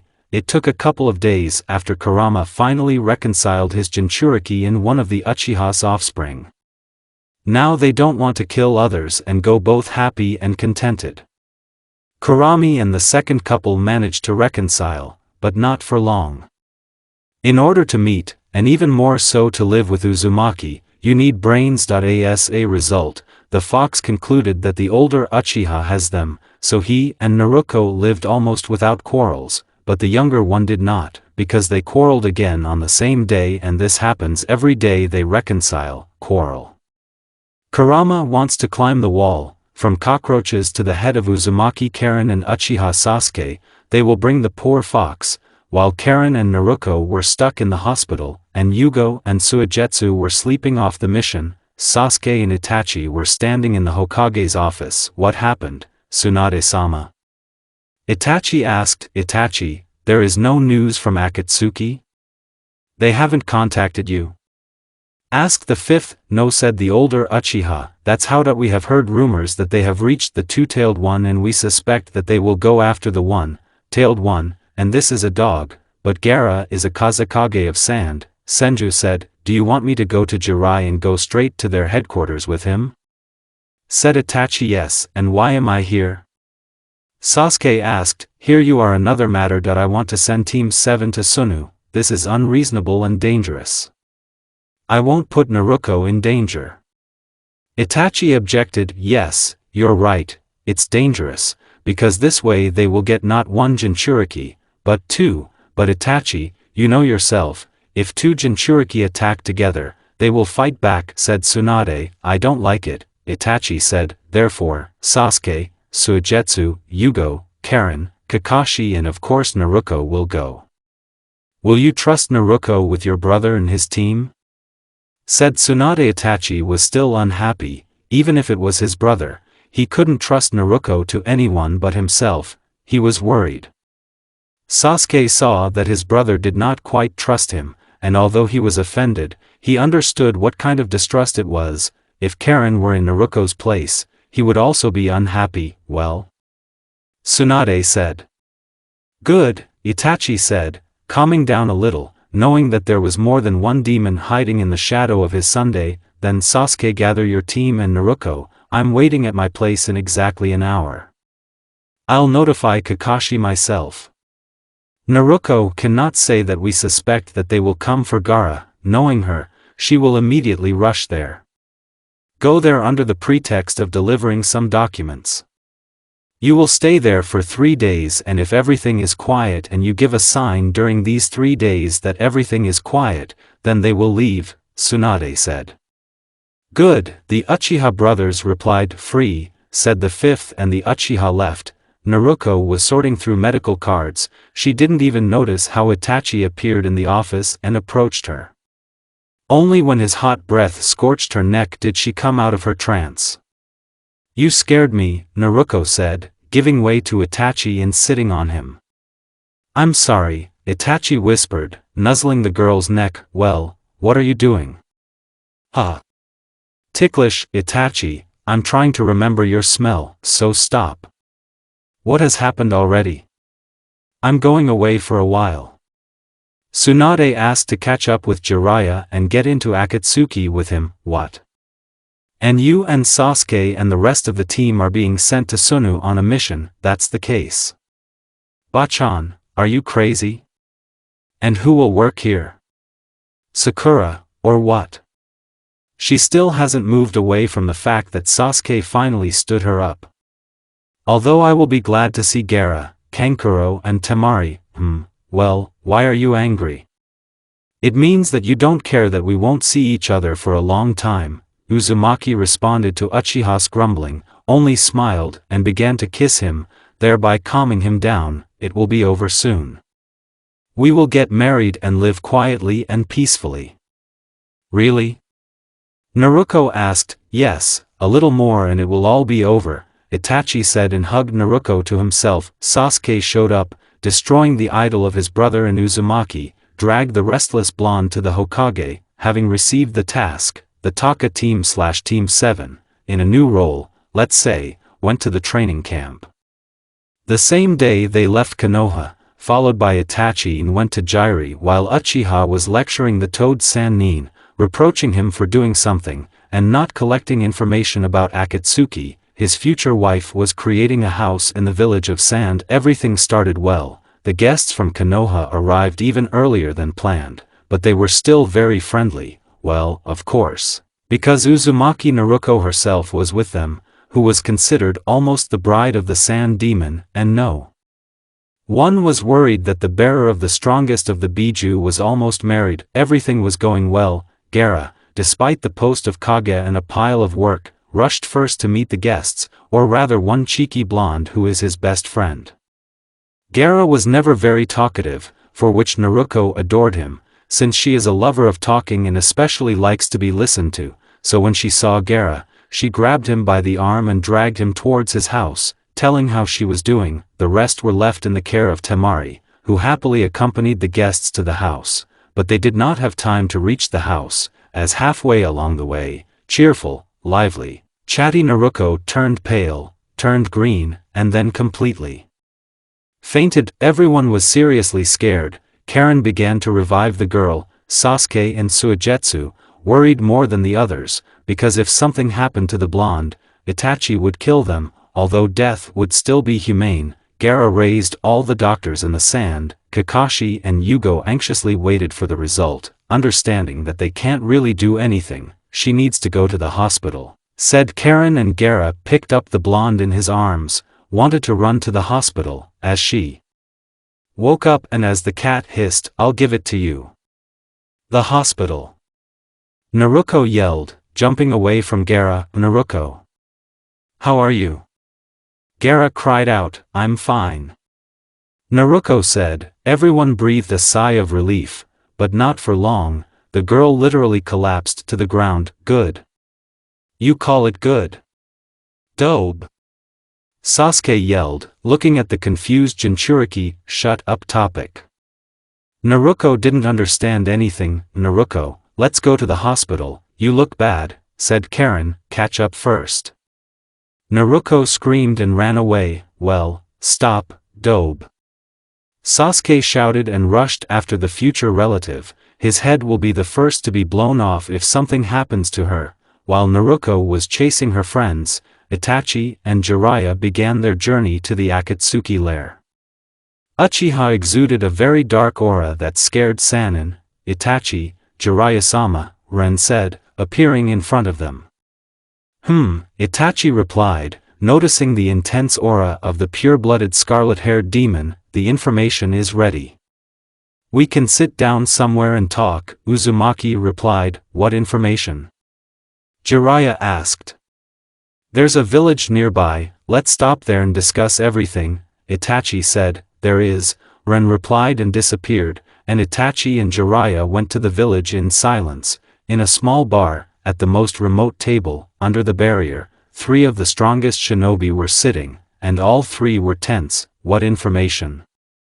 "By Akatsuki?" Jiraiya asked, or rather, about some of their members. "The first Tobi is the one with the orange mask. He was the one who attacked the Namikaze family on that ill-fated day," Itachi said. Jiraiya tensed. Hatred began to choke him, exuding his hatred. Jiraiya made it clear to Ren and Itachi that it was not for his beautiful eyes that he bore the title of Sannin. He is a great shinobi and enemies will have a very difficult time. Next. Growled Sannin the toad. "Zetsu is a strange type," Itachi said and gave his word to Ren. "To begin with, Tobi is Uchiha Obito, he's dead." "This can't be happening," said Jiraiya, knowing who Obito was. Itachi also knew about him and considered him dead, because Kakashi told him so, and he himself saw how his friend was covered with stones, and that's where the craziest thing begins. "Uchiha Madara is also alive," said Ren. Tobi more than once called himself Madara, so also on the day of Kyuubi's attack on Konoha, he called himself Madara. Itachi said, "That's right. You asked me to find out who is behind them. So, you need a scheme. I'll start from the bottom so that everything is clear. The usual Nunkanins, which include Zetsu, who are controlled by pain, considering himself a god, due to the fact that he has a Rinnegan from birth, a feature of the Uzumaki clan. Tobi and Zetsu are behind him. Madara is behind Tobi, but Zetsu is behind Madara. Who the hell is Zetsu?" Jiraiya yelled. "He is the creation of Kaguya Itsuki, the goddess of rabbits, or Jubi," said Ren. "She ate the fruit and became the first person with a chakra." Itachi said, "What are you talking about?" Sannin asked, "A fairy tale about the sage of the 6 ways, not such a fairy tale anymore," Itachi answered, and everything fell into place for Sannin. If Tobi, pain, dream of peace and created in rather cruel ways and not right, then Madara, offended by Hashirama and Konoha, for his fate, is trying to take revenge well, and also wants peace. They all want to put the world to sleep, continued Uzumaki. "Genjutsu," said Itachi. "Exactly, but they do not suspect that their actions will revive Jubi, who used to be Kaguya, the goddess of the shinobi world. She will destroy us. From a children's fairy tale, you know perfectly well that she went crazy and became the 10th tale, which the sage divided into 9 parts. Therefore, it is impossible to collect the tailed ones together, and so. All this is controlled by Zetsu, who is something like a descendant of this goddess. He wants to revive her," finished Ren, "so we need to make sure that Tobi and Zetsu are not around." Then we will be able to persuade Pain and the others to come to our side, and we will deal with Tobi and Zetsu, as well as Madara, separately, said Jiraiya. Itachi was thinking about what to do with this strange descendant of the goddess and 2 living Uchiha. He didn't really want to kill them. After all, Obito is his uncle, and Madara is his great-great-grandfather. Do you think there is a way to seal Zetsu? Itachi asked. Not yet, but there is a whole Uzumaki clan. Will find something, Ren said proudly, then go to Uzushio and deal with this issue. Jiraiya and I will deal with Pain, and then we will decide on Madara and Obito. I hope you will come up with something by then, Itachi said. Well, said Ren, and disappeared. Uchiha and Sannin spent the night in the village and set off again. Meanwhile, Naruto brought Gaara to gray hairs, Sasuke to a nervous tic, and Suigetsu refused to be near the blonde at all, citing that it was life-threatening. Kakashi was left without his books. Yugo became a servant. Karen now, upon returning to Konoha, will work without leaving the hospital for days under the auspices of Sakura, and Temari, the clever infection has escaped. That's because Naruto was caught and forcibly sent for inspection, after which, oh, how she took it out on them that now no one approaches her, and she sat contentedly in the living room of the Kazekage house and ate dango. Naruto, stop eating sweets. The ass will stick together, shouted Kurama, who had already lost count of the sweet he had eaten. Don't be silly. Naruto replied with her mouth full. Did you say something? Gaara asked, looking at his friend with concern. Govafu ftofne flifnifsia. Naruto continued to yell with her mouth full. A blockhead, howled Kurama. Gaara only looked with disgust at the mountain eaten by his girlfriend. He did not understand how she had not vomited yet, from such a quantity. By the way, Kuramachka? And you Ichibi, did you communicate? Asked Naruto. What the fuck for? Asked Kurama. Well, don't swear. Pig-tailed. He's your brother. You have to talk to him. Naruto said and stuffed more sweets into her mouth. You. You're completely fucked up. Who's a pig here? You bastard. Come on down, shouted Kurama. Naruto stopped chewing sweets, frowned around the living room, and then jumped up and went to the kitchen, where Kakashi was drinking tea with Yugo. Where's Sasuke?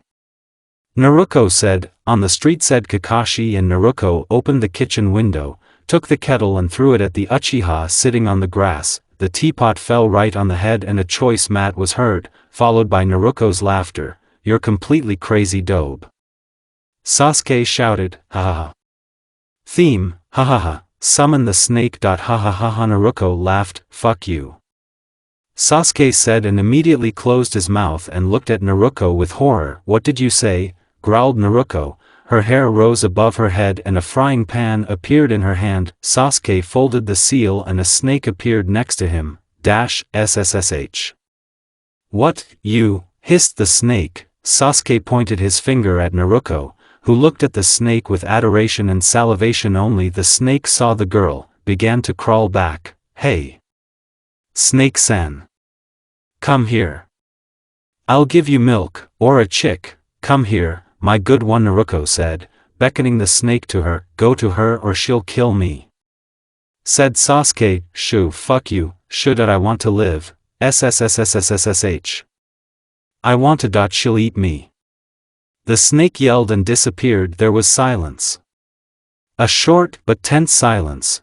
Naruto, please tell me why you asked to summon a snake, dispelled the silence of Kakashi. Naruto took out a knife from behind her back, put it on the table and smiled innocently, went back to the living room. She's stupid, shouted Suigetsu. Now it's clear why no snake wants to go to her when I asked to deliver the documents, said Sasuke. I'm going to talk to her, Karen said. You're just being careful, said Sasuke. Sasuke, don't make a monster out of Naruto. Maybe something happened to her, so she's joking, or relieve stress, Karen said and disappeared from sight. It reminds me of something, Kakashi said. What are you talking about? Yugo asked. Mother Naruto. She somehow forced Minato-sensei to summon a frog and almost fried it. said Kakashi, and everyone looked in horror towards the living room. We have to run. Run. Suigetsu shouted. Uzumaki, meanwhile, was sitting in front of Kurama and poking her finger into his eye. You want to leave me without an eye, you bastard. Kurama yelled. Oh, you're not sleeping. That's nice. Naruko said. Naruko. Kurama yelled, but Naruko stood calmly in front of him and thoughtfully looked at nothing. Kurama, something's wrong, don't you think? It seems. And I even know what the problem is. What? You're crazy yourself. That I'm serious. The fox calmed down and began to think. He really noticed changes in Naruko and not only her strange behavior. After a couple of minutes of brainstorming, Kurama jumped to his feet and looked at his Jinchuriki with horror. Kurama? Naruko said. We're in shit. Said the fox. Kurama, what happened? What are you doing? Are you scaring me? Rikudo, for what? Am I really so guilty? Somebody, help. If only I knew that taboo has not been abolished. Kurama. Databao. Naruko yelled. Kurama drew attention to Naruko, who was seriously alarmed. He sighed heavily. Congratulations, you're pregnant. Kurama said. What? There was a scream for the whole subconscious. Kurama covered his ears. I'm not a parrot to repeat. Kurama, you're not kidding? Am I a clown? No, but then why didn't they tell me anything about the examination? Because you're a Jinchuriki and it's difficult to detect pregnancy in you. In a month it will be possible to understand, and now you are not pregnant for others. Naruko stood with a silly smile and touched her stomach. Kurama looked at it with a grin. He was happy for his Jinchuriki, but at the same time he was scared, because he had 9 months of hell ahead of him. Go, otherwise Karen has been trying to call you for 15 minutes already, Kurama said, and Naruko disappeared. In the living room, everyone ran to the panic that Naruko was not coming to. Gaara was about to run for the doctors, when Naruko woke up herself and rushed to hug her friends, giggling stupidly. Naruko, what are you doing? Kakashi asked, and it was his turn to hug. I'm pregnant. Shouted in Sensei's ear. Naruko and his legs gave way. What? The others yelled. He. I'm going to be a MOM. He. Naruko shouted. Who's the father? Sasuke yelled and got hit in the head with a vase. You're completely, topic. Of course Itachi. Naruko shouted. I'm going to be and uncle. Sasuke yelled, not paying attention to the broken head. But fuck you. You're not going anywhere near my baby. Naruko shouted. Why? Sasuke shouted, because you're a topic. That's not an explanation. I don't care. Karen. I'm pregnant. I'm going to have a baby. Naruko screamed. Karen squeaked and rushed to hug her sister. Yugo tried to bring Kakashi to consciousness, who collapsed after hearing that Naruko was pregnant. Suigetsu understood that he had to run. Chuka told him that if he didn't escape, what would happen? Gaara ran around Naruko fearing that she would fall when she was running around the house. I won't survive this, moaned Kakashi. Let's escape, Suigetsu said. It won't work, Kakashi said. What are you talking about? Sasuke said, hormones are a terrible thing. Kakashi said with horror, remembering the time when Kushina was pregnant and arranged a takeaway for everyone in Konoha. Let's take her to Uzushio then. It's all there, Suigetsu said. You tell her that now, said Sasuke, looking at Naruko angry as hell with a frying pan in her hand. Suigetsu didn't speak anymore. He didn't breathe at all. While everyone was sleeping in Naruko, the night Ziachara woke up. Not finding anything delicious in the refrigerator, Naruko stomped into the store. After buying sweets and a bunch of other things, Naruko decided to look at Ge, who was still in the residence, despite the fact that it was night. As soon as Naruko left the house, something exploded in front of her. If not for Kurama, who managed to release one tail and take over the body of his Jinchuriki, then goodbye Uzumaki. Naruko, what was that? Databao. Naruko shouted when the chakra returned to print, and Naruko was looking at the consequences of the explosion. Get out of here now. Find either Uchiha or Hitaki, or best of all, and be close to them. You're no better than civilians right now, shouted Kurama, but Naruko did not listen to him. Her eyes were filled with tears and they looked at the bags of food. There was another explosion and he was overhead. Raising his head, Naruko saw Gaara, a bird and two in cloaks with a red cloud. Bastards! Bastards! I'll show you how to offend a pregnant woman. Naruko shouted. Fool, shouted Kurama, protecting the fetus with a healing chakra so that he would not suffer from his mother's rampage. Uzumaki found herself on a sandy cloud, brazenly throwing Gaara off it, and holding a frying pan in her hands, glared at the blonde and some hunchback. Who else are you? The blonde man yelled, your death. Naruko yelled, turned out to be on the bird, hit the hunchback with a frying pan and he flew off the bird. Ahahaha. The blonde man neighed, looking at how quickly his friend lost. Shut up. Naruko yelled and tried to strike, but something made her sick and instead of hitting, she vomited. The blonde was taken aback looking at how this crazy woman vomited on his bird. Naruko. Gaara shouted and found himself next to his girlfriend. Don't touch me. Naruko yelled and grabbed the blonde by the patli, began to rise from her knees. It hurts to let go. Let go. He said, the blonde man said and tried to hit Naruko in the stomach, but an orange chakra appeared from there and swallowed his hand. What did you just want to do? Naruko asked, growling. Hit, peeped Deidara and began to try to free his hand and move away from the blonde. You wanted to raise your hand against my child. Are you immortal? Naruko yelled and grabbed him by the throat and began to strangle him. She strangled him with a grin, trying to kill him, but as soon as he passed out, she threw him off the bird, looked at Gaara, who held out his hand to her so that she stood on a sandy cloud. Naruko was on the ground again, grabbed the blonde by the hair and dragged him to the battle of his friends with the hunchback, who turned out to be Asakura Sasori, a former sandstone. Well, hello. Doll. Naruko said, throwing the blonde at the puppeteer. Sasori wanted to run away, but he got into a sand coffin. You're not going anywhere. You and your buddy owe me food. And until I get mine, you won't leave. Naruko said and summoned the scarlet demons, who put the seals of paralysis on the enemies, dragged them after Naruko. You said that she would become weak. You call it weak? Suigetsu said. Her mother, at 8 months, broke the floor of Konoha. Said Kakashi, can we order places at the cemetery right away? Sasuke asked, well, hush. Come on. Gaara, are you with us? Karen said, no, I have things to do. I think you're on your own. That I have to sort things out here. I will send a NBA to you to protect you. Said Kazekage, there's no need. If the Uzumaki used seals, then they certainly won't be able to do anything. Take care of the village. I hope you understand that they have come for you. Kakashi said, yes. I understand, said Gaara and left. 2 Nunkianins were lying on the floor in the living room.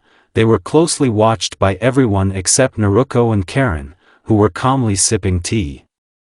Naruko was still listening to a lecture from Kurama. It was dangerous. Have you even thought about the baby? I'm not going to defend this backbiter anymore. You're parasite, you do it. To which Naruko replied, don't you love us? And the fox howled in despair, wake them up. Sasuke. Naruko said, why? Uchiha asked, they owe me food. I'm hungry. Naruko said. No one even began to say anything. Sasuke began to bring those to their senses. Waking up, Deidara began to yell, where? What? Where to? A crazy woman?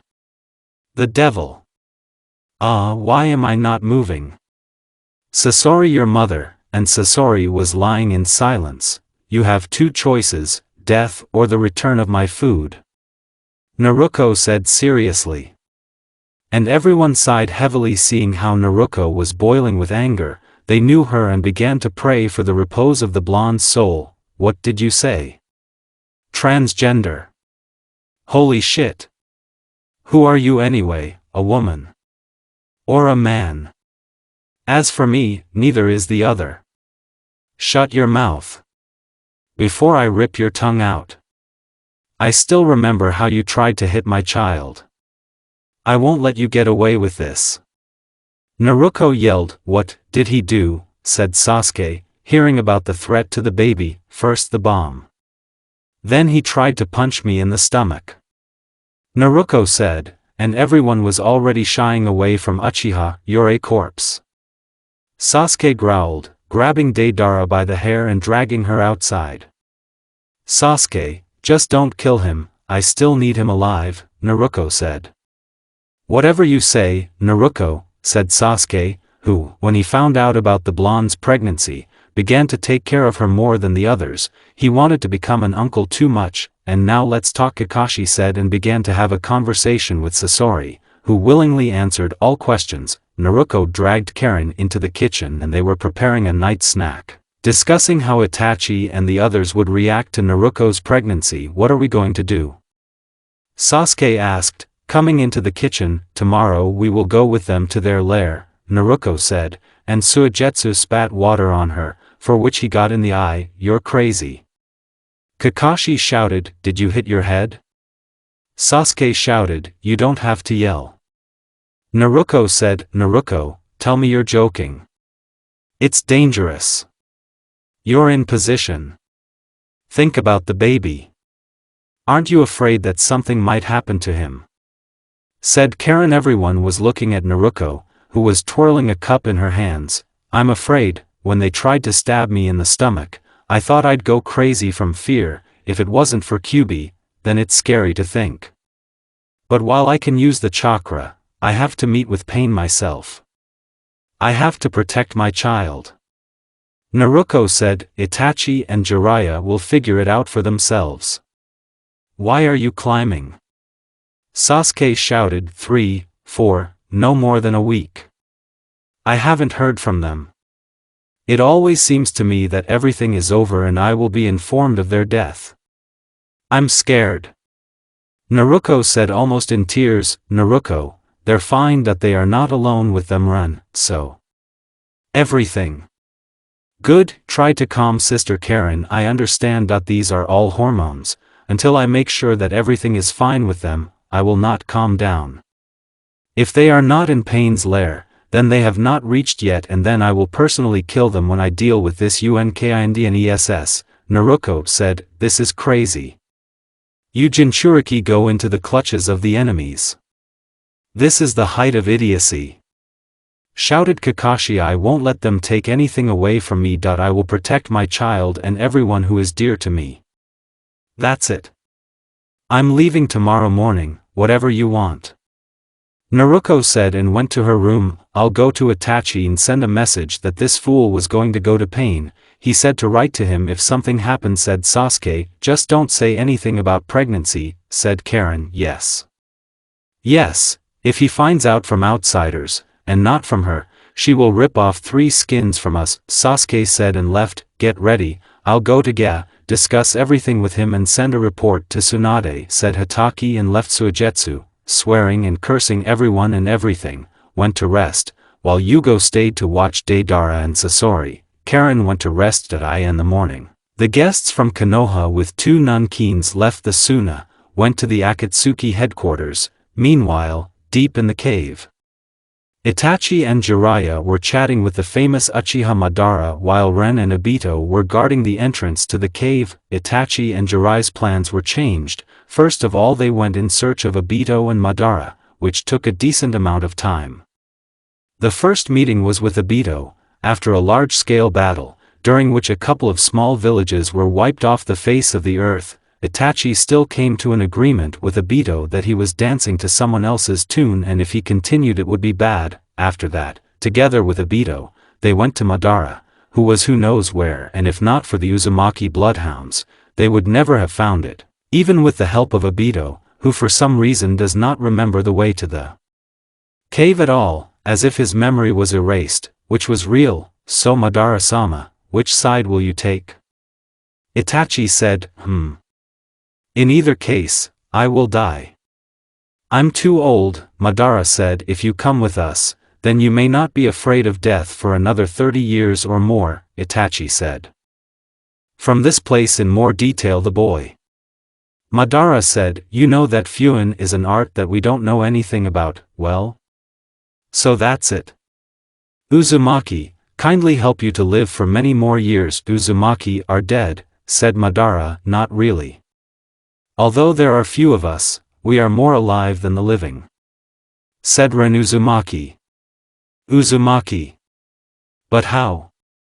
Madara shouted and coughed up blood. It's a long story, we don't have time. That my future wife is going to pain. And if I don't get to him before her, they'll kill me, Itachi said. Why should I live? My plan failed. Is my clan destroyed? Madara said, listen, Madara-san, I'm old too, of course not as old as you, but still old people need to stick together. Who knows how you can help us. Just like we are to you, Jiraiya said. I agree, and now the boys, think about how to get me out of here. Said the oldest Uchiha. Itachi, Jiraiya, go. Obito-san and I will stay. I need to prepare everything and Karma will come, he only knows the technique of how to prolong life. So we'll be here, then we'll go to Uzushio. If something happens, you know how to call me, Ren said. Itachi and Jiraiya nodded and disappeared. She's a red-haired demon. Don't you think I'll kill everyone if you get me in shape? Uchiha said with a grin. And you try it, said Karma, revealing his royal persona and pinning down his ki. What strong kids went. Today, said Madara. Let's get acquainted. Uzumaki Karma, Uchiha Madara. Well, let's get you on your feet, old man. By the way, there is a small cluster of Uchiha in Uzushio. I think they will be glad to see you, ha ha ha. It seems that I clung to life for a reason. Karma smiled like a fox and began to think with Ren about how to apply the secret technique. Meanwhile, in the Akatsuki headquarters, there was a commotion. Uzumaki, with her comrades, stood in front of Pain and his subordinates. The girl smiled sweetly while eating a tomato, which Uchiha kindly brought her. What's here? Fuck. It's happening. Where did this woman come from? Fuck. Sasori, Deidara. What the fuck are you lying like two corpses? Haiden shouted. Only Nagato, who called himself Pain, wanted to say something to his screaming idiot, as Haiden's head separated from the body and was now showing off in the blonde's hands. How talkative, please be quiet, otherwise I'll put your head in a meat grinder and even your Jushin won't save you. Nagato, let's talk, Naruko said and threw Haiden's head at Suigetsu, who screamed and threw it far away. You are a very brave girl. Come to us knowing that we need Biju. Aren't you afraid? Nagato asked. And you try to do something to me, Naruko said, and immediately pinned everyone down. Naruko, and her companions, and two scarlet-haired demons from her shadow. What do you want? Conan said. Like what? I want to protect my family. Naruko said. Then it was stupid of you to come here. Kakuzu said and put a kunai to Naruko's throat. Kakuzu flew into the wall, and an angry and out-of-breath Itachi appeared near Naruko. I took my hands off her. Growled Itachi. Dear Naruko purred and put her hands on the guy's neck. Naruko. Itachi relaxed, and oh, how in vain. The next 5 minutes, everyone watched how Naruko beat the Uchiha, and then chased after Jiraiya in the hope of nailing that one. Why are you standing there looking? Catch it now. That old man. Naruko shouted out of breath. Still, her position made it clear that fatigue covered her after a light run or a beating from someone. Sasuke sat Naruko on a chair and began to drive Jiraiya with the others. So it went on until Nagato got tired of this farce and decided to pay attention to himself. Naruko kindly told Nagato what she wanted from him, namely that he accept this fucking world and go to live in Uzushio with Conan and the others, living happily and cheerfully. Itachi also told about Madara and Obito, as well as that they were on their side, and after that they said they would give 3 days to think, left their company. going to explore the Akatsuki headquarters. Naruko wanted to stay in it, and not go to the hotel. Jiraiya tried to object, but Suigetsu stopped him in time, saying that it was better not to argue with her. Akatsuki were also in the astral, and when Haiden tried to express an opinion about the settlement of a crazy blonde, he lost his tongue and eyes. This crazy blonde, she cut it off and tore out his eye. No one else said anything. Conan just led the girls after her, and the guys followed them. Sitting in the common room of the headquarters, Itachi was yelling and brawling at Naruko, expressing what a stupid idea it was to go to her here. Naruko knew that she was wrong, so she sat quietly and waited for her love to calm down. Itachi, I'm pregnant, Naruko said, and silence abruptly fell. Itachi froze with his mouth open. Jiraiya grabbed his heart and began to faint. Karen began to save him. Suigetsu, Yugo and Kakashi breathed a sigh of relief, because now Naruko would get them less, and Sasuke was smiling contentedly. You're not, are you kidding? Itachi asked, Do I look like a joker? Naruko was angry, but before she could boil with anger, she found herself in the arms of Uchiha. Thank you, thank you. Naruko. Thank you. With tears in his eyes, Itachi said, hugging the blonde. Itachi, do you want to strangle us? Naruko asked, oh, sorry. So. Wait, since you're pregnant. What were you thinking? In general, it is even more dangerous. And you? What were you thinking? Sasuke. Kakashi-senpai. Karen. Itachi shouted. Naruko walked up to Itachi and kissed him, waving her hand to Karen and the others to get out. When they were alone, Naruko pulled away from Itachi. Calm down? Naruko asked. Yes, said Itachi, everything's fine. Now that we're together, everything's fine. You'd better tell me. Where have you been? And in detail, Naruko said, and Itachi began the story. 3 days later, they received an answer that angered Naruko, but she resigned herself. Nagato refused to go to Uzushio, but agreed to stop collecting the tailed ones. Now they will be an organization of mercenaries. After all, they will never become good, and a quiet life for murderers is not real. It is better to be mercenaries to carry out tasks of people who will pay well for it. Itachi and the others were pleased with this result, so they immediately left the rain, going home. Uzumaki's house was bursting at the seams from the inhabitants. Of course there was enough room for everyone, but the pregnant girl was still cramped. In the living room of the house, Uchiha Madara was sitting and arguing with Senju Tsunade and Jiraiya. Mr. Uzukage was swearing with Itachi, who was playing shogi with Ren. Suigetsu was swearing with Karen, whom Uchiha Jr. was trying to calm down, for which he got in the nose. Kurama, who was sleeping without hind legs, and he was not at all bothered by Madara's presence, and that's because Uzukage is such a sweetheart, a sweet tomato, as the fox described him, put a seal on genjutsu. Now Kubi is omnipotent and invincible, but he's still ready to pounce on Madara for any reason. In the house, you can also meet Obito, who is glued to Kakashi's Hatake like gum. Madara perfectly took root in the Uzumaki house. He became a straight Lapulia, indulges the young mother in everything, runs around her, lisping already with a prominent belly, as if Naruko is his blood and flesh, and the baby is his descendant. Sometimes Nagato and Conan came to visit, taking the rest of the Akatsuki members with them, which made Naruko's eye twitch and she almost spat fire when they came with Zetsu. The Uzumaki clan, along with the remnants of the Uchiha, were sorted out. Of course, almost 3 months have passed since the Uzumaki made a seal for a creature unknown to them, and then another month, they tracked down this parasite, but it all ended with the destruction of half of Konoha, a couple of destroyed small villages. There was also panic among the Kage, but it did not have time to develop, since it was over.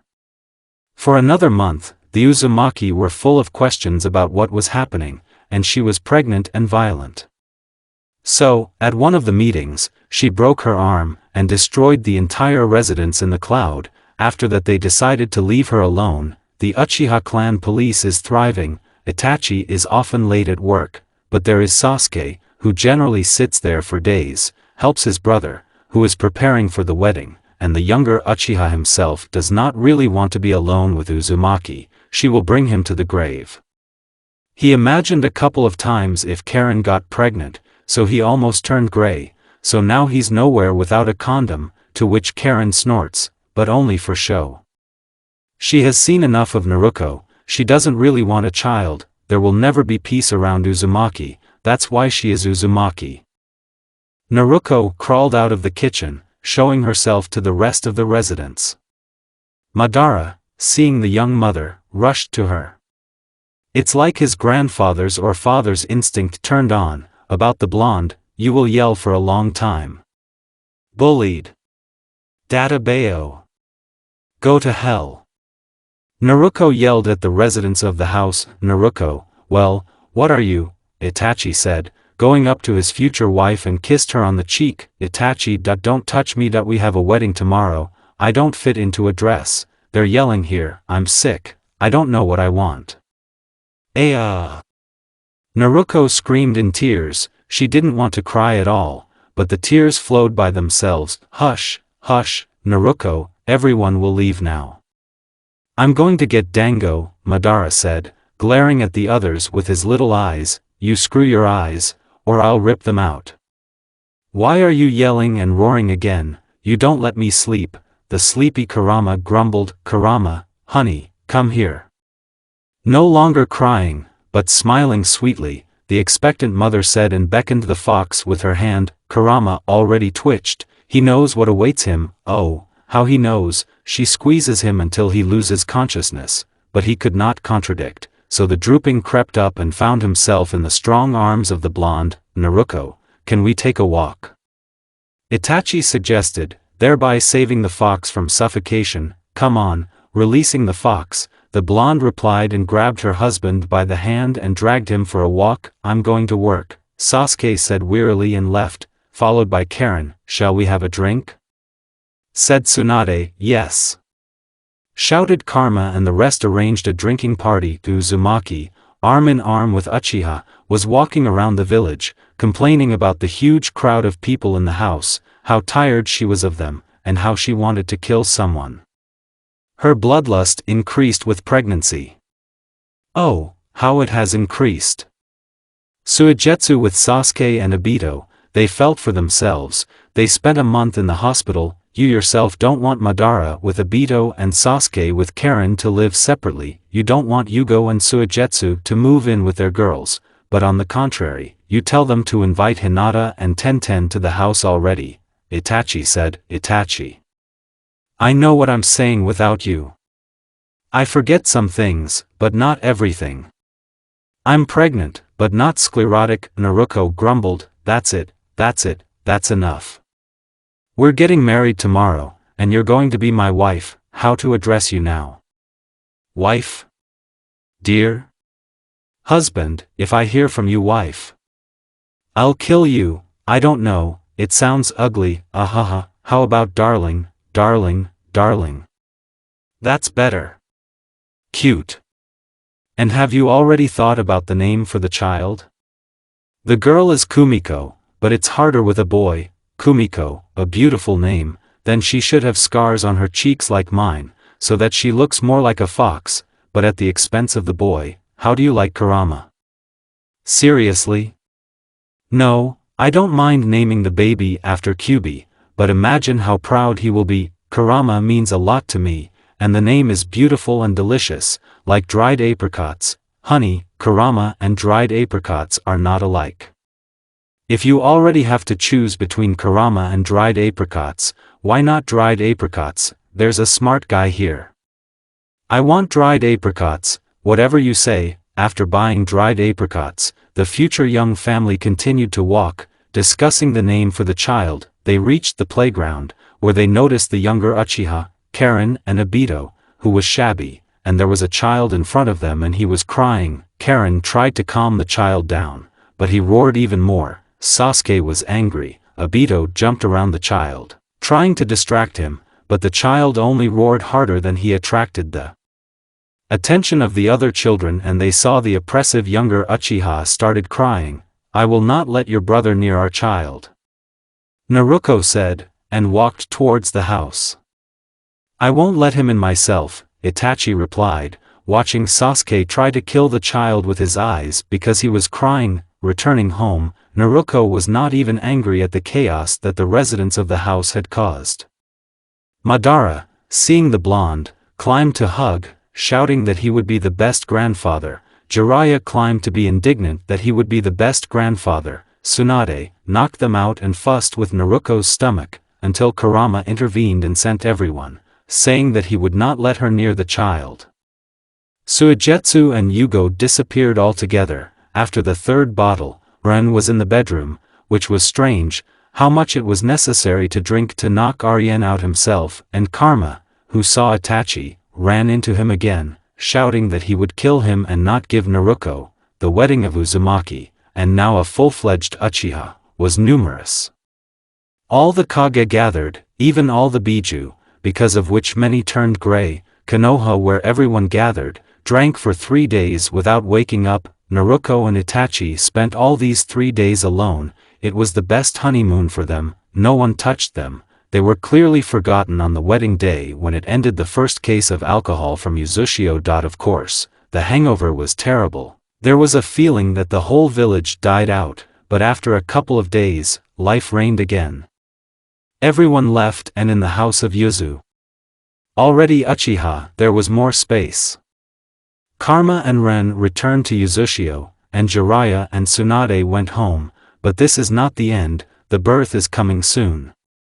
And Naruto is afraid of them, because it seems to her that her house will crack at the seams from the guests.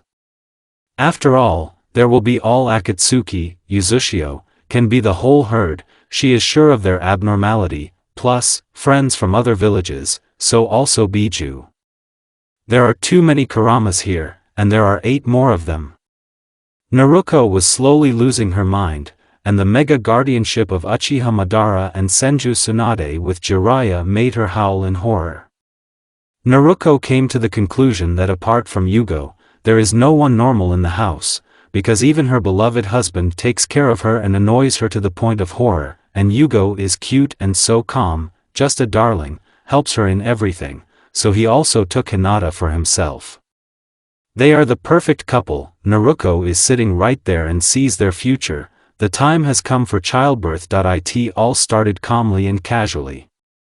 Naruto cooked breakfast for everyone. Along the way, responding to the kisses of her husband, who helped, she gave Obito and Suigetsu, who climbed to the food, a handshake. Breakfast was noisy because of Obito and Suigetsu, who were telling how the missions were going. Obito complained about Kakashi, who does not pay attention to him at all, and they are friends. No matter how, Suigetsu complained and grumbled at Tenten, with whom they are often on a mission, although the girl does not allow him to create lawlessness. Karen was telling Uchiha Uzumaki how things were going at the hospital and how tired she was of Sakura's ever-killing gaze. Madara kept putting meat in Naruto's plate, saying that the baby needed meat, for which he received from Tsunade, who said that it was impossible to overfeed a young mom. After breakfast, everyone dispersed, leaving Naruto and Itachi alone. Well, as there was Madara, Kurama, who cleaned the house, on the orders of the hostess of the house. Itachi was washing dishes while his beloved wife was resting in the living room. Itachi. Naruto shouted, to which, in addition to her husband in an orange apron, a fox and Madara appeared in the living room with a pink kerchief and the same apron, from which Naruto already shuddered. What is it? Itachi asked. I'm giving birth. Naruto answered calmly, like a boa constrictor, to which Itachi, Madara and Kurama did not react in any way. Your mother. What are you standing for? Databao. I'm giving birth. Idiots. Uchiha has already yelled, and it worked. Itachi grabbed his wife and went to the hospital, and Kurama and Madara ran to inform everyone. Tsunade was almost tearing up and throwing up, from the number of people in the hospital. It's not enough for her to have almost 10 people with scarlet hair who almost demolished the hospital, so everyone is still together, and the Kazekage family arrived and former criminals who yelled and cursed on the right and left. Poor Senju's hands were shaking and her eye was twitching. But this madhouse ended when Naruko came out feisty, tired, had not yet given birth to a child from the ward, and almost killed everyone for yelling and not letting her give birth. After that everyone shut up and waited for the baby to be born in silence. Itachi turned pale, almost fainted, from the screams of his wife and her curses in his direction and the whole Uchi clan and everyone in general in the world. When Tsunade and Karen were informed that everything was over, Madara flew in first. To Naruko, followed by Karma, then Jiraiya, Biju, the Uzumaki clan, Obito, Sasuke, Akatsuki, and only then, moving away from the shock, Itachi entered. Naruko was holding a bundle in her arms, with which Madara and Jiraiya were babbling, glaring at each other viciously along the way. Kurama happily wagged his tails, like the rest of the Biju. Karma roared in an embrace with Obito, who were happy with the appearance of the child. Ran and Sasuke almost killed everyone with a look who tried to approach the crumb and a young mother. Itachi, if you don't come right now, I'll tell our daughter that her father died, Naruko said, and her husband immediately appeared next to her. Kumiko, don't listen to mom. Your dad is alive. Thank you, dear, Itachi answered, taking his daughter in his arms. Goodbye to a quiet life, Kurama said, pleased with the birth of a dark-haired girl with blue eyes and scars on her cheeks like Naruko. Give it to me, Sasuke said, approaching his brother and niece. No, Itachi said, eliciting laughter from his wife and shock from his brother. Haha, Itachi, come on, let him look at his niece. Sasuke, if she cries, you're finished, Naruko said, and looked threateningly at Sasuke. What a beautiful, said Sasuke. Well, of course, all in me. Naruko said, I hope her character is from Itachi, said Sasuke. Give it to me. Give me my great-great-great-granddaughter. Madara yelled, no. Now I am. Jiraiya shouted, well, everyone get out. Give the child to the mother. Shouted Tsunade. Everyone had to leave Naruko with Kumiko. Only Itachi stayed. On the same day, in honor of the birth of Uchiha Kumiko, another drunken party took place and Konoha died out again, but a young mother and a young father could be alone with the child, or else, knowing what an abnormal family they have, Kumiko will have to learn cloning techniques right now so that she is not torn apart. The life of Uchiha Naruko has become even crazier, but even happier. That's the end of it.